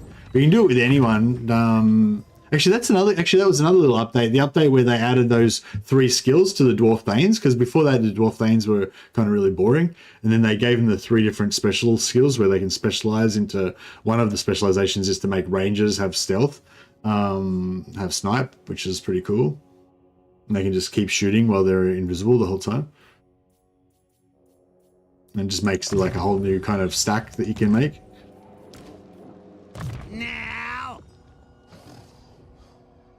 That updated all the dwarf heroes. Oh, is that the one where they nerfed the engineers and stuff as well?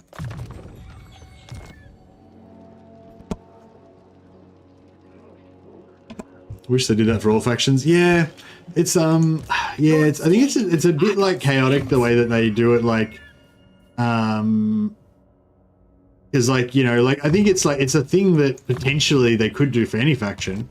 But, you know, I guess whenever they're like having their monthly meeting about what they're going to attack for the next sprint or whatever, you know, there's pros and cons and whatever, and some races will be prioritized more than others, and, you know, and then you've got DLCs they're working on and whatever. So I don't know. I feel like it's not really a case of like, I don't know. I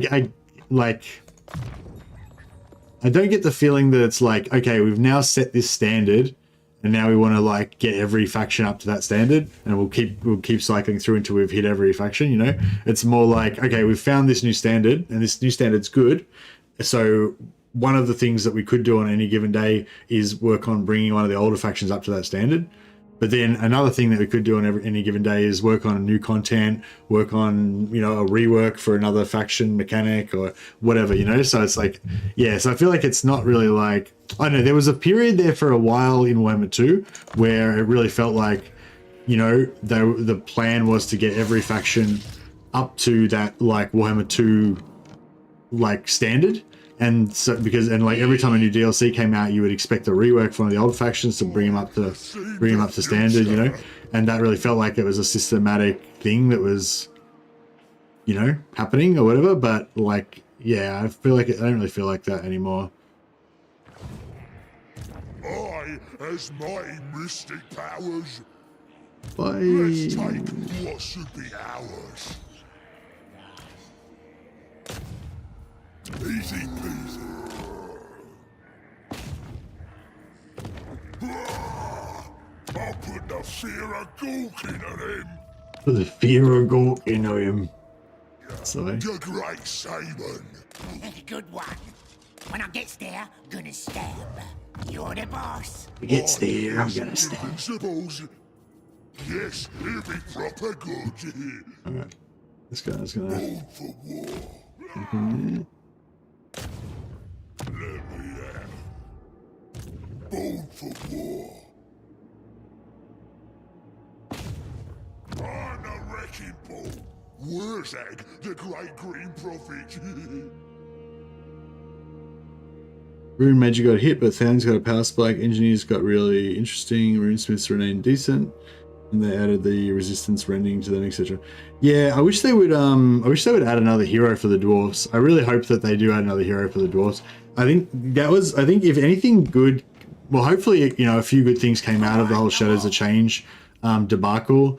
But yeah, if anything good came out of it, hopefully it's that they, you know, now they're going to add more. Well, that's what they've said they're going to do, is that they're going to add more content to the Shadows of Change DLC to bring it up to kind of what we would expect from a DLC of that price, because they kind of like doubled the price, or it's like 50% more than it was before, or whatever.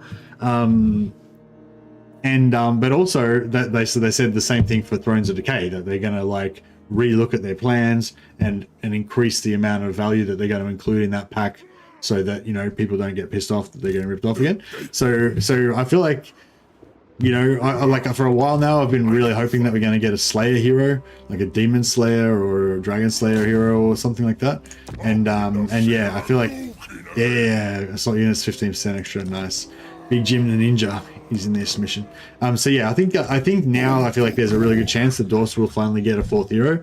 I basically hate it when a faction doesn't have 4 heroes. I feel like all factions should have a minimum of 4 heroes. Like, heroes are cool, and like when you have a faction that only has like 2 heroes or something, like Chaos Warriors only had 2 heroes for ages. Chaos Warriors basically still only have 2 heroes, which is pretty fucking lame in my opinion. Chaos Monogods at least have 3 because they have the Cultist. But yeah, I feel like every faction should have 4 heroes, and that's just, you know, that's just a baseline thing, you know, because heroes are such a big part of this game for me. Alright, Zarek Zil is taken. Let's get some money up in there for starters. And after, what's the wood? Wood gives us spear infantry, bow infantry, upkeep for spear infantry. Oh, that's pretty good. Alright, maybe we'll get that going.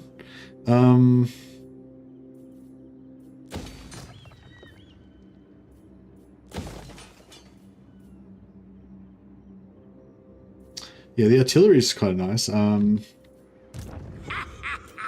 actually recruit some lobbers. We probably don't need all these units now anymore, but there could be. I feel like there's another rogue army roaming around here somewhere, but I don't know where it is. So we probably should be a little bit cautious still.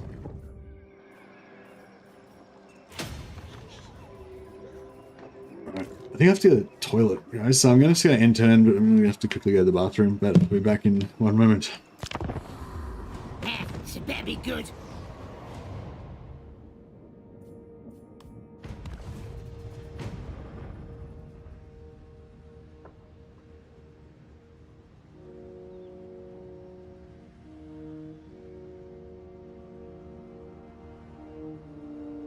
I ain't happy about yous being here, Yumi, but speak anyways.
With some diplomacy.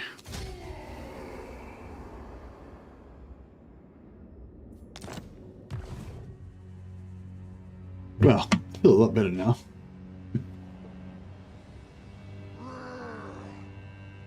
I thought that was the Empire getting an engineer hero. Yeah, Empire getting another hero would be nice too.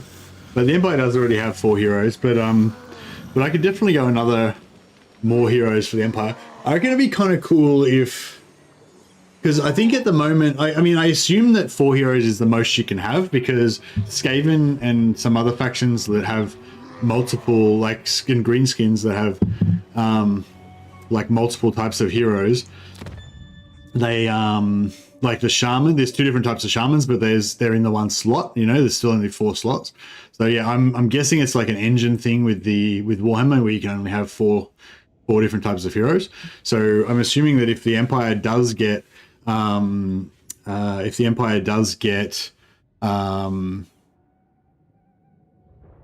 another hero, then they'll be one of the existing slots. Skaven have 5 slots, do they? But priests and, well, plague priests and the mages, warlocks, chieftains, assassins, packmasters. Oh, okay, yeah, okay, cool. And the mages includes both the plague priests and the Eshin ones. Interesting. So it's a choice then. So maybe there is no limit. Oh, anyway, what I was going to say was, yeah, I kind of wouldn't mind it if they made the wizards share the same slot with the engineer heroes, because I feel like you shouldn't really have that many wizards and you shouldn't really have that many engineer heroes. Like, they're like rare, you know, like if I was in the Empire, I'd expect to see a fuckload of warrior priests, a fair amount of witch hunters, and a shitload of Empire captains, but I wouldn't expect to see a wizard on every street corner, and I wouldn't expect to see an engineer hero on every street corner. I feel like those 2 characters should be a bit more rare. Do you take me for a wizard? I mean, all of them, they're all heroes, so they're all kind of rare. They're not just like the average dude that you would see down the pub. But you know, or maybe the Empire captains are a little bit more common than the rest, but yeah. Marcus has 5 unique heroes. Yeah, but they're not recruitable. I'm talking about, like, I was talking about these guys. But yeah, Dash was saying that the Skaven actually do have 5 different ones. So yeah, I mean, so I think Skaven have the most with 5 different types. So possibly there is an engine limit, and it's 5, not 4. But my point wasn't really that there's an engine limit. My point was just that if they were going to have them share a slot with something, then I'd probably, yeah, I wouldn't mind if they made engineers share a slot with wizards, because I feel like they both should be kind of rare. I think not. Alright, I think it's time to smash this guy. Smash him. Why is he force marched like that? I don't get it. I feel like there should be another dwarf army around, but maybe it jumped over there and it's dead. But no, I feel like... Away! Fine. Now they'll see.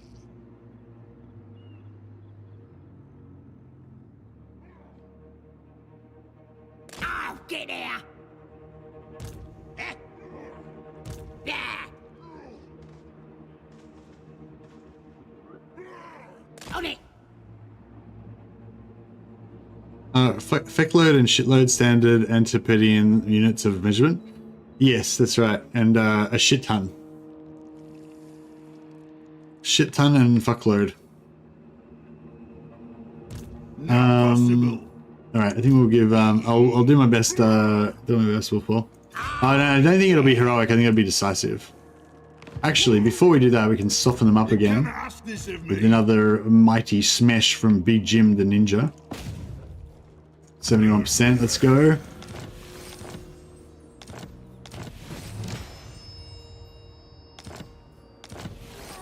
Big Jim the Ninja has successfully smashed Belegar's army. They're looking pretty wrecked now.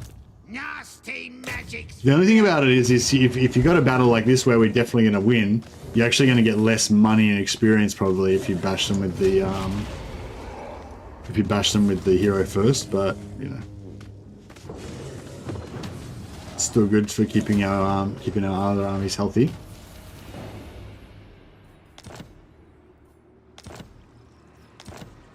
I will not disgrace my ancestors. No, I will not shame my clan. Belegar has 0 settlements left. Good. I hear ya. I like a good plan. Get him!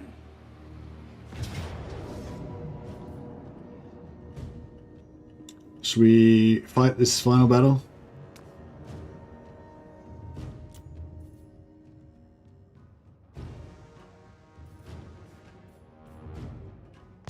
It'll be Belegar's final moment before he's destroyed. So yeah, so I think we're about to win the game, like right now. Once we win this battle, I think that's it. We win the short campaign victory. What do you guys think about this campaign? Like, should we continue on and build a glorious greenskin empire, or should we just call it a day, having claimed Caracate Peaks and crushed all of our rivals? I'm probably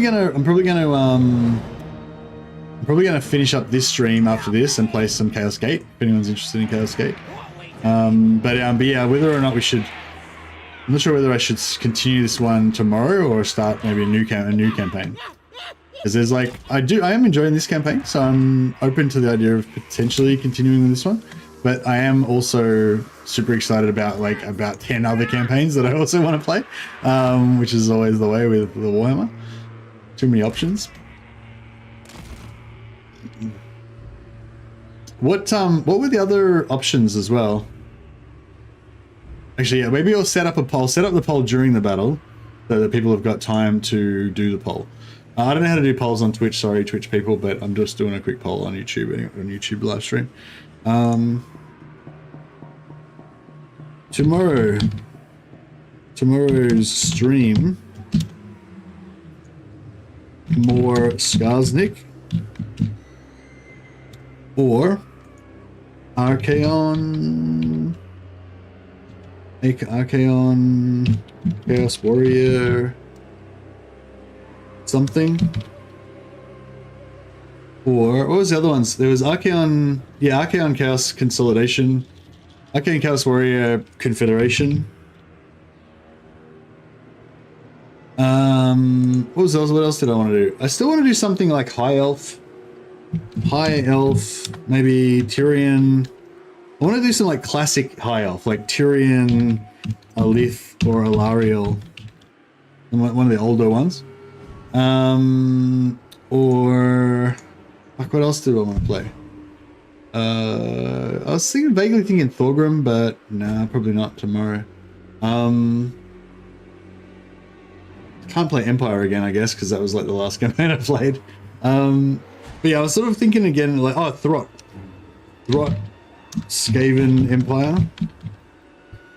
Or I kind of wouldn't mind playing some vampires again, but maybe I'll leave that one. All right, that'll do.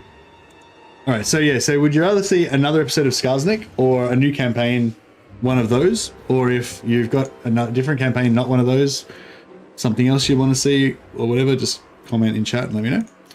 Meanwhile, let us slaughter this stunty fool.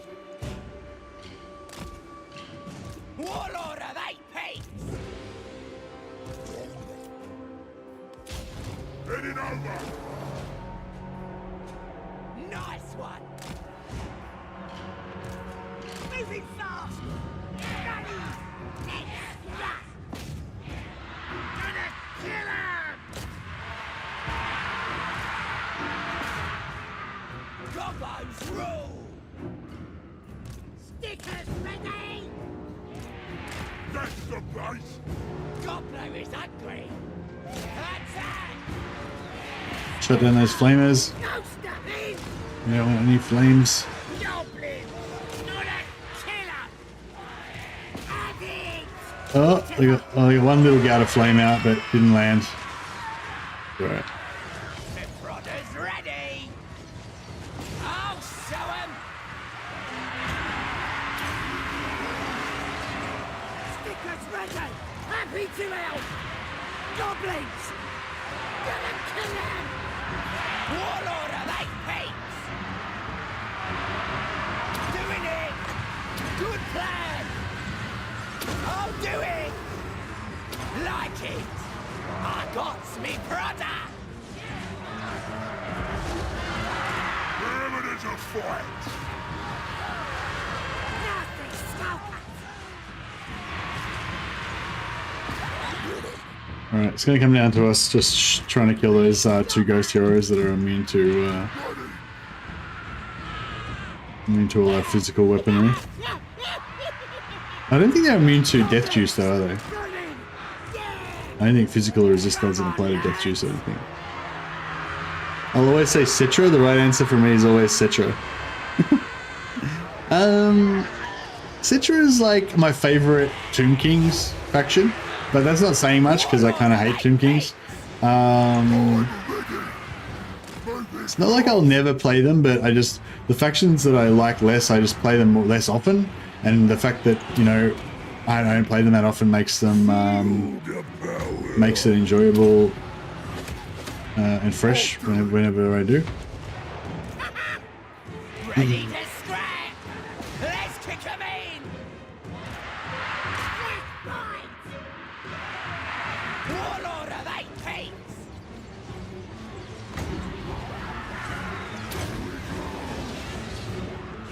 The lads are ready! On it! Getting there. Mother Estankia tries to save Boris, make it festive. Yeah, if I play Mother Estankia, now at this stage, I think I'd probably pretty much just want to migrate back to, well, same. I pretty much always when I play Mother Estankia, it's like I don't really want to play Mother Estankia. I just want to migrate back to Kislev and give all Mother Estankia's powers to Katerin, you know, or whatever. Morgar is fun. Yeah, Morgar's fun. I played Morgar like a while ago. Like I don't really play much Beastman, but yeah, I played Kazrak last time I think, and I played Morgar the time before that. So yeah, I know I haven't played Malagor for ages.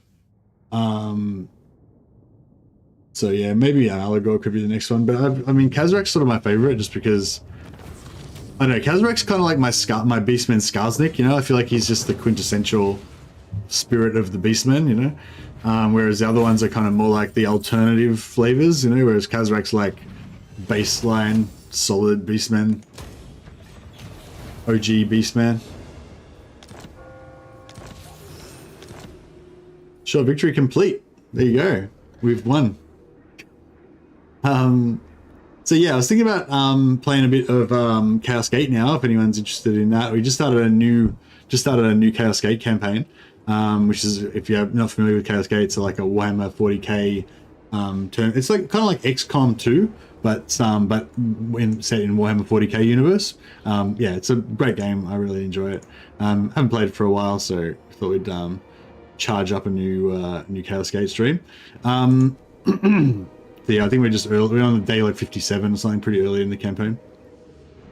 So if you guys want to check that out, we'll bounce over there in just a moment. Yeah, tomorrow,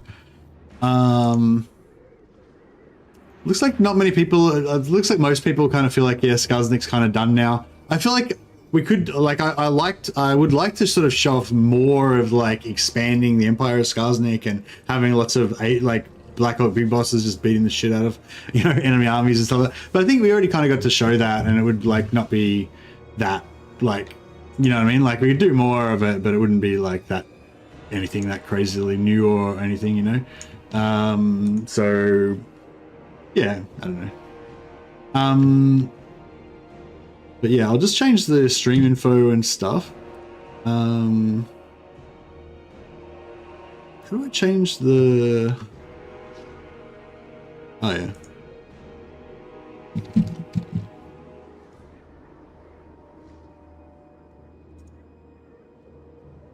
Sorry, just fixing up Twitch. All right, guys. The polls are only advisory. Yeah, I'm glad to see there's a lot of interest in Throt and Skaven. Throt, Skaven, and Archaon. I think those are probably the two that I was sort of most thinking about as well. But Throt I've kind of, yeah, I might go with, we'll see how we go. I might go with Throt because I've kind of got a bit of an idea of what I want to do with Throt. Whereas with Tyrion and Alariel and Arcan, it's just like, I really want to play them, but I just haven't thought of like what I want to do yet, or what sort of campaign I want to play yet, whereas sort of got a bit more of an idea. But anyway, whatever, I'll stop crapping on. Yeah, so I'll start up this Chaos Gate stream, see some of you over there, hopefully. And yeah, I'll be back tomorrow with some more Warhammer. But yeah, if you want to see some Chaos Gate, just hang around and you'll get shunted over to the new stream in just a minute. All right, back soon, guys.